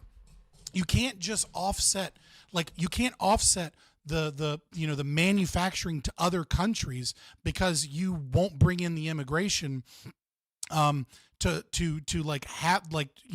lower the supply and demand equation. this can't be it's targeting the wrong thing. You can't have this coexistence of all of these socialist welfare programs. You can't have this coexistence of forced integration with welfare laws, with laws where people are being bussed and paid by the tax dollar to go into small towns like Springfield, Ohio, and replace 1/3 of the fucking population with Haitians, right? You can't make it illegal to discriminate against these people. We have had our hands tied. And now our entire culture has been hijacked by these corporations and by politicians that work together. But at the same time, this concept of like all immigration bad, all economic, interaction with immigration bad is a thing, is a swing in the other direction that is just economically illiterate. There are other and better ways to fix it. And the invitee system is one, and abolishing Social Security is the other. But like, you can't just cut off all cheap labor and expect there not to be other deleterious effects. To the extent that you want people to pay attention to your opinion. And by people, I mean actual... You want to see Jose try to run a DEI workshop? That would actually be kind of funny. People, not Patrick Bet-David, not Ian Miles Chong, Scott Adams, not these fucking f***its that'll walk around sucking your ass because you have money and because you made an electric car. But to the extent that you want that, you... Dude, the Elon dick riders are wild. Have to protect the... Like, the Elon dick riders are the biggest threat to fucking conservatives on the right. Like... There are so many fucking grifters. And like, one of the things that I hope all of this rage and anger does, beyond just like bring a bunch of people in and be like, the Jews, right? Is like, I hope that a lot of this rage and anger gets pointed at all. Like, I love people being like, Ben Shapiro's just a fucking Israel shill. Like, even though I don't feel the same way as many other people on the Israel-Palestine issue. I'm a little bit more in the middle. I have situations in both. I don't want my fucking money going there. That's for goddamn sure. But I want to see that energy pointed towards so many fucking conservative grifters that are just in it for the clout and the recognition and saying whatever it is that their audience wants to hear. American people. Sam's Peacoat tells me he's broke. I don't know. I don't feel like Sam's that broke. I mean, it depends on what broke is kind of relative. Mature young man. Maybe you're fucking like a millionaire and we don't know, and like he seems broke to you. And because you made an electric car. But to the extent that you want that, you have to protect the American people. You're all about being... I appreciate it, Shrek Eyes. I bought a new camera. I'm glad I'm getting some value out of it. Electric car. But to the extent that you want that, you have to protect the American people. You're all about being pro-natalism and increasing the birth rate. Why is the average dude going to want to have kids when he can barely afford to live by himself and eat Domino's? Dude, facts. Like you're fucking all pro having babies, but then you want to import fucking as much labor as you can, and you want to increase importation of labor. Like, no, you have to get rid of welfare programs. They're not helping kids. They're doing the exact opposite. People aren't having kids that should be having kids. We're incentivizing our birth rates to be subsidized by immigration and to be subsidized by the fucking lowest achieving members of our society. Welfare incentivizes the fucking people with low IQ that can't succeed and have low work ethic to have kids, and it disincentivizes middle class people who have that work hard and then now have to pay a fat chunk of their fucking resources towards taxes from having kids. It's the exact opposite. Like, we don't want fucking retards breeding at an alarming rate and then have our middle class so crushed trying to feed the retards that they're not having kids themselves. Like, that's the worst long-term thing. Like, for the first time in 100 years, we are seeing a stagnation of the Flynn effect, right? So for those that don't know, the Flynn effect is this idea that like every generation or so, IQ goes up about 4 points, so we need to readjust the IQ metrics so that 100 is the regular IQ. For the first time in Western industrial nations, we're seeing that IQ is not increasing. Why do you think that is? It's because we're incentivizing low IQ people to breed at an alarming rate, and it's because we're bringing in low IQ people from the third world, and we're incentivizing them to breed, and then we're punishing the people that are, the mid IQ people, the people that are above average IQ, to not have children. It was 3 points per decade when first measured. I don't know how well I appreciate Benet's metrics when they first started, or how accurate they were, but yes, right? And also it seems to be that the Flynn effect has some correlation with like technological growth, and we saw a higher technological growth in that time, but nevertheless, in terms of like, bringing people from like rural areas into like industrialized societies and stuff. But nevertheless, like, yeah, I think so obviously I say this all the time on my channel. There are new people in here, so I'll say it again. Anytime I make a claim and I say like, this is the problem, I don't mean that's the only problem, right? I'm making a generalization, or I'm talking about a major issue. Like no problem with sociology or psychology or culture is ever going to be univariate. It's going to be a multitude of factors. Hey, why isn't China importing infinity Indians right now? If it's such a huge economic advantage, why isn't China doing it? We need to do a naval blockade. Well, part of it is because they have 1 billion people, even with their, their birth rate issues. But yes. Aid of China to make sure they don't get any of these amazing Indians. Every Indian that makes his way into China is a threat, because China will use their genius to get one over on us. That's the big yeah, right? Except they're not. I wonder why. This threat this country's facing, right? I think we need to go nuclear. I think we need to say, if China imports enough Indians, it's like diamonds. It's like nanotechnology. Indians are like nanotechnology. We have to be willing to use nuclear weapons to keep China from getting these precious Indians. That's step one. Sounds retarded, right? Because it is. It's retarded. It's subtarded. Ever hear of a sub? it's a subtarded. I might have to start using that. I use gigatarded. I like gigatarded personally, but subtarded is a good one. I'm gonna have to use that one. Subtard. By the way, Moist Critical coined that term, subtard. Competing with China in what sense? GDP, making a number. What is it with him and doing the camera to his left with like by the way, Moist Critical? Like he keeps doing this camera, like he's a fucking genius sometimes. As much as it's like it's not per se entertaining to me, I can recognize the genius of it. Nevertheless, that's fucking funny. Competing with China in what sense? GDP, making a number go up, having software companies that are valued more highly. Competing with China in what sense? And at what cost? If the cost is making America look like Calcutta, that's not worth it. That's not a price that we're willing to pay. People keep posting these aerial drone display videos of drones shaped like a dragon. Correct me if I'm wrong, that's something that a bright high schooler could do on a smaller scale, is it not? Well, it's fucking illegal in the United States. Like drone technology is hampered in the United States because like you're not allowed to like we have a fuck ton of regulations on drones in our fucking country. That's why we don't have these like cool drone shows, is because China doesn't have these fucking regulations. Once again, socialism is part of the fucking reason that we're behind other socialists. Like, so we just buy fucking Chinese drones. Drones move around in 3D space. How is that an impressive problem to anybody except boneheads who are mystified by drones in the first place? Look at this aerial drone display. It's a bell. Fucking only women H-1B visas? That'd be interesting. Yeah, I mean the problem with the concept of like 1-to-1 women in population and like the incels and shit is like you're not ever gonna fix this problem by having more women. This country could be 70% more women, you'd still have a big incel problem. And the reason you have a big incel problem is like it's a multitude of factors. Dating apps is part of it. Egalitarianism and giving women the freedom to kind of go unjudged by society as they go out and be whores is part of the problem.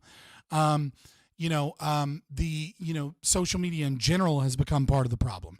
And so when you have a society that's hedonistic and doesn't really judge people harshly for being hedonistic, and you have women as a sexual selector, and then you just kind of let women roam free without any social consequences, then you have a large portion of women who are having sex with a small portion of men, because people aren't dating for marriage anymore. They're dating casually. And so they, you have this small portion of women, or sorry, you have some portion of women that's much larger that are just dating, these like, for lack of a better term, chads, and the chads don't settle down because they don't need to, because they have access to all these women. And then eventually these women kind of, they quote unquote hit the wall at a certain age. And then all of a sudden, you have these fucked up pair bonded single mom women that have these incredibly high expectations in the dating market, and then we subsidize them with child support, and we subsidize them with Social Security, and we subsidize their fucking lifestyle so that they don't need a family, so that they don't have to have a bunch of kids with a family structure and a support network system. And then those women vote for more socialism that subsidizes that lifestyle. But it's not just destructive to women, to men, it's also destructive to women. When you look at the data, yes, it is true that there is an increasing group of Gen Z that are not having sex and are not having relationships, but it's also true of women, just to a larger degree. There's no such thing as a femcel, because women, if they want to go out and get a guy, could very easily do so. But there are a lot of women who aren't having sex that are completely checked out of the dating market because they too don't like all of the toxicity. They don't like all the jaded dudes that are grown up in the system, that are like have all of these fucked up opinions because they've been hurt too many times, and they don't like the fucking whores either, and so they check out fucking too. Like femcells are a real thing. It's just they're not real in the sense that they're not involuntary celibates. Like if they wanted to go out and get sex, they could. It's just that they don't want to be a part of this because it's not healthy for them. And just as much as there are a lack of viable good women out there, there's a lack of viable good men. And the other problem is social media, right? The red pill podcasts and the street interviewers and shit, they give this perception that all of these women out here are these whores. And it's like, dude, there are tons of women out there that aren't having sex, and they're like waiting for good people and good men to show up, but you're too much of a fucking pussy to go and talk to girls at the fucking grocery store because you heard on some red pill podcast that you're going to catch a charge if you flirt with a woman. No, you're going to catch a charge if you go up to a woman and you touch her or you say some crazy shit. But you need to go up to women in the fucking grocery store, and you need to go up to other people, and you need to be willing to get fucking dejected and fucking talked down to, and realize that that's what it means to be a fucking man, and then try it a couple more times. And eventually it's a numbers game. If you just fucking learn how to talk to women and not say crazy shit, and you learn what makes them smile occasionally, if you want a relationship, you will go out and find a relationship. Yeah, you have to shower. Yeah, you have to trim your beard. Yeah, you might need to lose some weight so that you're not disgusting. Yes, you might need to wear clothing that is somewhat in style and doesn't make it look like you're just crawled out of your mom's basement. But if you fix all those fucking things and you have some level of income and you learn to talk to women and you talk to enough of them, yeah, you'll eventually find some girls, and you'll probably find some bad ones too. Okay, but this is a multifaceted problem, and it's not going to be solved by bringing more women into our fucked up culture that's been destroyed by feminism and socialism and dating apps and fucking Instagram. That's another thing. Ask a girl for her IG. If you really want to be a Chad, if you're really a Chad and you want to help the rest of us out, if you are a over 6 foot in shape guy that looks good and you want to help the rest of us out, just go up to girls and ask them out.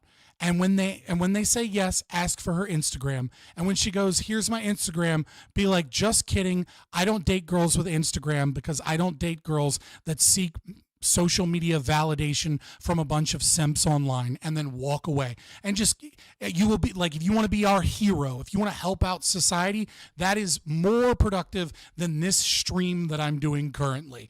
Unless, of course, this stream gets one of you to do that. All right? Like, if you want to help us out, Chad, that's how you help us out. There you go.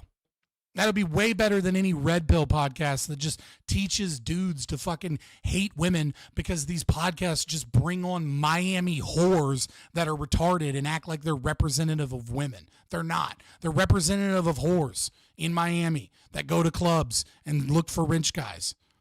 Who are mystified by drones in the first place. Look at this aerial drone display. It's a Why ballet. don't I do that? Because I'm not fucking a Chad. I am 6'5", but I'm not super attractive, and I am a little bit out of shape, and I am a little bit older. All right.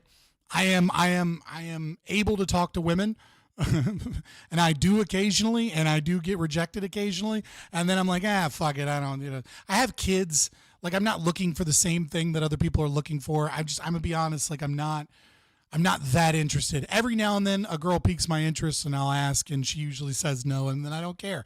And then I don't ask again. I'm not really into it.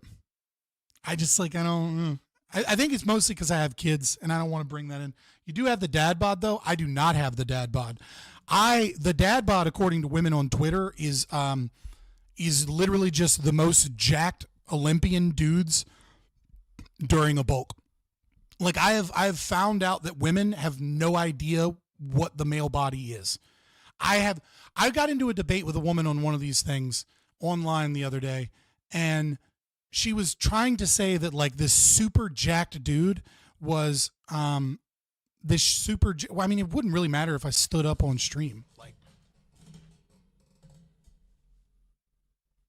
you don't know how tall or short I am. You just saw more fucking green screen. But it wouldn't so anyways, I was like, they were trying to say that this super jacked dude that was like in a cut, or sorry, was bulking, was like, yeah, I got a big belly, it's cool, buddy. Was like a dad bod, and this is what you get when you don't count calories and you eat whatever you want, and like you go to the gym 3 times a week. And I was like, what the fuck are you talking about? So then I sent her a picture, okay? And I was like, do you consider this to be a dad bod? And she was like, yeah, that's a good dad bod. That's hot. Like, that's a dad bod. Like, that's a guy that works out occasionally and like eats whatever he wants. And the picture that I sent her was Bjornsson, the mountain from Game of Thrones. It was, a guy who 3 years in a row won strongest man in the world. I sent her a picture of the strongest man in the entire world during a bulk phase. And she was like, yeah, that's a dad bod. And I was just like, dude, like, this is how fucking crazy you are. And they were like, whatever, you don't know what you're talking about. And it's like, women literally have no concept of the male body. It's hilarious. They genuinely believe that, like, if like, yeah, like they think his name wasn't Thor Bjornsson. It's like Jansen Bjornsson or whatever. I can't remember his first name, but it wasn't Thor. It's like J-Soft or some shit. They literally thought that like a dad bod of like a dude that eats whatever he wants and works out occasionally is the strongest man in the entire world. Like, these people are insane. By drones in the first place. Look at this aerial drone display. It's a ballet of killer drones. How can we compete with that? That's what drones do. They move around in coordinate space. Who gives a fuck? It's the low-hanging fruit of robotics. Yeah, that is so hilarious. I'm glad Sam Hyde is calling that out. Like, it's just not that big of, like, it's just not. It's so dumb. It is so fucking dumb to think that like these drones are like the craziest thing ever. It's just a bunch of drones with lights hooked up to a basic computer program. That mystifies people. I mean, maybe I'm wrong. Didn't we have more impressive shit in the 80s? Isn't this more impressive? One. Cover. With no pilot to compromise performance, even more unusual craft and propulsion systems have been designed and tested. Why do we need to compete with them? Can't we just kick their spies out and tell them to fuck off? When do I get some Chinese pussy? Okay, am I not a big enough media figure that the CCP, is it the CCP, Chinese Communist Party? Why aren't they sending these hot spies to fuck with me? Suck my... Because media personality is not good enough. That's what it is. Half Thor Bjornsson. Yeah, it's because like they go after people like Hunter Biden. They go after people that can actually make them millions of dollars. Okay, billions. Sorry. Okay, they like, yeah. I mean, well, the thing like, and here's the thing too. Shill money comes in and trickles, and people think that like people are bought. I want to make this very clear. People are not bought. Like, people think that like people have integrity, and then they sell out and they're bought. That's not. Take it from a streamer that knows a lot of streamers. Okay. Obviously I'm not like in the halls of power. Obviously I'm not like, super big streamer or anything, but I know a lot of big streamers. Okay. Talk to them a lot. I know the business fairly well. Okay. And what happens is that people that are already sellouts get money. People that already have these dumb ideas and already sell out their shit, already sell out against their own presumed community, then get boosted and get money, right? It's just like Tim Pool, right? Now, I mean, like, obviously this is like obviously like the right-wing version Russian thing, whatever. You can say whatever you want, right? But like, let's assume it is true. I don't know that it's true that that Russia was funneling money into Tim Pool, right? Nobody's paying Tim Pool to change his content and sell out. They're paying Tim, if we assume that it's true, they're paying Tim Pool because he already says it. And because they know that that money gives him more money to advertise his ideas and gives him more money to upgrade his studio, right? When people go in to check out a streamer, the very, very first thing that makes most people click off is bad audio quality. The second thing is poor video quality. The third thing is production quality. The fourth thing is your content and your ideas. That's how it works. Okay? If people come in and your microphone sounds like shit and it's peaking and gaining and like crackly and sounds bad, it's grating to the ears, they immediately go to another person. If they come in and your audio quality is fine, but and they can put it on in the background, but like they can't sit down and watch it because it looks like shit, then they click off. Then people pay attention to your ideas. Okay, and so if your ideas are already commiserate with whatever fucking with fucking Israel and like whatever fucking organization, or like Progressive Victory, trying to go after Trump, or fucking like maybe it's the Russians with Tim Pool or whatever, right? If your ideas are already there, they'll just give you the money, and then you'll invest that money in yourself, and then that money will then improve the quality of your stream and will get you a much larger audience. That's really that simple. Have you already watched the video beforehand? No, I haven't. This is a first time reaction. This is how I do reactions. Like, I know a lot of people do quick reactions. And take it in. I interrupt a lot and I give my ideas a lot. I just don't think like it's a real reaction if you're just like fucking like watching it and like barely discussing it so you can like absorb it. Dick for blackmail. I also assume more often than not that like people that are doing the reaction, people that are watching reactions have probably already seen it. So more often than not, they don't really need the content like in its totality to like not be interrupted that much. Obviously that's not true with like music video reactions because like it kills the vibe, but with like reactions like this, not so much. CP, Chinese Communist Party. Why aren't they sending these hot spies to fuck with me? Suck my dick for blackmail. When's that gonna happen? China, I'm waiting, okay? I have 300,000 YouTube subscribers, or 250,000 probably, 200,000. How much on Hyde Wars? If you have over 100,000 Twitter followers, you should demand that a hot Chinese spy comes and sucks your dick. Okay? You take a video. Whatever. Why is that? Am I not popular enough to get this fucking mingling? To get Bing Bing over here? Ah! A Tesla Model I wouldn't mind a CCP spy. I can fix her, boys. Model X and Bing Bing over here sucking me. That's my price, China. Send them over. Do we need to build giant cities that nobody lives in to compete? Do we need to turn our country into a surveillance state fucking nightmare to compete? Do we need to essentially have slave labor to compete? What type of competition are you talking about? And at what cost? Compete. Well, I mean, like, yeah, I mean, without a doubt, like, the CCP, like, China is a paper tiger, but the problem is that it's a race to the bottom. Right? Like, China's current system is doomed to fail, but so is ours, right? Like, we cannot keep going tens of trillions of dollars in debt every fucking presidency, right? The CBO said before COVID that by 2050, we were going to be $120 trillion in debt, and then also have slow economic growth along with that debt and maintain our status as the reserve currency, for OPEC plus. Like, if those few $1 trillion in yearly trades come back into the American market, all of a sudden, like, we're going to collapse. And China is in a similar situation. I mean, like, China fakes everything. China lies about their economic data. Like, people think China's strong.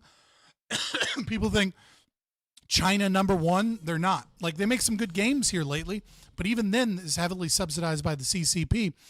Like, they can't build most shit. The only shit they can build is mostly from things they've stolen because we're stupid enough to push IP and they're not.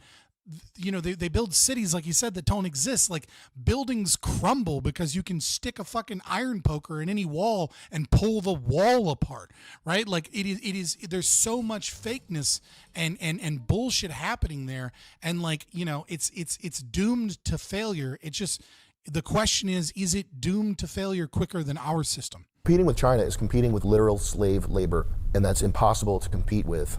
It's not worth competing with. And nobody who has a real sense of what matters in life thinks anything about competing with China. We've been hearing this for 30 fucking years. And as long as China has been an industrial nation, there have been headlines, The Economist. I remember this in the dentist office when I was a kid. China's looming on the horizon. We have to accept a lower quality of life immediately to compete with China. Mm-hmm. That's the thrust of every article. You, the American worker, you have to take less pay and accept more bullshit, because there's a big boogeyman looming on the horizon. It's China for 30 years. Well, I mean, it's kind of true, but the problem it's not China's fault. It's our government's fault, right? Trump is one of the few people to call them out on their anti-free trade bullshit and say, fuck you, I'm going to tariff you unless you fix these problems. Tariffs are horrible, right? Let me be clear. Tariffs harm everybody. No one is benefited by tariffs, okay? It hurts the Chinese, it hurts us, it hurts the worker. The only person that gains a benefit from a tariff in the economy is the people, the small businesses that are competing against China for products, right? And their products become cheaper. But they still have to, blanket tariffs still cause them to have rising costs of production. And then on top of that, everybody else has to pay more. And so it doesn't help the overall market. And so they get fucked too. They just get fucked less than everybody else that gets fucked. However, okay, tariffs can be a great tool as a threat towards eliminating anti-free trade in other places. Okay? So, for example, when we look at cars, why in the fuck is America still accepting that we don't tariff German automobiles, but Germany tariffs ours? In what fucking world can we look at the collapse of the auto manufacturing industry during the 2009 collapse, but even, slow collapse from the 1970s on, in places like Detroit especially, and not at some point go, yeah, I get it, we had this beneficial thing to help the German economy after World War II. It's 2025 now. It is 80 years after World War II, and we are still accepting that BMWs and Audis and fucking Volkswagens don't get tariffs, but Ford and Chevy get tariffs into their country so that they can keep producing things, and then it's too expensive to buy American automobiles in China compared to the German manufacturing, but not vice versa. Okay, well, here's the thing that you can do if you're Trump, right? Is you can go to Germany and you go, look, we're going to start tariffing your fucking vehicles. Okay, and if you want us to get rid of these tariffs, here's what we'll do. You get rid of your fucking tariffs, okay? And here's the other thing you're going to do. You're going to get rid of the tariffs on all of our food, and we will agree to these things that we're going to ban that are banned in your country.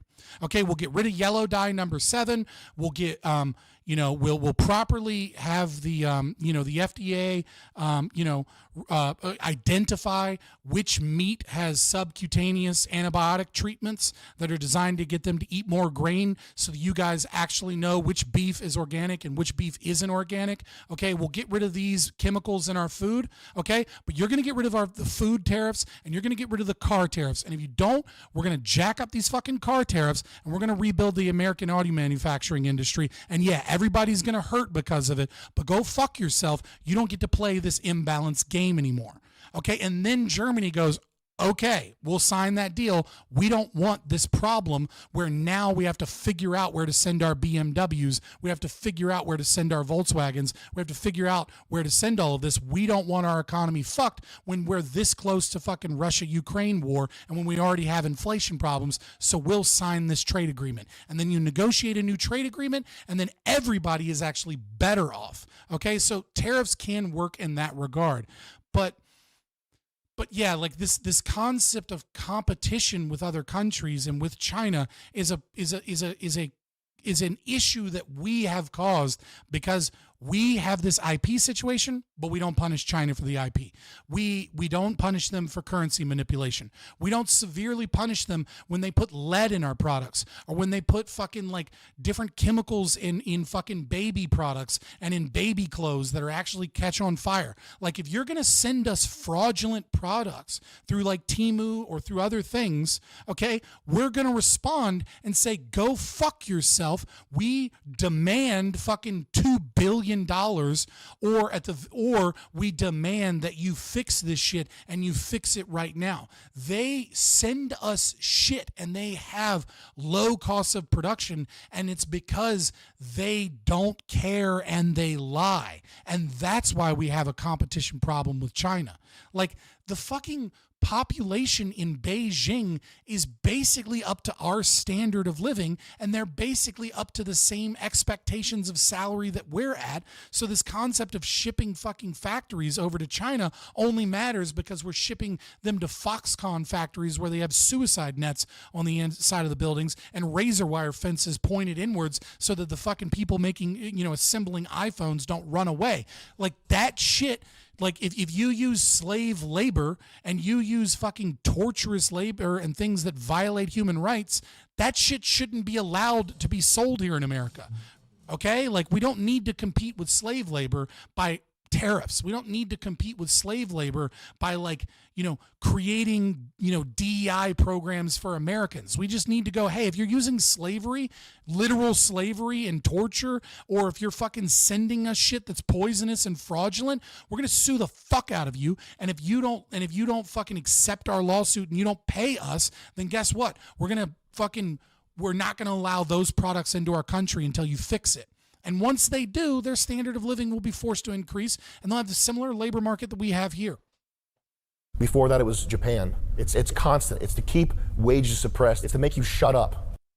Yeah, we do have a tariff on cars to a certain degree, but like it's nowhere the same as what Germany does to our cars, right? Like it's like we have tariffs on a bunch of shit, but there's small tariffs. And most of it is like a taxation for like it gets really complicated once you start talking about immigration's custom enforcement and shipping laws and things like that. I'll tell you what, you want to fix you want to fix our fucking problem with labor and shit. Here you go. Repeal the Jones Act. Do you know, guys? I don't know if you know this. Do you know that in America, it is illegal. It is illegal for a ship carrying products, okay, to go to an American port, pick up products, and then go to another American port, and then go to another American port. It is illegal in this country. You can have your assets literally seized by the Coast Guard if you don't pay this insane tax that essentially makes it to where you can't do it because of the Jones Act. And the Jones Act is supposed to protect countries like Puerto Rico, except it utterly destroys countries like Puerto Rico, because a ship comes in from like the UK, and if they stop in Puerto Rico, okay, they can't then stop in Texas. And so what they have to do is they stop in Texas, and then they stop in like Texas or in Florida, and then a different shipping vessel that is like, a Puerto Rican company, a domestic company, as opposed to a foreign company, okay, can then go and bring products to Puerto Rico. And so Puerto Rico is their products are insanely expensive all because of this law. And like they have 10,000 dock worker jobs that like fight to keep this act afloat. But it's also one of the major reasons why we import so much energy, is because companies can't ship out from Texas and then drop natural gas over into the United States. So then they have to go over to places like Europe with their natural gas. And then when they go to Europe, they're like, why would I buy your fucking natural gas that's more expensive than what we get from Russia? Like there are all these taxes and regulations and essential illegality to allow people to just use boats for domestic trade. Like if you repeal the Jones Act, we would have so much more domestic trade from state to state. Like you can do domestic trade within the state, but it like comes in with the state, and like there's different laws and things that, you know, according to like whether or not it's a domestic vessel owned by an American corporation versus like a foreign, et cetera. It's supposed to protect us, but it's literally not protecting us at all. It's just forcing us to buy from other nations, when if we just repealed this one fucking law, we would be able to have much more domestic trade. And it's also part of the reason that we have all these oil pipelines and natural gas pipelines that we don't need, because it's too fucking expensive for us to ship it via boats. It's like that alone would drastically reduce the prices in goods in America. Elon doubles down in this tweet, offering a false dichotomy. Either we have to have more legal immigration, or you, the person disagreeing with it, you want America to fail for your own personal gain. What personal gain are you talking about? You want America to fail for your own personal gain. What is Elon, what are you talking about? How does anybody personally gain from this? The only gain happening is in stock prices of tech companies. That's the gain. That's where the gain is. Cui bono. That's who stands to benefit from this arrangement. I mean, to be fair, like that is a gain for America to a certain degree. It's just offset by other losses, right? Like it is like, if the stock market does well, GDP does well. If GDP does well, then businesses thrive. If businesses thrive, then businesses can expand. If businesses can expand, then there's more jobs. And if there's more jobs, then the labor market balances. But the problem with that is will they just import more labor? You know what I mean? Like, will they offset that with more problems that then destroys the culture to a bigger degree? Like, the problem here is, like, there's only one or two solutions. There's only like really two solutions here. You either restrict and or eliminate H-1B visa immigration, and this comes with other problems, right? This is going to come with more manufacturing loss, more job loss, but at the same time, there's not going to be this imported labor that competes, and so we'll see what that happens economically in the future. It's going to be a downward pressure on growth in the American market, but it's also going to be an upward pressure on the labor market, and like that could be a good or bad thing. The other thing that you can do is, like I said, an invitee system. You have to make these corporations pay in some degree for this system. If these people cause problems, if these people need to be deported, if these people, cause property damages, etc., then they need to pay. And if these people are paid lower than the median tax salary, right? So if they bring in people that make $100K, whatever. But if they bring in people that make like $40K a year and they're not paying the median tax salary, then the company needs to split the difference. Okay, the company cannot bring in people that, make under the median salary, and then they as a company and those people pay lower taxes because of that. No, fuck you. You brought in immigrants. Those people need at a minimum to pay the median tax salary. And if those people aren't going to pay the median tax salary, then you as the person bringing them in need to split that difference, because they need to not be a net negative to the American taxpayer. We as Americans cannot be paying to import labor that is then going to compete with us. Like, that is fucking ass backwards. Like, so like this low skill, low wage labor that they're importing people to just work at even lower wages, go fuck yourself. They need to mandate to only pay American citizens if they make $40K annually. No, I don't. I mean, like, sure, you could do that, but like, I would rather them just pay to offset the difference, right? Like, if someone is making like $30K, whatever the median tax bracket is, the company needs to pay that extra to the government for bringing that person in, and they need to co-sign that person. So if that person defaults on a loan, if that person defaults on a car loan, if that person commits a crime, whatever it is, and they need to be deported for whatever, these people need to be deported. Again, we've talked about it. You were here for it. It's not politically feasible. And on top of that, they didn't do anything wrong. Like, I mean, they did, in the sense that they violated the rights of the citizens by utilizing public property. But like, deportation is not it doesn't fit the punishment doesn't fit the crime. It goes beyond restitution and retribution. Oh, goddammit, I tried to hit space bar, it didn't work. This tweet, it's not first principles thinking. It's not in good faith dialogue. This is a dishonest mischaracterization. True. Nobody's calling you a liar.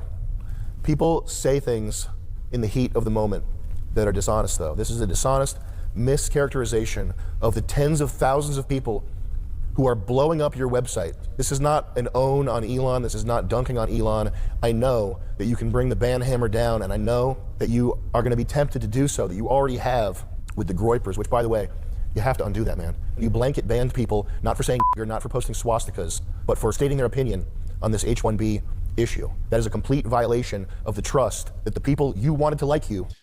Yeah, without a doubt, like that's, I mean, like Elon Musk was never for free speech. He's been lying about that the whole time. He wanted less restricted speech, less government involvement in speech. But if I'm being honest, I don't think Elon Musk really cares that much about free speech.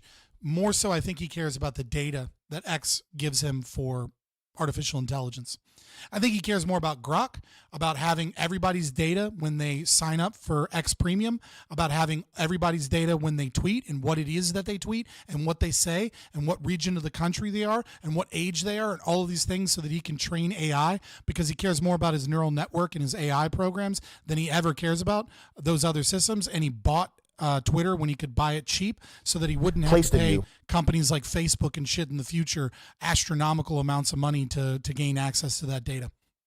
I think that's a bigger value to him than like the concept of free speech. I do think he cares about free speech to a certain degree, but he's a hypocrite about it and he doesn't believe truly in free speech. He only agrees with having more freer speech, less restricted speech, and so long as it doesn't fucking come after him. He's petty and he's fucking childish in the way that he engages in this issue. That is a complete violation of the trust that the people you wanted to like you placed in you when you said that you're for free speech. It's straight George W. Bush. Yeah, right? Fucking we've had up to 80 viewers at our peak, all right? Give me some likes, boys. Come on, give me some likes. Half of you in here haven't liked this fucking video, this stream. Come on, give me the likes, boys. You're either with us or you're with the terrorists. Well, no, he said like you're not banning them for saying the N-word. You're not banning them for saying, slurs. That's what this is. You're either agreeing with me or you're fucking an enemy. You're an enemy. It's not an argument. It's not a well-reasoned position. It's just my way or the highway. Is that what free speech is? Is that who you are?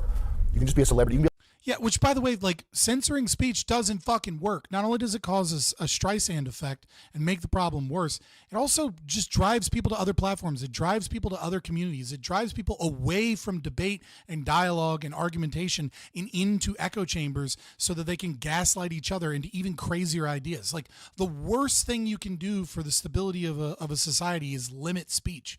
Like, free speech must be absolute. You need to have that free speech be absolute if you're going to have a nation state. If you don't have a nation state and you want to have limited speech on your website, absolutely, I get that. But that's not the same, that's not the same thing, because there's competition in the market for other places and other forms of speech. But if you're going to have this pseudo-state relationship where the state is involved with like this, Section 230 fucking protection that it gives and like all these state contracts and like all this state affiliations, then you better have fucking free, unregulated speech on these platforms. You can't fucking mix and match this shit. You can be like Ellen DeGeneres. You can be like The Rock, and you can get Ozempic, you can get breast implants, start going on The View, whatever you want for popularity. You can do that, of course.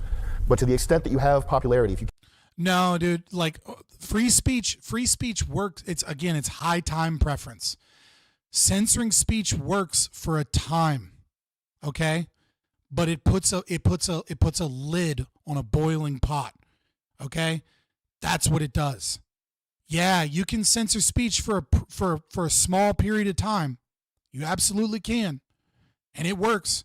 Normies stop seeing that shit and they stop getting radicalized. Okay? But when people don't have an outlet and the problems that cause them to have the opinions that you didn't like continue,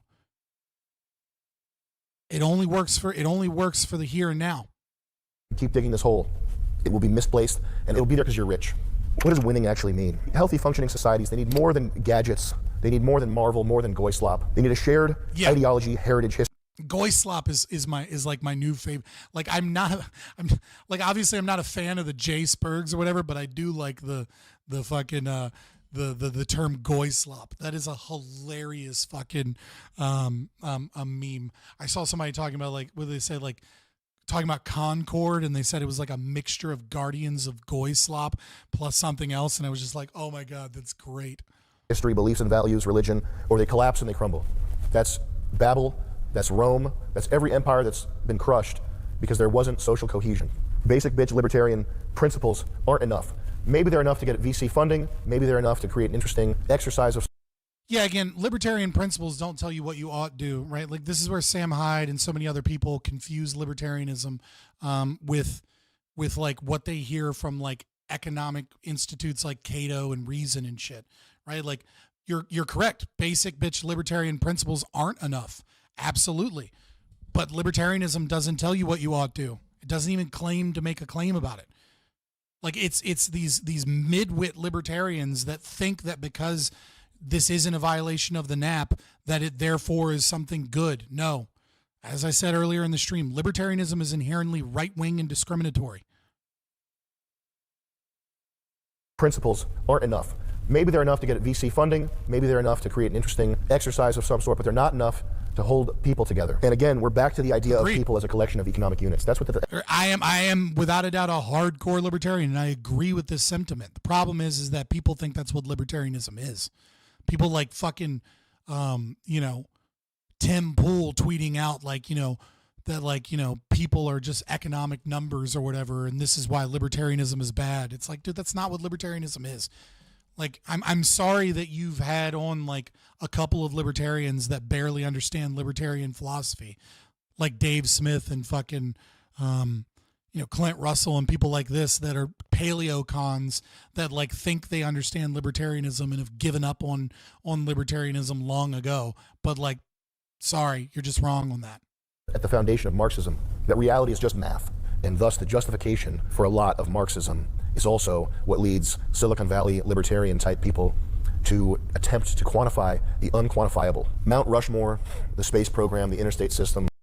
Yeah, I mean, literally libertarianism is based off of Austrian economic theory, which is against empirical evidence as a predictive model of like economic outcomes. Like what he just said is anti-libertarian. Like Austrians go off of praxeology, theory of human action. Okay, like we look at things and we say, like methodological individualism, and then looking at individuals and saying, okay, we know for a fact that if you increase minimum wage, there's going to be a downward pressure on jobs. And there's going to be a downward pressure on the labor market. Why? Because there are some jobs that are going to be priced out.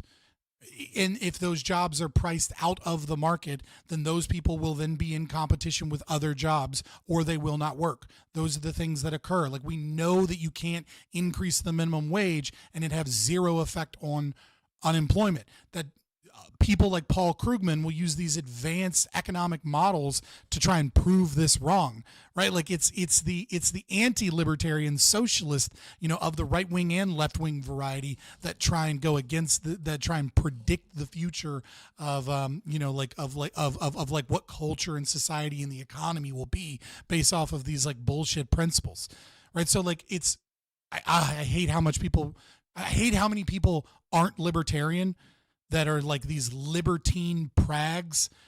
I can't say the full term because it's a slur and I'll get booted on YouTube, but it's prag and then a 3-letter word that fucking rhymes with Prague, right? Like these lefty hedonistic fucking, we just need, diversity is our strength and gays, guns, and ganja. It's so great. Like these people aren't libertarians, okay? They're just not. They're libertine idiots. Motion pictures, electricity. These are all things that are not quantifiable. So they're quantifiable in the sense that you can look back, you can say that they cost X amount of dollars or that a certain amount of concrete and steel was used in their construction. But these dream projects are unquantifiable things. There's no slider in the program where you can crank up the number of Indians to 200 million and bring the American dream to fruition faster, okay? There's no data entry point where you can bump up the Indians and get Chrysler buildings popping up everywhere, more Art Deco construction. We do not need more bloated code bases, more tech gadgets, more poorly run hotels, more work ethic, okay? What we need is leaders willing to fight for the American people, not for corporations, not for the idea of America, but for the American people. That is the only thing. Well, corporations are a part of the American people, right? Like, and they are a part, like they're a part of the economy.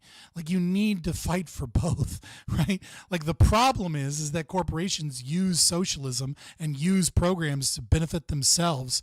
Yeah, it's a SteelSeries Arctic. That is the headset that I'm using. I'm just using like the black version, because I like black things. It's actually, let me see, just to be safe. Yeah, the SteelSeries Arctis 9. It's my virtual audio cable that I just pulled up. Thing that we need on the brink of collapse, on the eve of our crumbling. It needs to be something higher, a higher ideal than tech company market caps. If it's just that, then it's just noise. It's just not reality.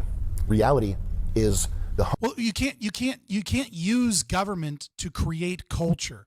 I mean, like you can use government to have a pressure on culture, right? But there are unintended consequences of utilizing state power to try and enforce culture. Just like socialism doesn't work, you can't use socialism for culture and think it magically works too, right? Like you cannot have a set of planners that like pull the levers of society and get the outcome that they want. Like you are, like Sam Hyde is kind of arguing, he's not getting specific here, but it seems like he's hinting at arguing for the kind of the same problem that the H-1B visa situation is that like if you're just saying, oh, we'll just fight for Americans and like we need to limit immigration, we need to limit these things, you don't know what those outcomes are either. That has other deleterious effects. It's a trade-off. Like I do agree that it's kind of obvious to anyone to see that if we just keep importing people from the third world to massive degree, that there's a problem there,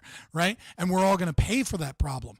But you can't just have but if we get rid of H-1B visa system, for example, right, and we just destroy that system and we destroy immigration, we just have like a net zero immigration system, there's going to be all kinds of other problems, some of which I can guess and some of which I can't. And the reason I can't is because I can't predict the future, and some of them are going to be good and some of them are going to be bad, right? But if you use state power to try and change behavior of human beings, that power that you use to enforce against human behavior is always going to come at a cost, and that cost is going to be negative. It's basic game theory. People do not want to have, and this includes American citizens and people from other countries. People don't like authoritarianism. If you advocate that authoritarianism be used, then you're going to have to pay a cost in order to push forward that authoritarianism. Right-wingers can't solve the economic calculation problem any more than the left-wing socialists can. Okay, it's just socialism of a different variety. Hundreds of thousands of kids who are graduating with massive college debt, hundreds of job applications, they're being looked over for people who are not us. Yeah, well, another thing is we have to absolutely get rid of student federal loans. We have to abolish student federal loans. It is fucking insane that we allow 18-year-olds to take on massive amounts of debt that the government fucking subsidizes, that you, the taxpayer, fucking subsidize, and that they make this choice at 18, and then we, and because of this, they're guaranteed admission into by so many different programs into college institutions that have done nothing but bloat their fucking universities with fucking administrative woke roles instead of actually improving the education, because they're propped up by the taxpayer and these massive things that just push people into massive amounts of debt. You want to fix our fucking STEM situation? Get rid of federal student loans and make it to where only private companies can give out student loans. And you know what's going to happen? You're going to apply to college with no fucking money, and you're going to go, I want to get a gender studies degree. And some bank somewhere is going to go, well, I don't see you making enough money to pay off the loans with this gender studies degree. And you're going to be like, fuck. And they're going to be like, go get a real degree. Or you're going to go to some cheap community college. You're going to get straight A's. You're going to do a bunch of other programs. And then you're going to go to the bank and be like, look, I got accepted into Harvard again. I've got nothing but straight A's. I'm a super fucking hard worker. I've like been on these research topics. I've worked with other people, and you're going to be one of the few people that they're like, okay, yeah, you look like you're going to be able to make money again with this degree. We'll give you the loan for it. But instead, the government just fucking, this is how I do reactions. I'm sorry, guys. Like, hashtag sorry, not sorry. This is what I do. And more often than not, I usually leave the end of the video. Like, I'll probably start around here anyways for other people to watch themselves. And I don't usually get through these long things anyways. Yeah, I'm a yapper. That's the content that I do. If you want to watch someone like give like a point every now and then basically most of the content is just Sam Hyde video again, then fucking go watch them. If you want someone that like genuinely reacts to it and gives you their arguments and argues against it and thinks in real time and gives examples, then you're watching me. But yeah, like the student loan program is another program caused by government involvement in socialism, right? Like it's anti-market, anti-capitalist socialist programs that have created much of this woke DEI shit on top of like this federal student loan crisis. And who pays for it? People that make decent money that don't go to college. Trade workers. That's who pays for it. And all this stuff where you like pay people back student loans. The overwhelming majority of people that own student loans are fucking doctors and lawyers and engineers anyways. The people who get fucked are the people who don't graduate. Those are the people that really get fucked. That's not a meritocracy. That's not some idealistic, high-minded. Well, I mean, like a lot of times I don't get all the way through the video before, we're already 4 hours in. We'll see how far we get. We'll get close to the end. We might not finish. We'll see. It's just money. Apple and Google might win. I'm not going to limit my reaction in the hopes that we like hurry up and finish the video. Like, I don't want to do that to anybody because then I'm not really reacting at that point and like giving you my honest opinions. Then I'm just like watching the video with you guys. There are plenty of other people that do that. But America will be worse. The soil that all this winning flourishes out of is salted. And that means that the next Apple, the next Google will be Chinese. Potentially the next SpaceX will be Chinese. Wouldn't that be strange? Wouldn't that be interesting if China makes it to Mars first? It would be great for humanity. Why don't we do it? Let's do it. China makes it to Mars before America. Does that sound like fun? It's just humans. They're just interchangeable economic units. Why wouldn't we want that? I think we do it. It sounds good to me. How do we do it? Yeah, no, I love Sam Hyde saying that. Like, that is the thing that Elon Musk needs to hear over and over and over again. It's like, if people are just economically interchangeable units, then why does it matter what country gets to Mars first? Clearly it matters because the culture of the institution that achieves those goals has an impact on what that place looks like, how that place gets... what Mars looks like is going to matter based not on who gets to Mars first in the sense that like if we get there a year or two earlier, but it's going to be based off of who get like the culture of the institution, the culture of the company that colonizes it. Who is this man? Are you talking about me or Sam Hyde? Sam Hyde's a comedian that is like an edgy comedian. He's like, I don't know, I guess like the modern day Kaufman. Define winning. I just won. That was Asmongold that I spit on. I killed him. I'm not dissing Asmongold. I'm just playing around. I spit on Moist Critical. I'll spit on his face. Fuck. But he's an edgy boy and a crazy person that does edgy content that's crazy, but he's also like retarded smart. And every now and then he puts out gems like these. Guy. No, we love Moist. We have a deal with Moist right now. It's for nicotine pouches. These are Moist nicotine pouches. I call them Moist. Did you know Moist is a Yiddish word? I didn't know Moist Critical is actually Jewish. Did you know that? I didn't. Crazy fact. Winning. Is winning making it so that tech companies that's hilarious. Have even higher. If iDubbbz was smart. Higher valuations, is that winning? It's the valuation of Netflix. I figured it out. That's why we're not winning, is because Netflix stock isn't high enough. That's the only way to win. I want to kill my neighbors and burn them alive and blow up my car, but it's okay because Netflix is worth $3 trillion. I want to cut my cock off and scramble my brain with fucking fluoride. I'm gonna win because Netflix is worth $3 trillion. I can't believe the dollars are this high. I can't believe we're winning this much. The dollars are this high.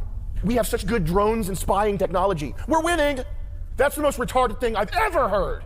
At least leftoid medicine vaccine brain niggas. Bleep that out, please. I said people. At least people whose blood has been replaced with vaccines and are so far on the left they salute Mickey Mouse. They think that they're helping people. If winning is just drones doing an air.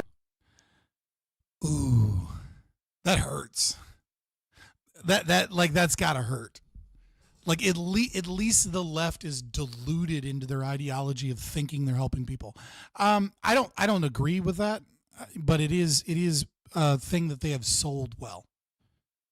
They don't think they're helping people. They just pretend that they're helping people, and everybody else pretends that the other people are helping people. They don't think they're helping people. They hate people.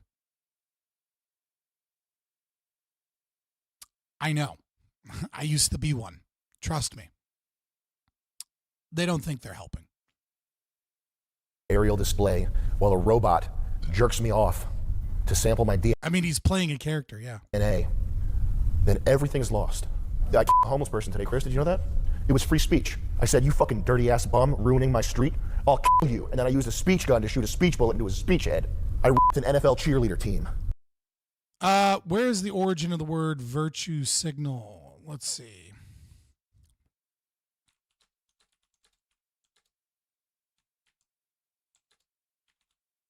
I just want to pull this up for you real quick.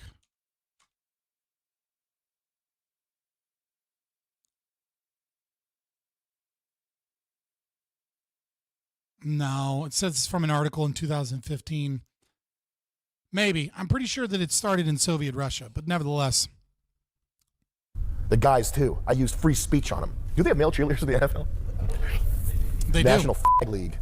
Look it up, please. Does the NFL have male cheerleaders? Yes, they do. That is awesome if that's true.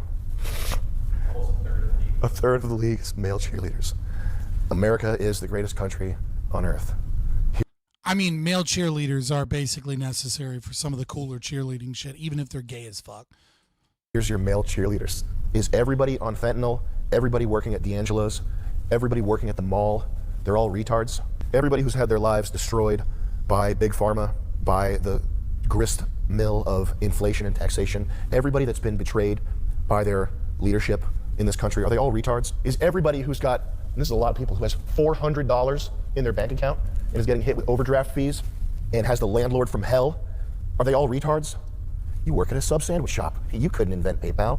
If you really believe that these people are all retards, then you have no place in the discourse going on about the future of this country.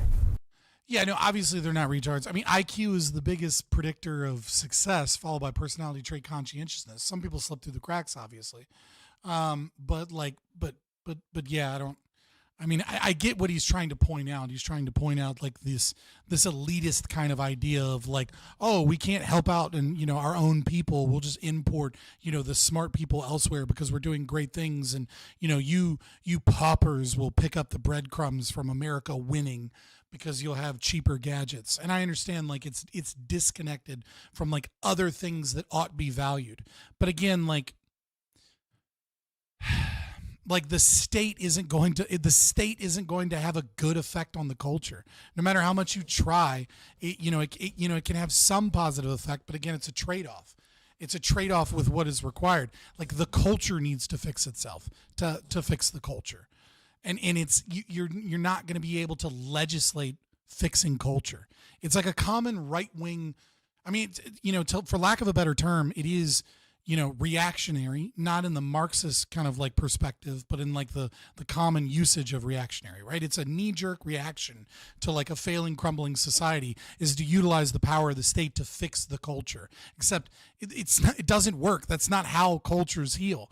You can't use the fucking state to fix your culture. I mean, you can fix some things, but it comes at other costs that just, and if you are already in a death spiral, those other costs continue the death spiral. You are just a computer guy. And I don't think you really believe that. I hope to God that you don't. But if that's really what you believe, then you're not a leader. I could say fuck you. I could say, take a step back and fuck your own face. But I'll say this. If you really believe Detroit will save America. I mean, maybe if the Chinese invade because they're well armed, but that's about it. That the American people are retards, which they are. We got male cheerleaders in the NFL.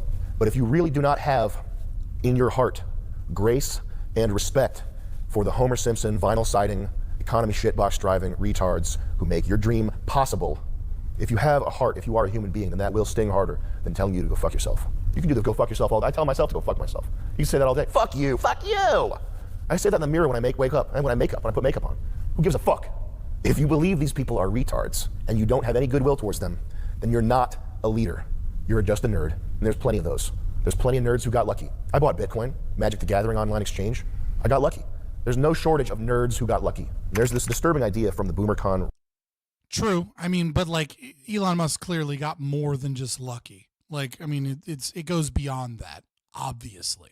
Right. That America is just a collection of ideas.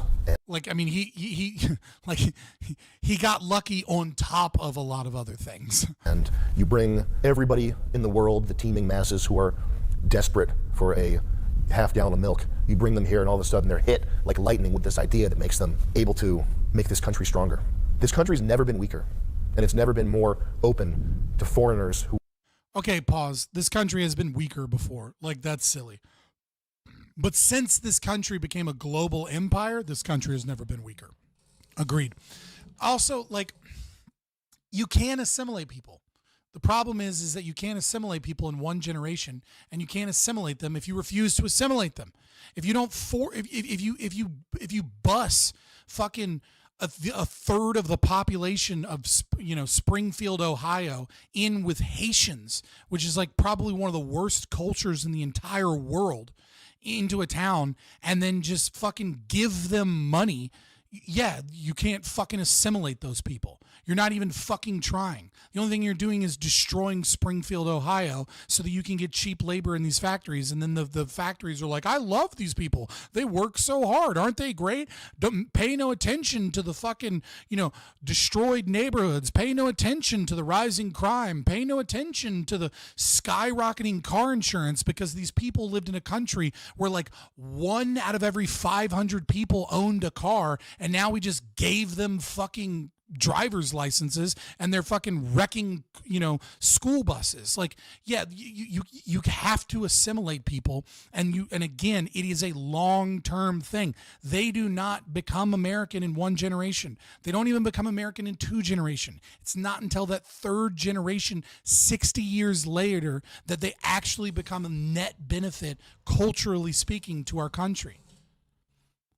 And you can't bring in retarded amounts of people and like just and subsidize this at the cost of Americans and expect this to have like positive outcomes for us. It's not going to have positive outcomes.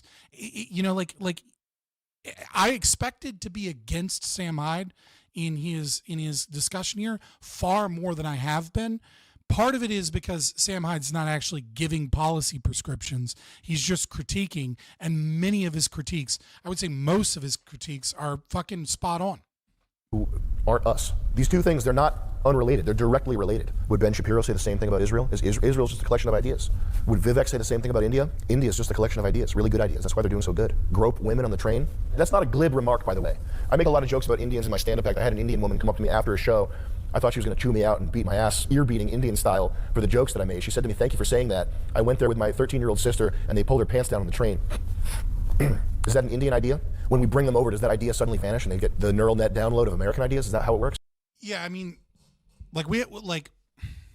Tommy Robinson is in prison again. Sweden is now the number 2 rape capital of the world per capita. Sweden is number 2 for rapes per capita.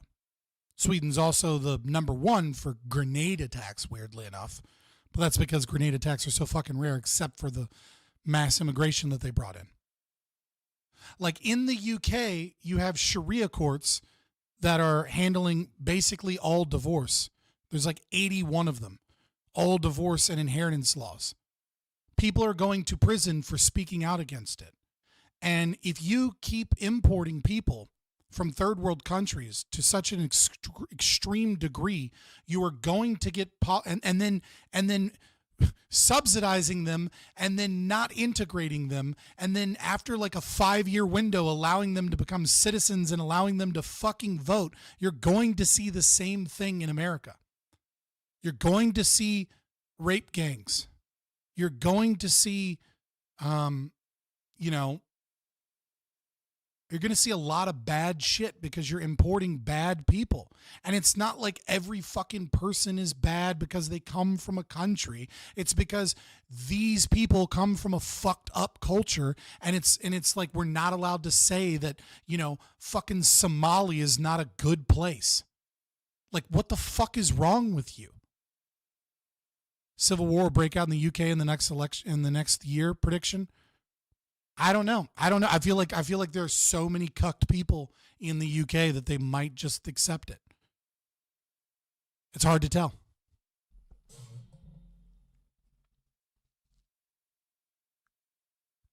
Right? I mean, like, this is like the idea, like, America is one of the few places in the world now where you can even openly discuss this.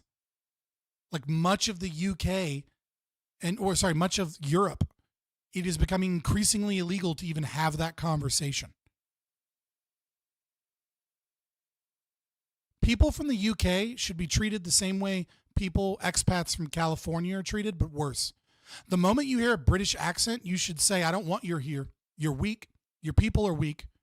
You better not come here, and you better not fucking vote like you voted before. And I'm watching you. Because you're a fucking poisonous, toxic person by the fact that you're British.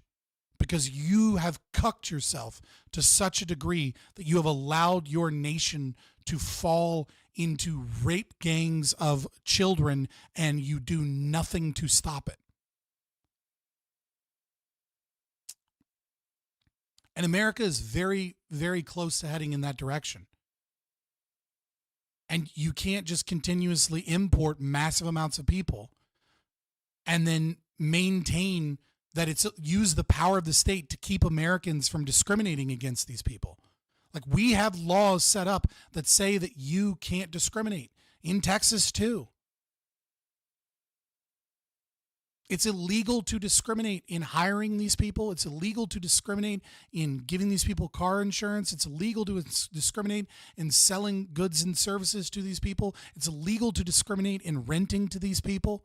And then the government uses your tax dollars to bring these people in for low wages. It just keeps sucking the middle class of money to import people to make wages go down. Like, these are corporations in the state manufacturing a crisis so that they can sell you more socialism. That's all this is. And you can't fucking... Racism... Listen, racism is bad to a certain degree. Okay? But in-group preference isn't. Like, this concept that prejudice is wrong is insane. All humans are prejudiced. All humans have bias. You ought be prejudiced towards those that you understand less than those you understand more. And this isn't just skin color. It'll be nationality. It'll be the clothing someone wears, right? Like, if you see someone in your neighborhood and you're in a nice gated community and you see some fucking beat down beater car, you're gonna be like, what is that person doing in my neighborhood? Doesn't matter what fucking skin color they are. You noticed behaviors and patterns, and you saw those patterns don't belong in this area. I should pay more attention to that. And I should potentially be discriminatory towards that, because that's not acceptable in this area. Those aren't the rules that we socially agreed to. But if you use the power of the state to try and enforce this, there's too many subtleties. There's too many human interactions. You can't use the state to fix this. The state puts Band-Aids on festering wounds and then people think that the festering wounds have been fixed, and the festering wounds get worse.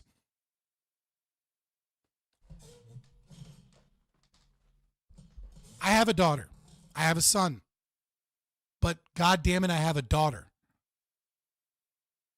I don't want my daughter to fucking live in a country like the UK in 20 years or in 10 years.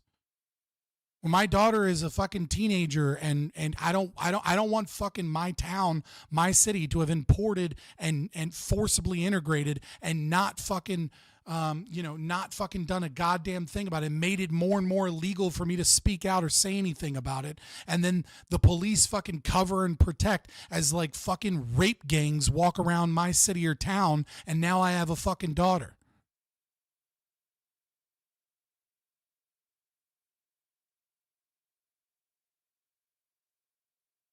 Or 10 years ago in Rotherham. Fucking 30 years ago in Rotherham. It was just only gotten worse and worse. And Rotherham's just the one we have the Rotherham report. It ain't fucking just Rotherham. The people who are mad at you right now don't view America as a collection of ideas. It's not an economic zone. I hate how there's this argument against Americans asking them what they built. If you're so great, what did you build? What did you build? Nothing significant that gets built. Gets built on an individualistic scale. The greatest things that humans have built, cathedrals, which if you disagree with this, you're wrong. I mean, computers are pretty up there, but cathedrals are a good example of this. Cathedrals are built over hundreds of years. They're built not just by the army of stonemasons who build them, but by the towns who pay for it. They are the cream sitting on top of the cake. The cake is the soil. The cake is the vinyl siding dumbasses who are your customers, who are the people who pay for this shit by putting their retirement accounts in Vanguard mutual funds. They're the people. Yeah, I mean, things get built by people that value good things being built. Whether it be, the state, the king, whether it be, capitalism, right? If people value something, then they will build something because they value it, right?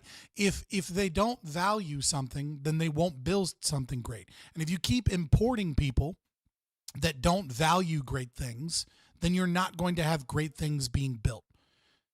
Even like this, the state can do whatever it wants to try and forcibly build great things, but it's not gonna work out, and it's not going to. People aren't like you can forcibly try and build a cathedral or some art project or something via taxation, but like people are going to get voted out. People are going to get removed from office if the people themselves don't value that. Capitalism is the best means of getting what people value to them. Like there is no greater means than the free market of providing what people want and desire to them. But if people want and desire slop, they'll get slop under capitalism. And if people want and desire great things, that's what they'll get. Like you can't fix culture by treating people as economic units. Even now, obviously I as an anarcho-capitalist, I think if the state was completely out of the market, eventually people will value greater things. And the reason they'll value greater things is because they're functional, because there isn't a safety net. There isn't somebody there to steal and loot money from those great people so that other people can be incentivized in some form of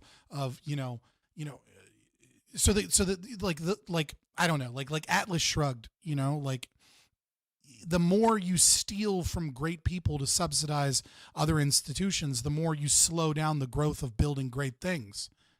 And those people without that safety net will be forced to either live or die. And if they want to live, they will have to provide value. As of right now, we steal from people that produce great things so that we can allow people to live in a death cult mindset and produce nothing of value to other people. That's what socialism is. That's what welfare is. It is about stealing from great men, stealing from great things, stealing from what it is that we value most and giving it towards others. And what do you think the effect of that is? What do you think the effect of welfare is? When you incentivize people to be lazy, when you incentivize people to no longer produce things of value, that has a cultural impact too. And I'm not just talking about outside immigrants bringing in shitty cultures. I'm talking about inside. Right? Like this is a problem beyond just America's this great thing and we have to save it with DEI for Americans. This is a problem of socialism, and socialism of the right-wing variety is not going to solve this problem. It is just going to push the problem into new spaces and new domains. Who you owe a debt to, a debt for being able to do the stuff that you do. These H-1B tech workers that are coming in, so many of them are just managing apps that other people built. They're maintaining code bases for stuff that was built years ago. What are they making? Social media apps that collect all your data? They're making to-do apps, dating apps. Who fucking cares, man? What did they build?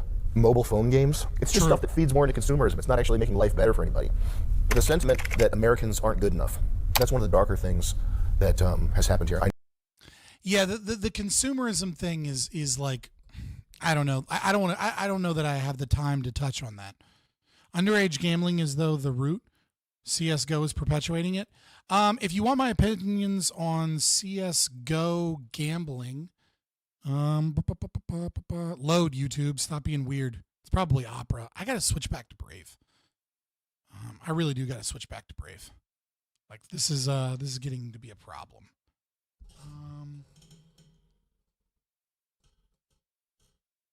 So obviously it's like a 6.5 hour stream.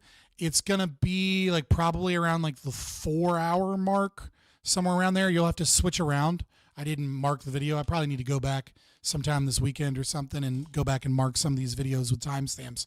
But it's the second debate topic on that panel, where I talk about where we actually debate underage gambling laws, regulations, and it's like me and Lactoid. It's a Twitch poll on Prompt, guys. It can be kind of annoying if you want to hear just my thoughts, but my thoughts are on there in a debate panel. So there you go.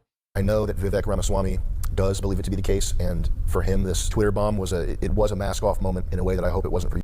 Yeah, CoffeeZilla is fucking gay, but nevertheless, the video is still fairly good.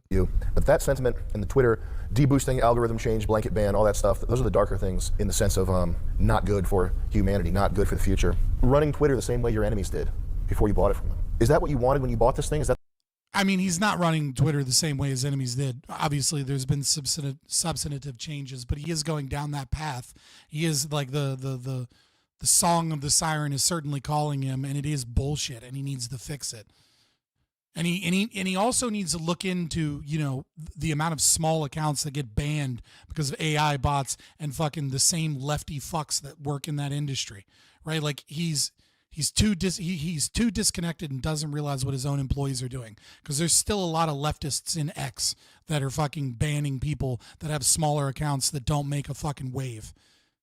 Is that the let it sink in moment? Is that what you envisioned for the global meeting grounds? And we're not talking about just making the 10% of people on the left and the 10% of people on the right mad. The middle is the Overton window. You're just talking about satisfying the Overton window. This is censorship. You're engaging in censorship pretty much right off the rip here. You just bought Twitter. You just got in with Trump. You just became a Republican. You just courted the MAGA base. That's a pretty big betrayal of the role that you have stepped in to fill, whether or not it's even 100%. true. Okay, I couldn't work at SpaceX. I don't have a delusion about that. It doesn't matter because you are in charge of American companies. You are an American leader. So what matters is that that's the sentiment people are walking away with after your tweet storm. It's not helped by these Patrick Bet-David, wolf in sheep's clothing, cocksucker podcaster guys who are just up your ass because they have money. The extent to which it doesn't matter because you are in charge of American companies. You are an American leader. So what matters is that that's the sentiment people are walking away with after your tweet storm. It's not helped by these Patrick Bet-David, wolf in sheep's clothing, cocksucker. Fuck, God damn it. All right, I'm not going to pause on it. Whatever, I'll just go. You After put something on the screen there and I missed it. Patrick Hold on. I'm gonna fucking put this 2.5. Bet-David, wolf in sheep's clothing. Valuetainment Commerce LLC H1B salary 2023 $41,600. Ooh. That was a genius little slip in to get them to pause the video too. Cocksucker podcaster guys who are just up your ass because they have money. The extent to which you deserve to be a king, more important. I think he's slowly moving to Texas. But even still, it's like Texas is full of fucking lefties now anyways. Texas is slowly becoming purple unless they have a bigger cultural shift or get rid of the fucking immigrants that are all going to be citizens in 5 years. Importantly, or equally importantly, how posterity will look upon your works is directly related to your attitude, your benevolence towards the American people. The Cybertruck's cool, but if America crumbles because we've taken on too many outsiders who don't give a shit about the country. Let's be honest, the Cybertruck is marginally cool. I don't think the Cybertruck is that cool. I think it looks goofy as shit. Tesla's cool. Like the Tesla cars. Like I can't remember the names of the models because I'm not like a car guy or anything. But like those Cybertrucks look goofy as shit when you see them. then the Cybertruck will be a footnote in a Wikipedia. It'll be the DeLorean. It'll be something interesting. People look back, oh, that was kind of cool. You know why they won't be driving it? Because they'll be driving a Neo, and China will be the first to Mars. This isn't fixed by moving the goalposts. Yeah, I mean, like, the thing is that, like, Tesla has issues with, like, their car quality from time to time, but people are constantly trying to find a reason to hate Tesla. And so, like, you'll see it and it'll be like, Teslas suck because, you know, this 1% of cars, or, you know, this 0.1% of cars fucking have this, like, feature, and look at the quarter paneling here and this model I got. And it's like, yeah, all the fucking American cars are like that. But, like, dude, Chinese EVs, like, they fall apart within 1 week of them being produced. I'm not even shitting you. Like, there are videos in Beijing where people buy these expensive electric Chinese EVs, and then, like, a week later, the quarter paneling is just, like, falling off of the vehicle. You know, I kind of want to not read it when you added me, just because I want to encourage people to super chat, because I always answer super chats. You know, I kind of want to force you to pay me. But I'm going to do it this time, right? I'm going to do it this time, all right? I'm going to, you know, like, I'm not that much of an asshole, so let me go through. Though the Cybertruck did survive that explosion, and they even found the dead bullet in head driver's passport, despite him being burnt to a crisp, reminds me of 9/11 passports. Yeah, that exploding thing, I don't know. Like, anytime I see that shit, I want to wait. Like, I almost want to wait like 2 weeks. Anytime I see like a shooting or like anything like that, because people jump to so many fucking conclusions to try and be like the first person talking about like a mass shooter or like some terrorist act or something, right?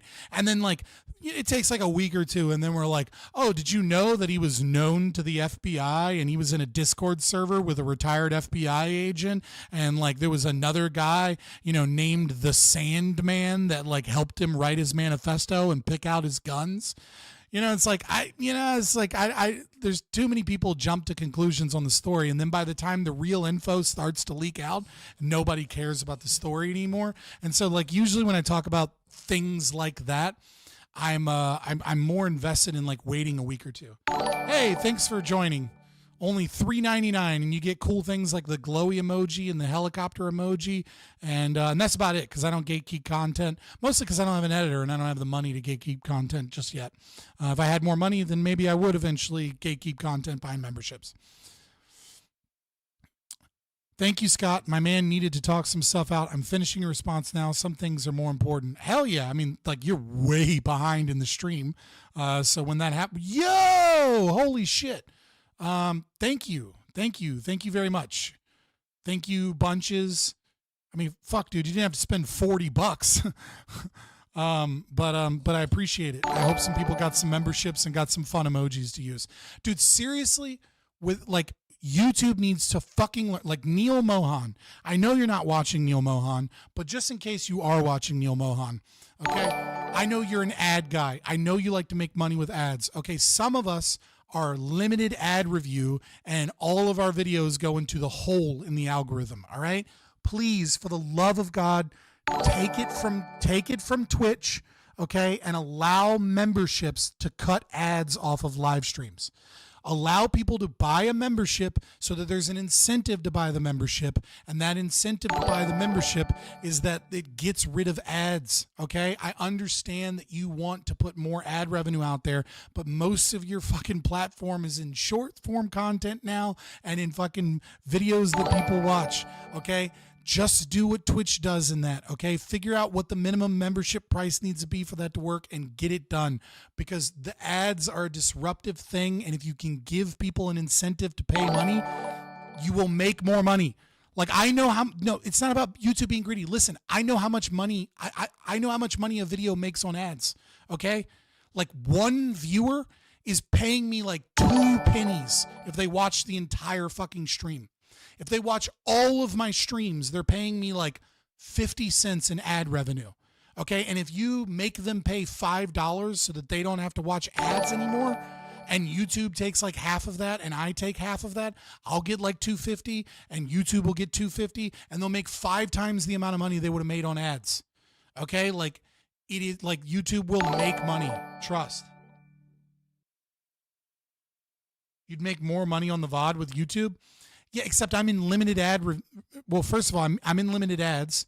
Secondly, the VOD would be watched by people, would force ads on people unless they were a member. So I would make more money. Both I and YouTube would make money from people buying memberships even while watching my VODs. I'm telling you, YouTube would make more money this way. It is stupid that they don't get rid of ads the same way. The only reason fucking YouTube does this is because they want to sell to people the amount of ads that are on their platform, but that actually doesn't help them. Like it would help content creators. It would help the viewer, because now the viewing experience is you pay $5 and now you never have to watch ads on my show again. So you don't get you don't get interrupted and then have to like click up the speed so that you can catch up to what's going on in chat and shit. Like it's literally a win for everybody. It's just dumb that they don't do this. And it's stupid. I mean, the best guess that I can guess is that they're worried that people will utilize that to get away from the censorship that they've baked in by limited ad availability. Like, because all of my videos are limited ads. Like, I'll just show you. Like, if we go, I got to make sure I pull this up first before I pull it in front, because I can't show you like how much money I make on a video. It's like part of the deal, if you will. Right, but like, look, limited. Hey,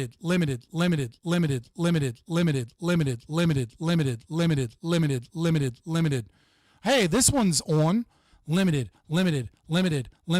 This one's on limited. This one's on limited. This one's on, but this was like an accidental fucking stream. That's why is this still public? I made this unlisted. Okay, right, like. These are all fucking limit. Like I'm not. Trust me. Like I'm not in the algorithm. Okay. My videos aren't being fucking shown to anybody. Like, yeah, sometimes I get some people if they're already on the YouTube naughty list. So my only guess is that they're worried that this would reduce the algorithm, and like people like me would be able to get a bigger audience because, but like regardless, like I get no ad revenue from VODs. Trust me.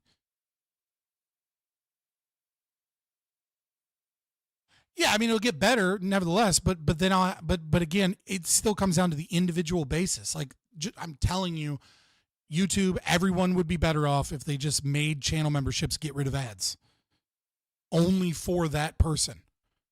Because there are a ton of people that like the value of one person watching and skipping an ad is way less than one person on their favorite channel spending $5.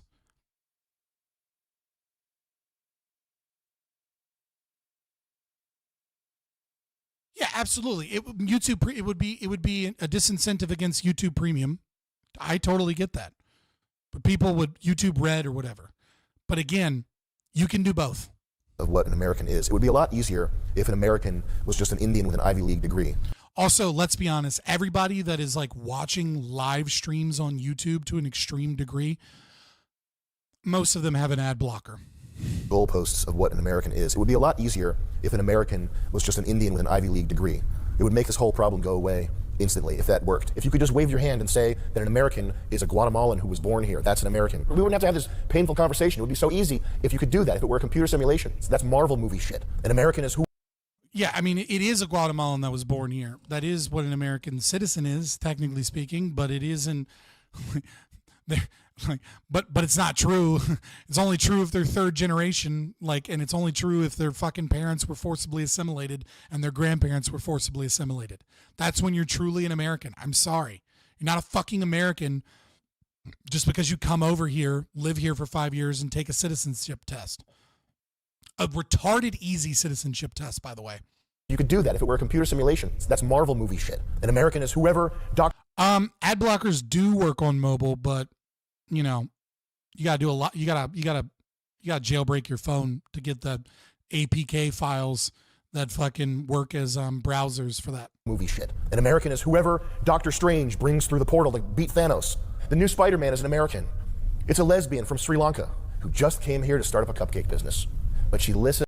Hold on, pause. A lesbian from Sri Lanka is probably pretty fucking American. I'm not saying, listen, I'm not saying she's good. I'm not saying she's bringing a lot of value, but the Sri Lankan lesbian is probably going to adopt a fucking American culture more than her culture way quicker. All right. To Cold Wave, and she just came here to start up her hair dye business. She's an American. She's here for the American dream. That's not reality. That's math. That's Marxism, that's computer programmer, simulation, bullshit. We all know what an American is. And all these paragraph-long definitions and high-minded ideas, it's just propaganda. We know what an American is. And if you're not here to help the American people, then your usefulness to us is... I'm not an iPhone peasant, all right? I'm well beyond. There's only 2 phones that I will buy, okay? I will buy either a Fairphone, which I don't quite have the money for, and they're a little bit behind, and I have to get like someone in England to ship me, or I buy Motorola phones, and I buy cheap Motorola Android phones. Now, I wait until the new model comes out, and then I buy the previous year's model for like $250. Then I have my own phone. And the reason I use Motorola is because Motorola, and I would use Google's phones as well, but Motorola, Google, and Fairphone are, let's put Fairphone in another category. Motorola and Google make sure that their phones utilize cobalt from non-slave-based mines, whereas other Android phones, such as Samsung and all of iPhones, utilize a fuck to conflict minerals. Now, whereas the Fairphone uses way less conflict minerals and does a really good job of doing everything that they can to make sure that their phone has absolutely no slavery and like no horrible oppression. But that is why I specifically buy Motorola phones, because I know that their cobalt is not conflict minerals. I think most of it comes, actually, believe it or not, from like Colorado and some of them South America. And Google Pixel does the same thing, but Google Pixels are expensive as fuck, so that's what I do. I'm not one of these people that signs onto a fucking phone contract for a $1,200 phone that's slightly better than the fucking phone I have, and I'm certainly not going to fucking support Apple, because Apple's a shit company with shit products that are way overpriced and horrible business practices, especially when it comes to right to repair situations. Now, I think, as far as I am concerned, that right to repair is bullshit. If a company doesn't want to give you their parts and a company doesn't want to give you their diagrams, they absolutely should be able to do this. But Apple takes it way too far in using things like fucking the legal system and customs to try and stop fucking people from being able to import the exact same batteries and chips from Chinese factories. They're fucking a horrible, abusive company that does terrible things, that like fucking created a new USB, like they were forced by the EU, which is dumb, to like make their products USB-C compatible, and then they took away features just so that Thunderbolt could be the only products that have those same features. Like, fuck off. Apple's a shitty company. They have horrendous ethics, and on top of that, their products fucking suck. Everything in Apple sucks. The only thing they have is a decent camera and like ease of use. And the thing is that you can do more if you just spend a little bit of time learning how to use a fucking Android. And then the cameras are like not as good as the top tier Samsung and Google cameras. Like, I'm sorry, people that, and then they fucking constantly do things like decompress fucking image and video files from other people and try and lie to people and defraud people and make it think that like Androids can't take good pictures when really it's just fucking iMessage. You can't fucking every single Android phone allows you to just click a button and you immediately FaceTime with someone, but you can't fucking do that if they have an Apple, because Apple wants to make sure that you have an Apple if you want to have the features. Like, fuck Apple. Apple sucks. Apple's a terrible company. It's a terrible product. It's bad in every way.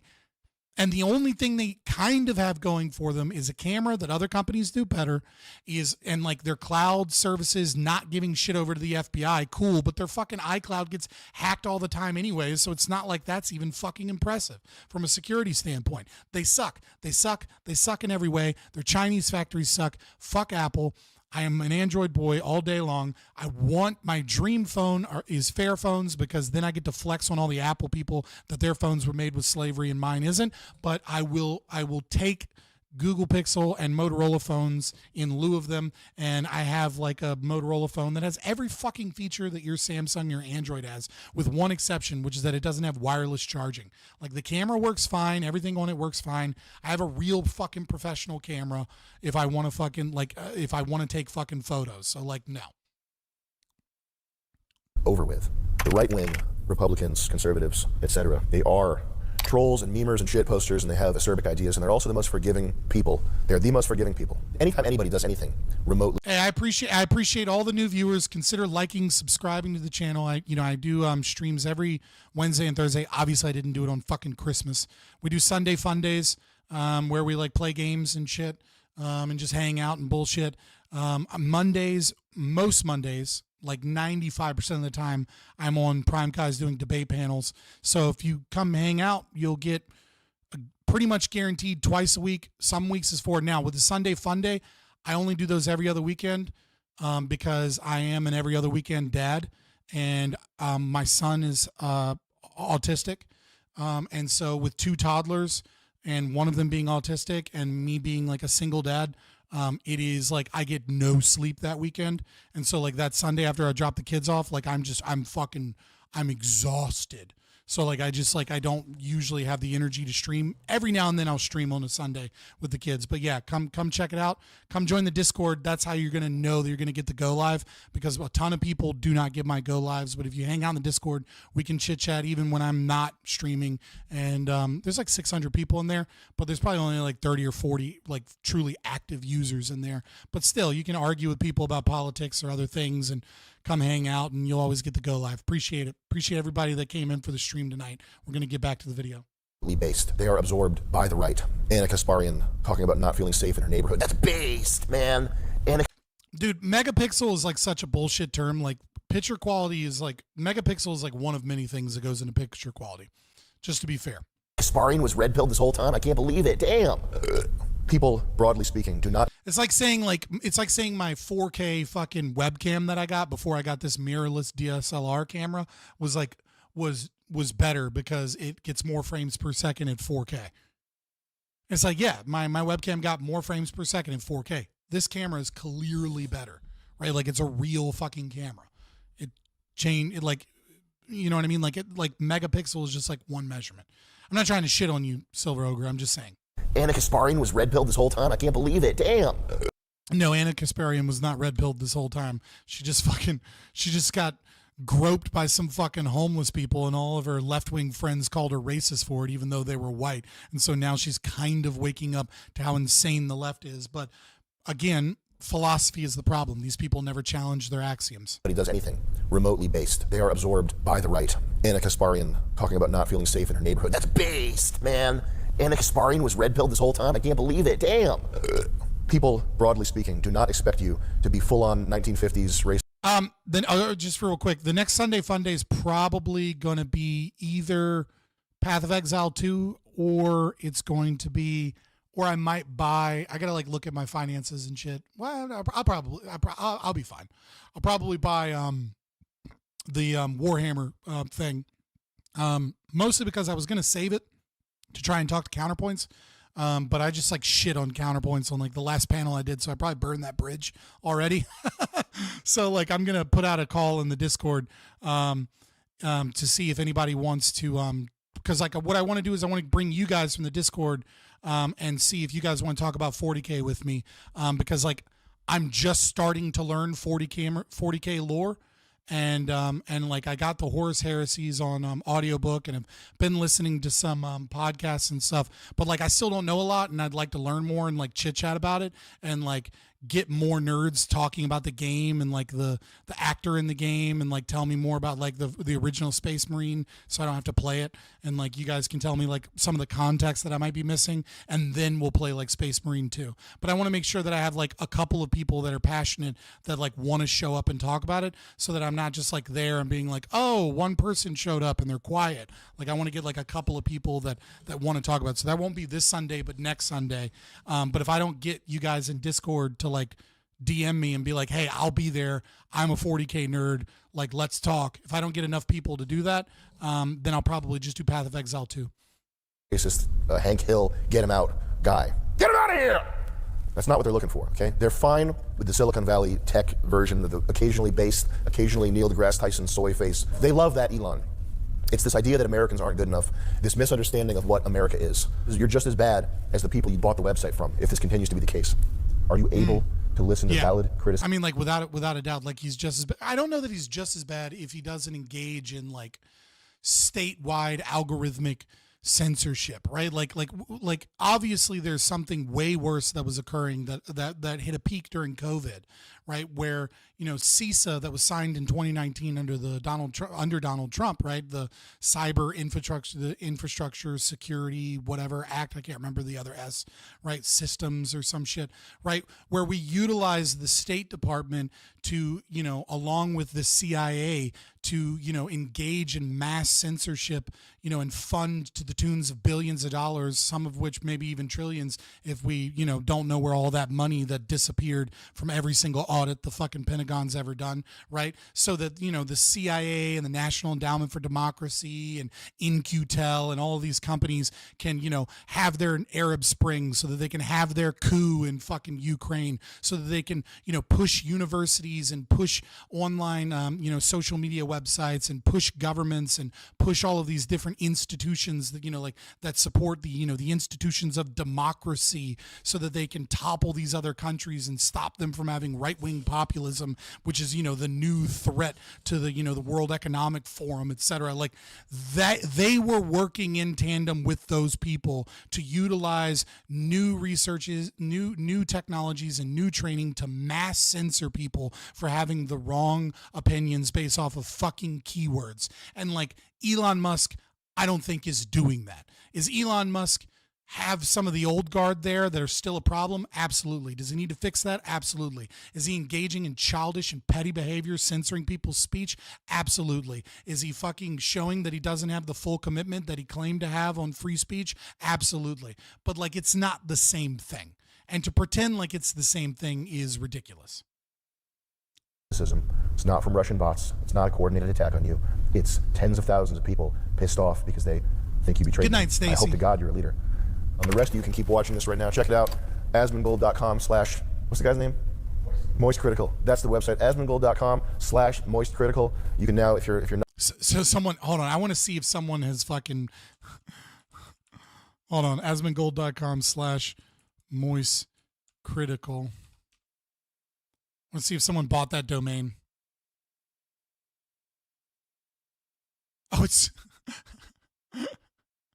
why is asmongold.com / Moist Critical fucking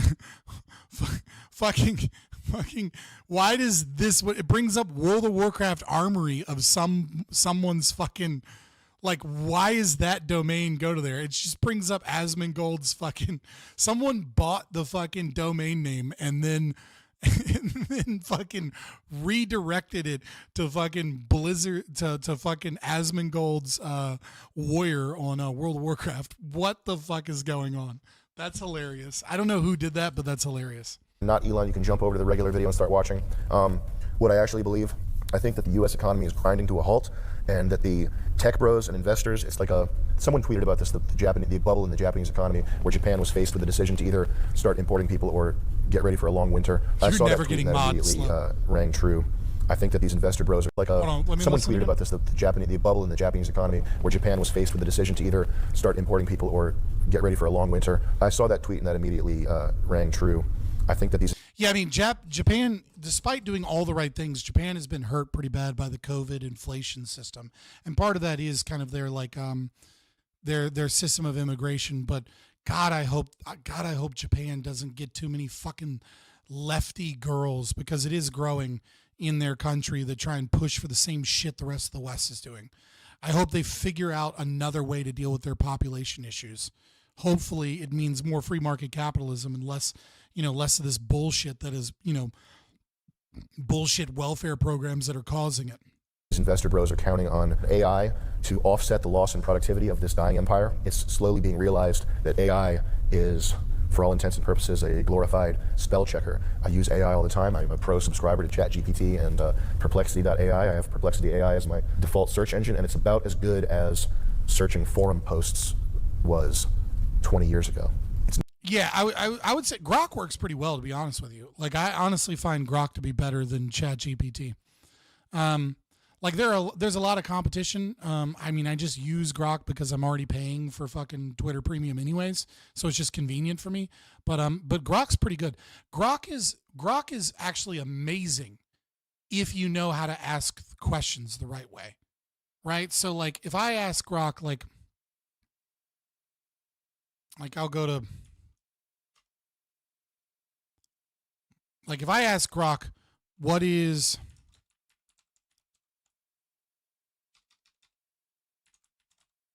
libertarianism, right? Is a political philosophy that emphasizes individual liberty, personal responsibility, and minimal government intervention in both personal and economic matters. Here's a breakdown of its core principles.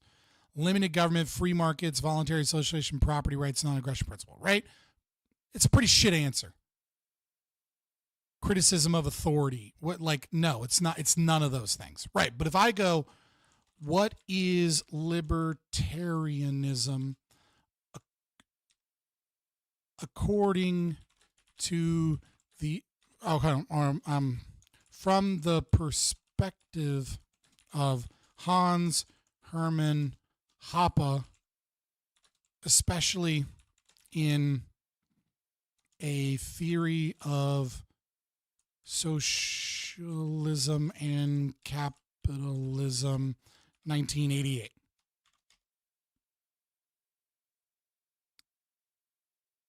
Hans Hermann Hoppe's perspective on libertarianism, particularly as articulated in his book, A Theory of Socialism and Capitalism, revolves around a radical form of libertarianism known as anarcho-capitalism. Here's, like, it gives really fucking good answers if you know how to economic calculation debate. It talks about the ECP, right? It's talking about property rights and non-aggression principle. Like, if you ask it specific questions and then give it references and authors, it's really fucking good.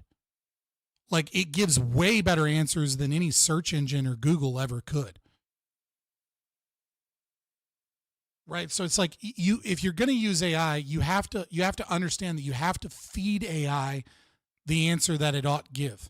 And people are like, well, then you're just feeding it what you want. It's like, no, you have to feed it like the references and the perspective of like the people that it should do, as opposed to an aggregate of a bunch of fucking retards on the internet. The first answer was bad. The first answer included libertarianism as like minarchism and limited government and like a critique of authority and like libertine philosophy. Have you ever tried its image generation? Its image generation works okay. The problem is that it keeps popping up. It's like it keeps popping up like every time the AI thinks it's a bad image, and so like you constantly get shit images. I use Leonardo.ai and I pay for it like a small amount because that's like a congregation of like a fuck ton of different systems. So like it'll use Midjourney and it'll use tons of different programs together, and then allow you to like tweak which one you want to use for which type of style you want to use, and like what aspect ratio you want it to come out in. There's just a lot more settings. It's not some revolutionary thing.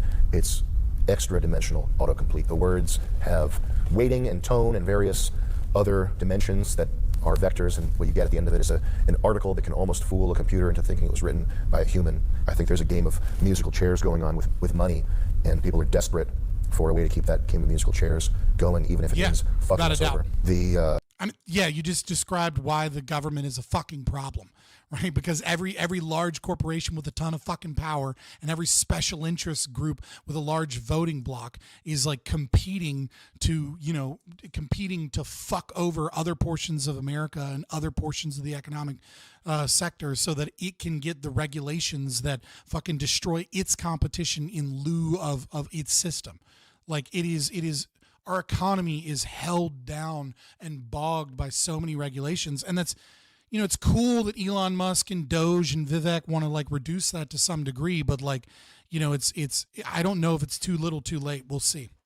Idea that these tech guys want to bring in exceptional people is just not true. They're looking to hire basically slaves who can't leave their company without leaving the country, who will work for 50%. That's the other thing. They keep saying they'll work 80 hours a week, which is bullshit. Nobody works 80 hours a week. They work 20 hours a week of actual work, and the rest of the time is spent fucking around on the phone and showing the boss that they're working 80 hours a week, sitting. 110% true. 110% true. This concept that like these immigrants have this like, you know, crazy good work ethic. It's like, no, they don't. Like their work ethic isn't this like they have this culture and this amazing work ethic. No, they work people don't work more than 3 or 4 hours a shift. They're bullshitting the rest of the other time. They're taking smoke breaks. They're taking their lunch break. They're using the bathroom. They're fucking around.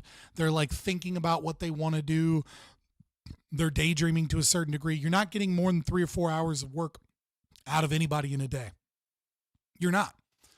Not productive work anyways. You get busy work. You get bullshit.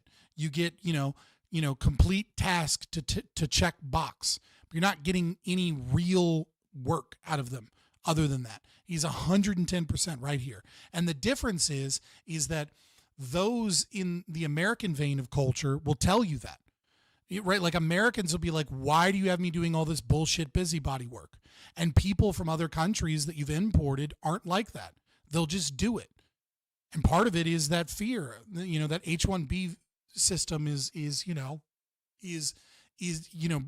kind of like it puts, you know, obviously it's voluntary. It is, but you know, the stakes are so much higher for them. And that's part of the value. And it's a bullshit system to be able to bring people in and then disinvite them whenever you want, but you're also not paying for them. The American people are paying for them. Like I'm all fine for being able to invite and disinvite people whenever you want, as long as you pay for it. In the office, they're not actually working 80 hours a week. And furthermore, why should anybody have to work 80 hours a week? Why is this a race to create slaves? Why is that a good thing? Why is that a humane thing? Why is that good for humanity? How is it possible if you're a Democrat or a Republican, if you're left or right? Yeah, no, I don't give a fuck so long as the work is voluntary, right? Like some people want to work 80 hours a week. Some people are willing to do it. Some people won't. Like this concept that like this concept that it's somehow wrong that someone, you know, has to work 80 hours a week to pull themselves out of like a, you know, a bad situation is just dumb. Right? Like it's if the market is there for it, that means people are willing to do it. And if people are willing to do it, then that means that they value whatever it is that they gain from that more than they value their time spent elsewhere. You're not getting any good work out of it, so it's dumb. Right? Like it's dumb for a company to do it. But if somebody wants to work 2 or 3 jobs because it allows them to gain enough money to actually be able to invest, to actually be able to like buy a home, to actually be able to like pull themselves out of whatever situation, or maybe it's to take care of their mom or whatever, right? Like there's nothing wrong with that. And there's this concept, this commie fucking concept that he's kind of like alluding to here, that like it's the same fucking argument that people hear for a minimum wage. It's the same fucking argument that like, you know, we need a living wage in this country. People shouldn't have to work 80 hours a week to make ends meet. Fuck off. Fuck off. You're right that people shouldn't have to work 80 hours a week to make ends meet. You are correct in that. But your answer to that should be getting rid of the socialism and getting rid of all of the fucking things that cause this problem, not injecting more fucking socialism, more anti-capitalist shit that that puts them in these positions where they're engaged in that. Why is it a good thing to want slaves? They'll work 100 hours a week. They'll work in their sleep. They'll work 200 hours a week. They'll work infinity. They'll have no lives. That's not a good thing. If you want more hours out of somebody, you have to pay them more. It's just money. They'll do it for $20,000. That's what they're saying. They're pretending like they're complimenting their diligence and their work ethic. What they're really saying is we can hire them for cheaper. That's what that means. 80 hours a week. Yeah, if you can hire them for cheaper, that's good. It's like that's not the problem here. That's not the issue here. The issue here isn't H-1B systems like, you know, hiring cheap labor and like you ought to be paying Americans and therefore paying more. It's like if you if you want them to pay people more, then the prices of the goods and services that they put forward are going to cost more, which means you're going to slow down the economy. You have the funniest joke of 2025? Well, it's only been, like 28 hours or 25 hours as far as the East Coast is concerned of 2025. So, I mean, it's not a very high bar, but let it rip, dude. Week or pay them $100,000. Right. Like the problem is asset inflation. The problem is like, the problem is corporate socialism. The problem is, that these people aren't in competition with Americans because of all the regulation that allows them to fucking price out their competition. Like, let them fucking hire Indians and let some other small company hire a few Americans, especially once AI really gets into full swing and fucking, a few fucking white nerds in a garage somewhere can compete in the tech industry with giants because they can do the labor of 300 fucking people by having 4 people utilize AI, right? Like the H-1B visa, it is abused and it does have problems, but the problem isn't the H-1B visa. The problem is all of the other problems.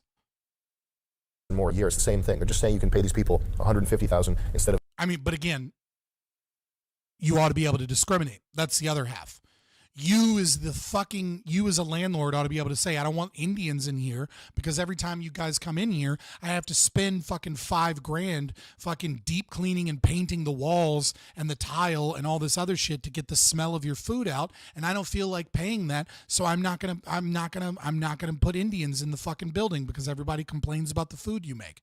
Now, you can call that racist all you fucking want. I don't care.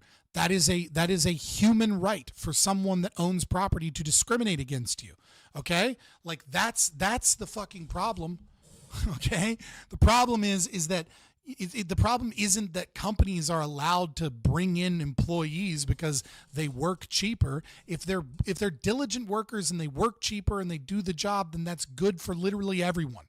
It's this idea is that there's like this pie.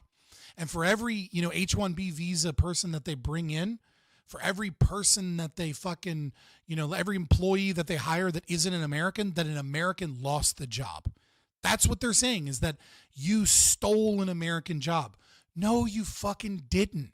If a company has a budget, okay, to hire, and the budget is fucking $500,000 of employees, okay, and they have to hire Americans that make 20% more, then there's going to be 20% less jobs. So the company has to downscale what it is that they do. And the American employee might be better than the Indian employee. And if that's true, then they'll be worth that money. And so if some other company chooses to hire Americans at a higher rate, it won't matter because they're adding more value because they're a better employee. Like, I understand that companies abuse this system, but to bring in and lie about it and bring in a bunch of cheap labor. But the problem isn't the H-1B visa bringing people in. The problem is that these companies aren't responsible for bringing someone into the country to ensure that those people that are utilizing public services like roads, schools, etc., to ensure that they're paying a base tax rate that is the median tax rate, because you've invited new people into our country to utilize public services that you steal from people, you steal from Americans. And if these people are making below median wage and paying below median taxes, then these people are they're leeches. They're bringing in people that are leeching off of the middle class in our country that have already been stolen from enough. Okay? The problem is the existence of public property, but we're not going to fix that unless the fucking state decides to get rid of itself. But nevertheless, if they're not going to do that, then at the very least, these companies need to co-sign these people so that all the fucking other problems that they cause can be paid for. And the second problem is the fucking Civil Rights Act. Take a bunch of old circular gas cans, cut the tops off, put speakers in them, put it in your trunk, and roll around playing We've Got the Cars That Go Boom. Jesus Christ, please don't do that. At 400,000 or 80,000 instead of 250,000.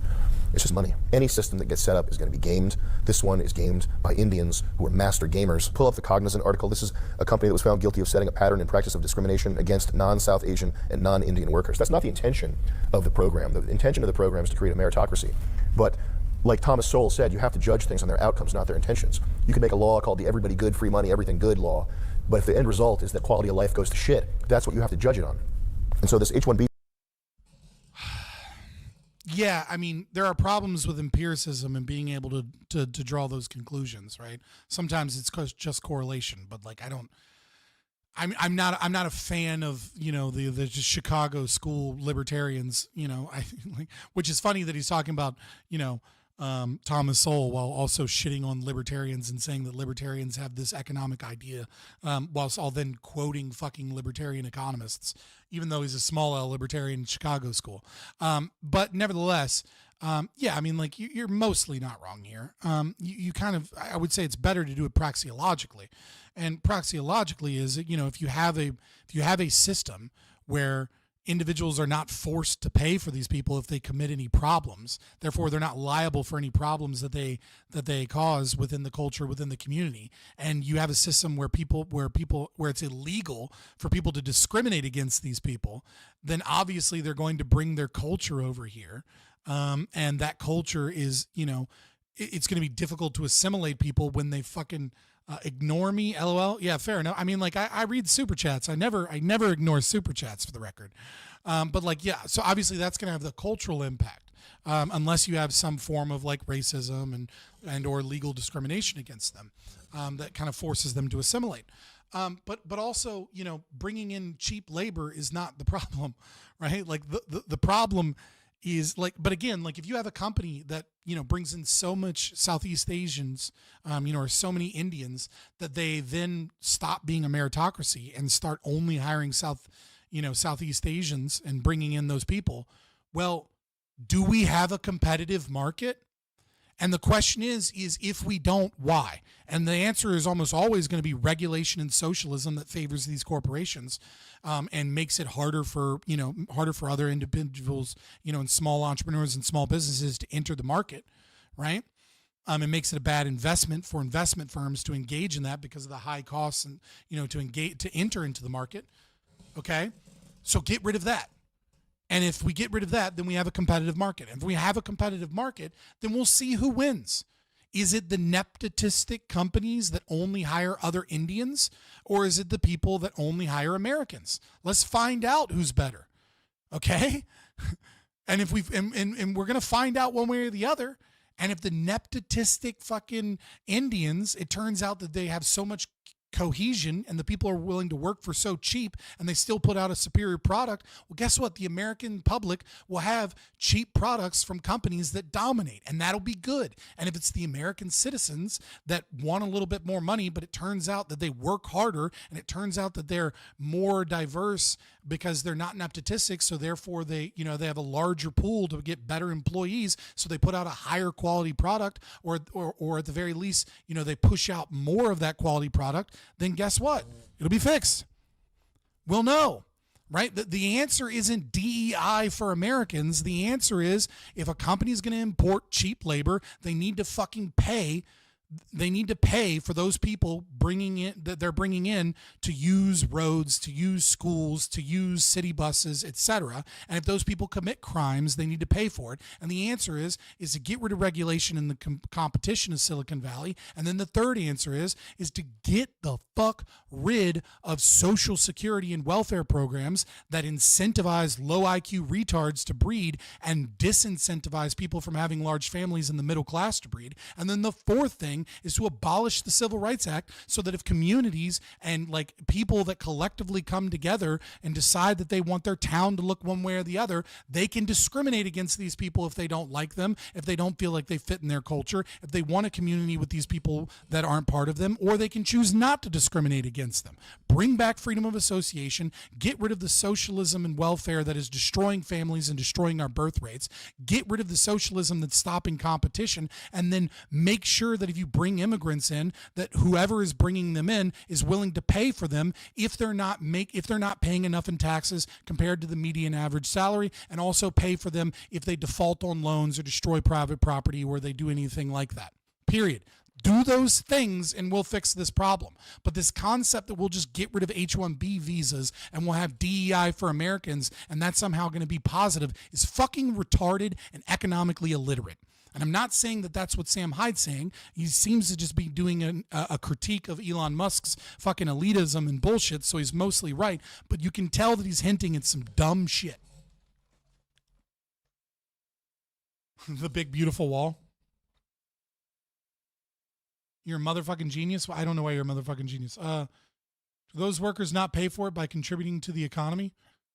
No. Bullshit. No. I agree that they would in a free market economy without taxation. But no, they're not paying for it just by contributing to the economy. Like, no. Fuck off.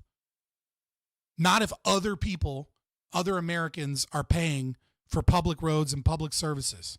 And they're getting taxed at a lower rate than your average American. I don't care that they came in and I don't want fucking people coming in and then being a net negative as far as taxes are concerned. Stuff, you can't judge it. You're acting like H-1B fellas don't pay taxes? Never said that. I'm acting like if someone brings in H-1B and they make a salary that is less than the median salary, then you have new people and they're paying less than the median taxpayer, and they're still utilizing roads and government services, etc. My end goal is to get rid of taxes.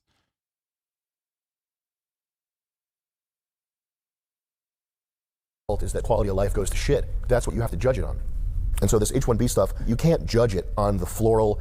If some engineer comes in and makes like $90K and Americans are making $110, I don't give a fuck.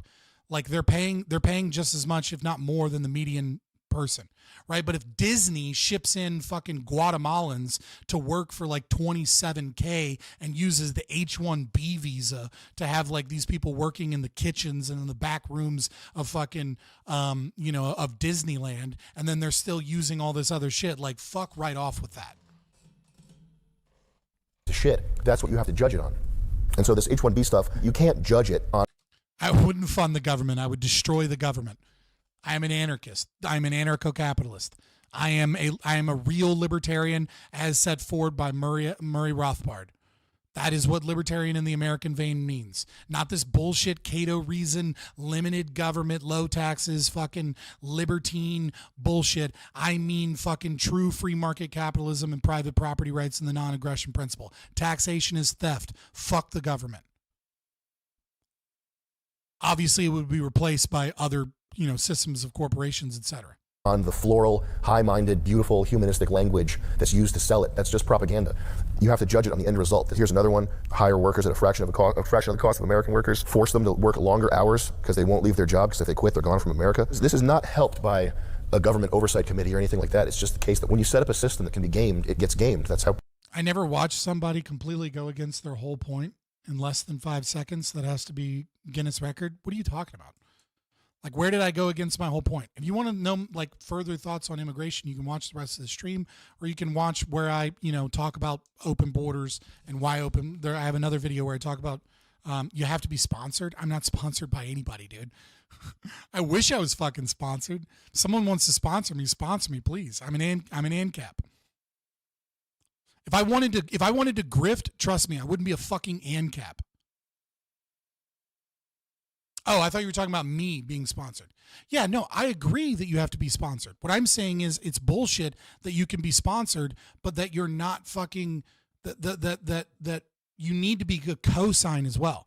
Like if you sponsor someone and they commit a crime or they default on a loan or they do something like that, then yeah, whoever sponsored them needs to pay for that. I want all immigration to be like that. And I want families to be able to sponsor someone in the same way. And I also want families to co-sign. And if that person comes over here and works some menial job, then they need to fucking pay taxes according to the median taxpayer. And if you can't afford it, fuck off. That would be my intermittent system to get us towards a more private property based system. Goods can trade borders. Goods trade borders when people invite them. People go across borders whether or not they're invited. And the Civil Rights Act and many of these policies are, what do you mean you just don't get it? I don't know what you mean. You're correct. I don't get your point. Your point is not very well fleshed out in chat. Part of that's the limitation of chat and how much time you have, etc. I get it. I'm not mad at you. But trust me, I've definitely thought about it a lot. People work. They're looking for the path of least resistance. They're looking to maximize their benefit from the system. That's just human nature. Massive payouts over claims they discriminated against American workers in favor of foreign workers. Apple paid $25 million to the Diet, which is like $25 to a regular person. Apple engaged in a pattern of citizenship status discrimination in recruitment positions. The claim that we can't find talented people here is nonsense. That's dishonest. You're talking about me or Sam Hyde? Also, who's Mike Enoch? Maybe I'll be able to figure it out by looking up Mike Enoch.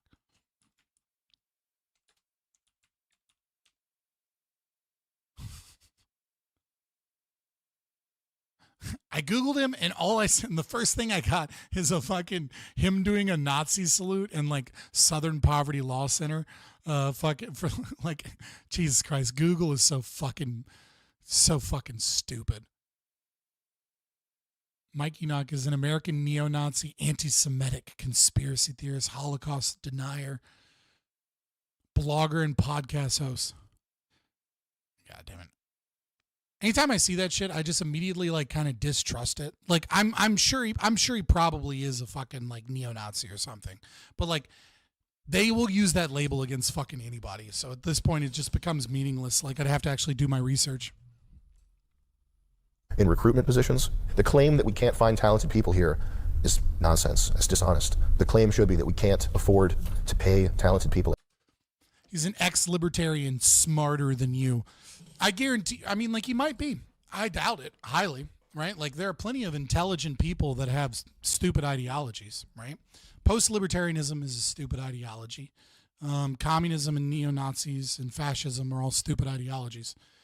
But yeah, I mean, like there are plenty of smart people that have dumb ideologies, right? Slavoj Zizek is a great example. He's a highly intelligent person, but he's a communist with like some like neoliberal tendencies, you know?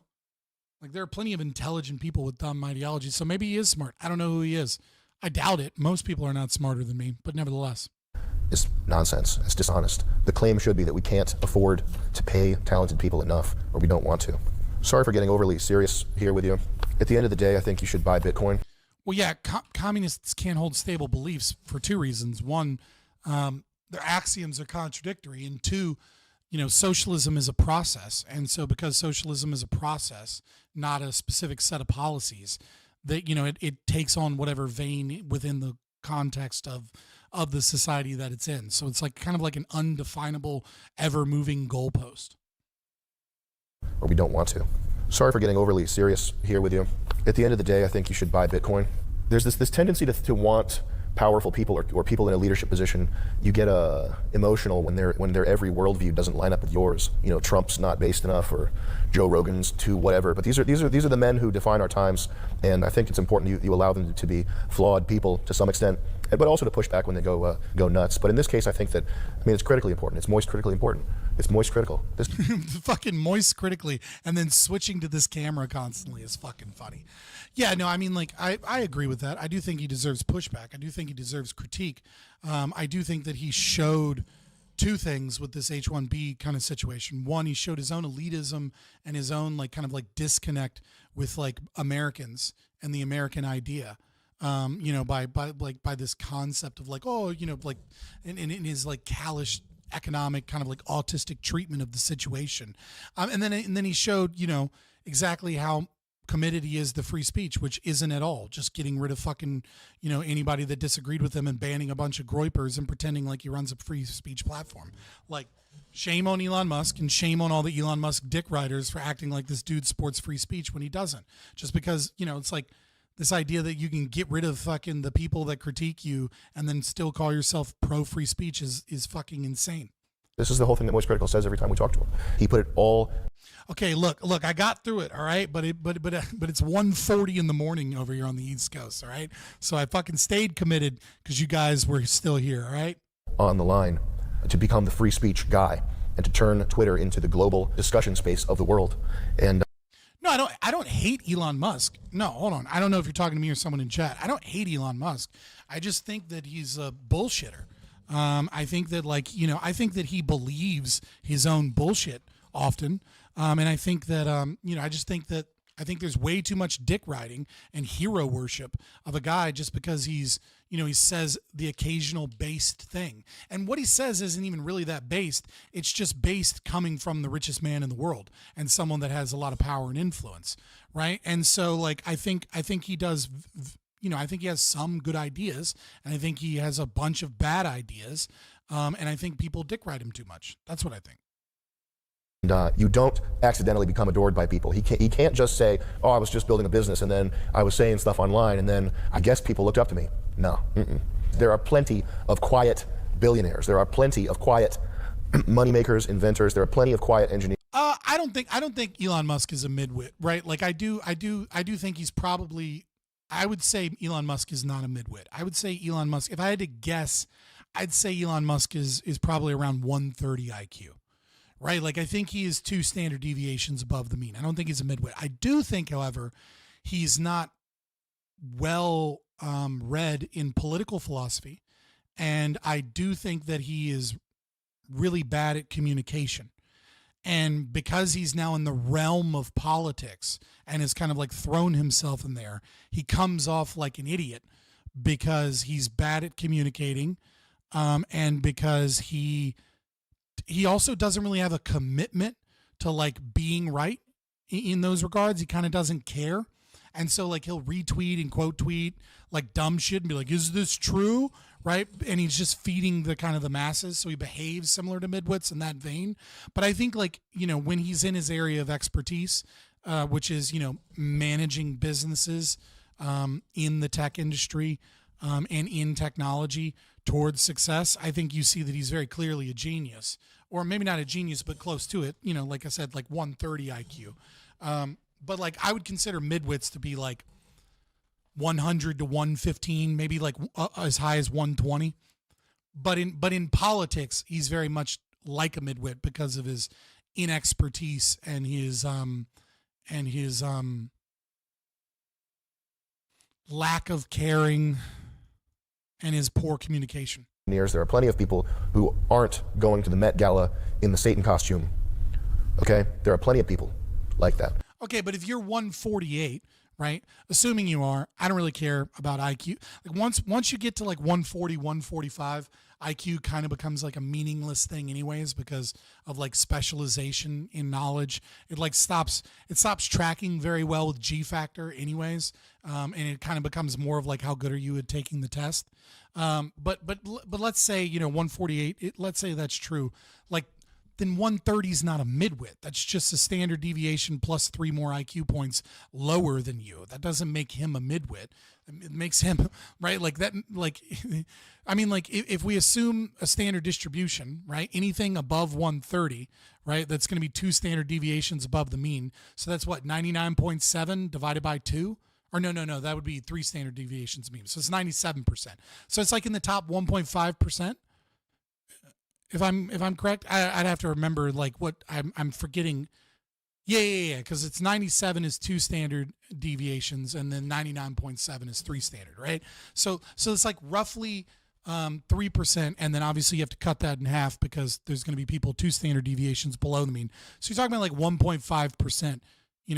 You're talking about the 98.5 percentile. That's not a fucking midwit. You don't accidentally become the hope of a nation. You don't accidentally become the hope of a generation. You don't. So if he wants that, I think he can have it, and I think he deserves a shot at course correction. He's been under attack by everybody for his whole entire career, so I think he deserves that shot. If he fumbles this, then that's his legacy. I don't have any sort of committed opinion as to what's going to happen from here. I'm mostly concerned with Asmongold, as we said. Moist Critical. What games are they playing? Tall Guy, what's that game we played? Tall Man Run, that's what I'll be doing tonight. A little bit of Raid Shadow Legends, is that the game? Last War Survivor, big into that these days. I'm mostly doing that. Elon's #1 ranked Diablo 4, huge achievement. Raid Shadow Legends and fucking Last War Survivor. Okay, he is ranked #1 in Diablo 4 until he left because he's playing Path of Exile 2 now, and now he's on the leaderboards there. I'm #1 ranked Raid Shadow Legends. Raid what? Last Survivor? Okay, look, it is 6 hours. It's 5 hours and 45 minutes to get it through, okay? But also, we didn't start this video until like an hour and a half, hour and 45 minutes in. And I took a fucking segment to answer Stacy Pastry's question from last stream. And like, that was a fairly long segment too. I'm #1 on that Last Survivor. Check me out on the boards there, guys, all right? Boom. Peace.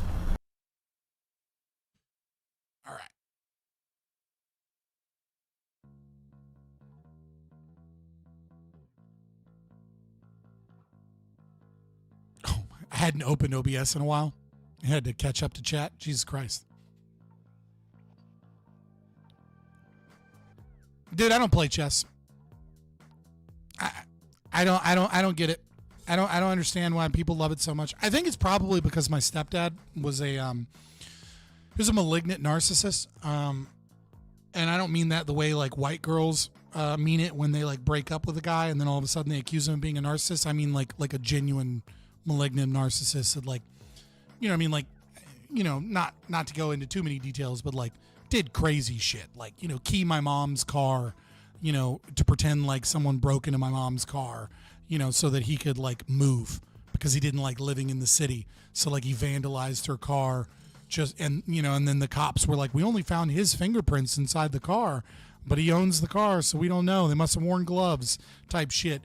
Just to get my mom terrified, or like do things like gaslight my mom into thinking that I was like a bad kid and I was saying bad things so that she would come out and beat me so that then he could stop the fight so that like I would look to him as his hero and feed his narcissistic supply. Like legit bad guy, right? And you know, like he's cut off. Well, actually he's not. He could call me anytime if he wants, but he won't. Yeah, like he played chess with me when I was a kid and like just was really shitty about it. I think it just like put a bad taste in my mouth. Like he would get really, really angry if I did well and then like would do everything he could to try and like defeat me, even cheat. And so like, yeah, I think that just like put a bad taste. I just can't get into like fucking, you know, I just can't get into it. People play chess for the same reason science teachers try to join Mensa. True. Fucking Mensa is such a dumb organization.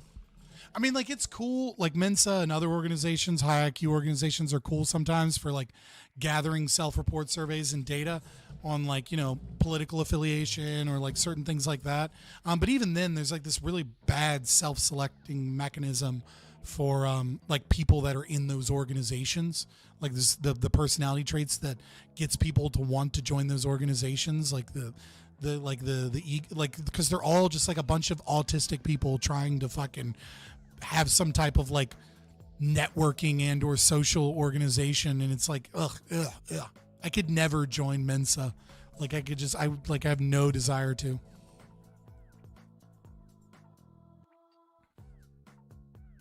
I just read Hoppe's AE paper. I agree with everything except his last assertion that a state inherently contradicts the principles of AE. Well, if you agree with everything but that, then you agree with it, right? Like, because the definition of a state requires involuntary governance. So, like, if the state or like the governmental institution above you is a voluntary organization, then it's no longer a state. So, like, if you agree with every other aspect of AE but that one, then you agree with that one. You're just maybe confused on what he means or what libertarians mean by the state. Are we doing to play chess in a park? I don't know. I don't know. Like, I get some weird fucking New York City, Boston, fucking like northeastern culture thing. I don't get it either. I just like I have like more fun doing other things. But I love you guys. Welcome all the people that are new that came in. Consider subscribing to the channel. Definitely consider joining the Discord if you want to get the go live notifications. I have the kids this weekend, so I probably won't be back till Monday. But I might be back on Sunday. We'll see. Just depends on how much sleep I get. Yeah, follow me on X or Twitter if you want to see me, get toxic or whatever. But if you want to talk with other people in the community and debate people and, get my go lives, join the Discord. But yeah, like, share, subscribe, consider joining just, if you want to help me out. But definitely I want to see you guys come back. I appreciate it. Monday, I have no idea what I'll be doing, but I'll probably be doing Prime Guys and doing a debate. Another day, I'll be doing a Libertarian Nerd Night where we're going to discuss Stephen Kinsella's kind of like speech, getting rid of, dispensing with the concept of like self-ownership, why it's not necessary. I might talk with, I'm looking, Saturdays is when I try and schedule interviews and debates for like Wednesday or Thursday usually, so we'll see.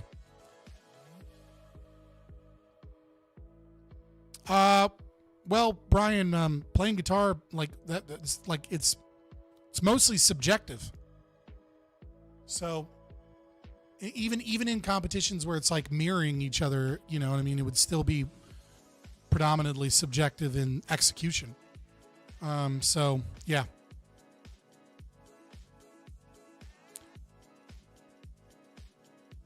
If you have freedom to leave, it's not involuntary association with the state. It is if I own property. Like you're right if I don't own any property. It's not involuntary. Right? Like I can move somewhere else. But like this is my property. Like if I own a home, this is my home. I own this home. My father built this home with his hands or whatever, right? Or I own this farm, etc. Like you forcing me, yeah, sure, you're absolutely right. You can sell the property, but I do so under coercion. I do so, like, I don't want to sell the property. The reason I want to sell the property is because someone comes to me and takes taxes from me against my will and puts regulations against me against my will. Because the state does all of these things that I didn't agree to, you're saying, well, just get up and leave. Like, you are right for sure if you don't own property. But if you own property, that's my property. And the state is coercing me to get rid of that property in such a way that I don't want to. What I want is to be able to utilize my property uninfringed by an unethical system. Modern libertarians mostly want the freedom to reach around. You're not wrong about that. A lot of quote unquote libertarians are like that. They're libertine. They're not libertarians at all. All right, boys. But like I said, I'll be back Monday. I'll be in the Discord a little bit this weekend. Probably be on Twitter more, especially on Saturdays, because that's when I'm trying to like schedule interviews and shit. If you know anybody that wants to do an interview or wants to do a debate or something, let me know as well. You can always let me know, DM me in the Discord. If you join the Discord, links are in the description. I will see you guys Monday, but I gotta decompress and shit. It's already 2:00 in the morning and I'm not gonna go to bed for a couple hours and I got the kids coming tomorrow. So, peace.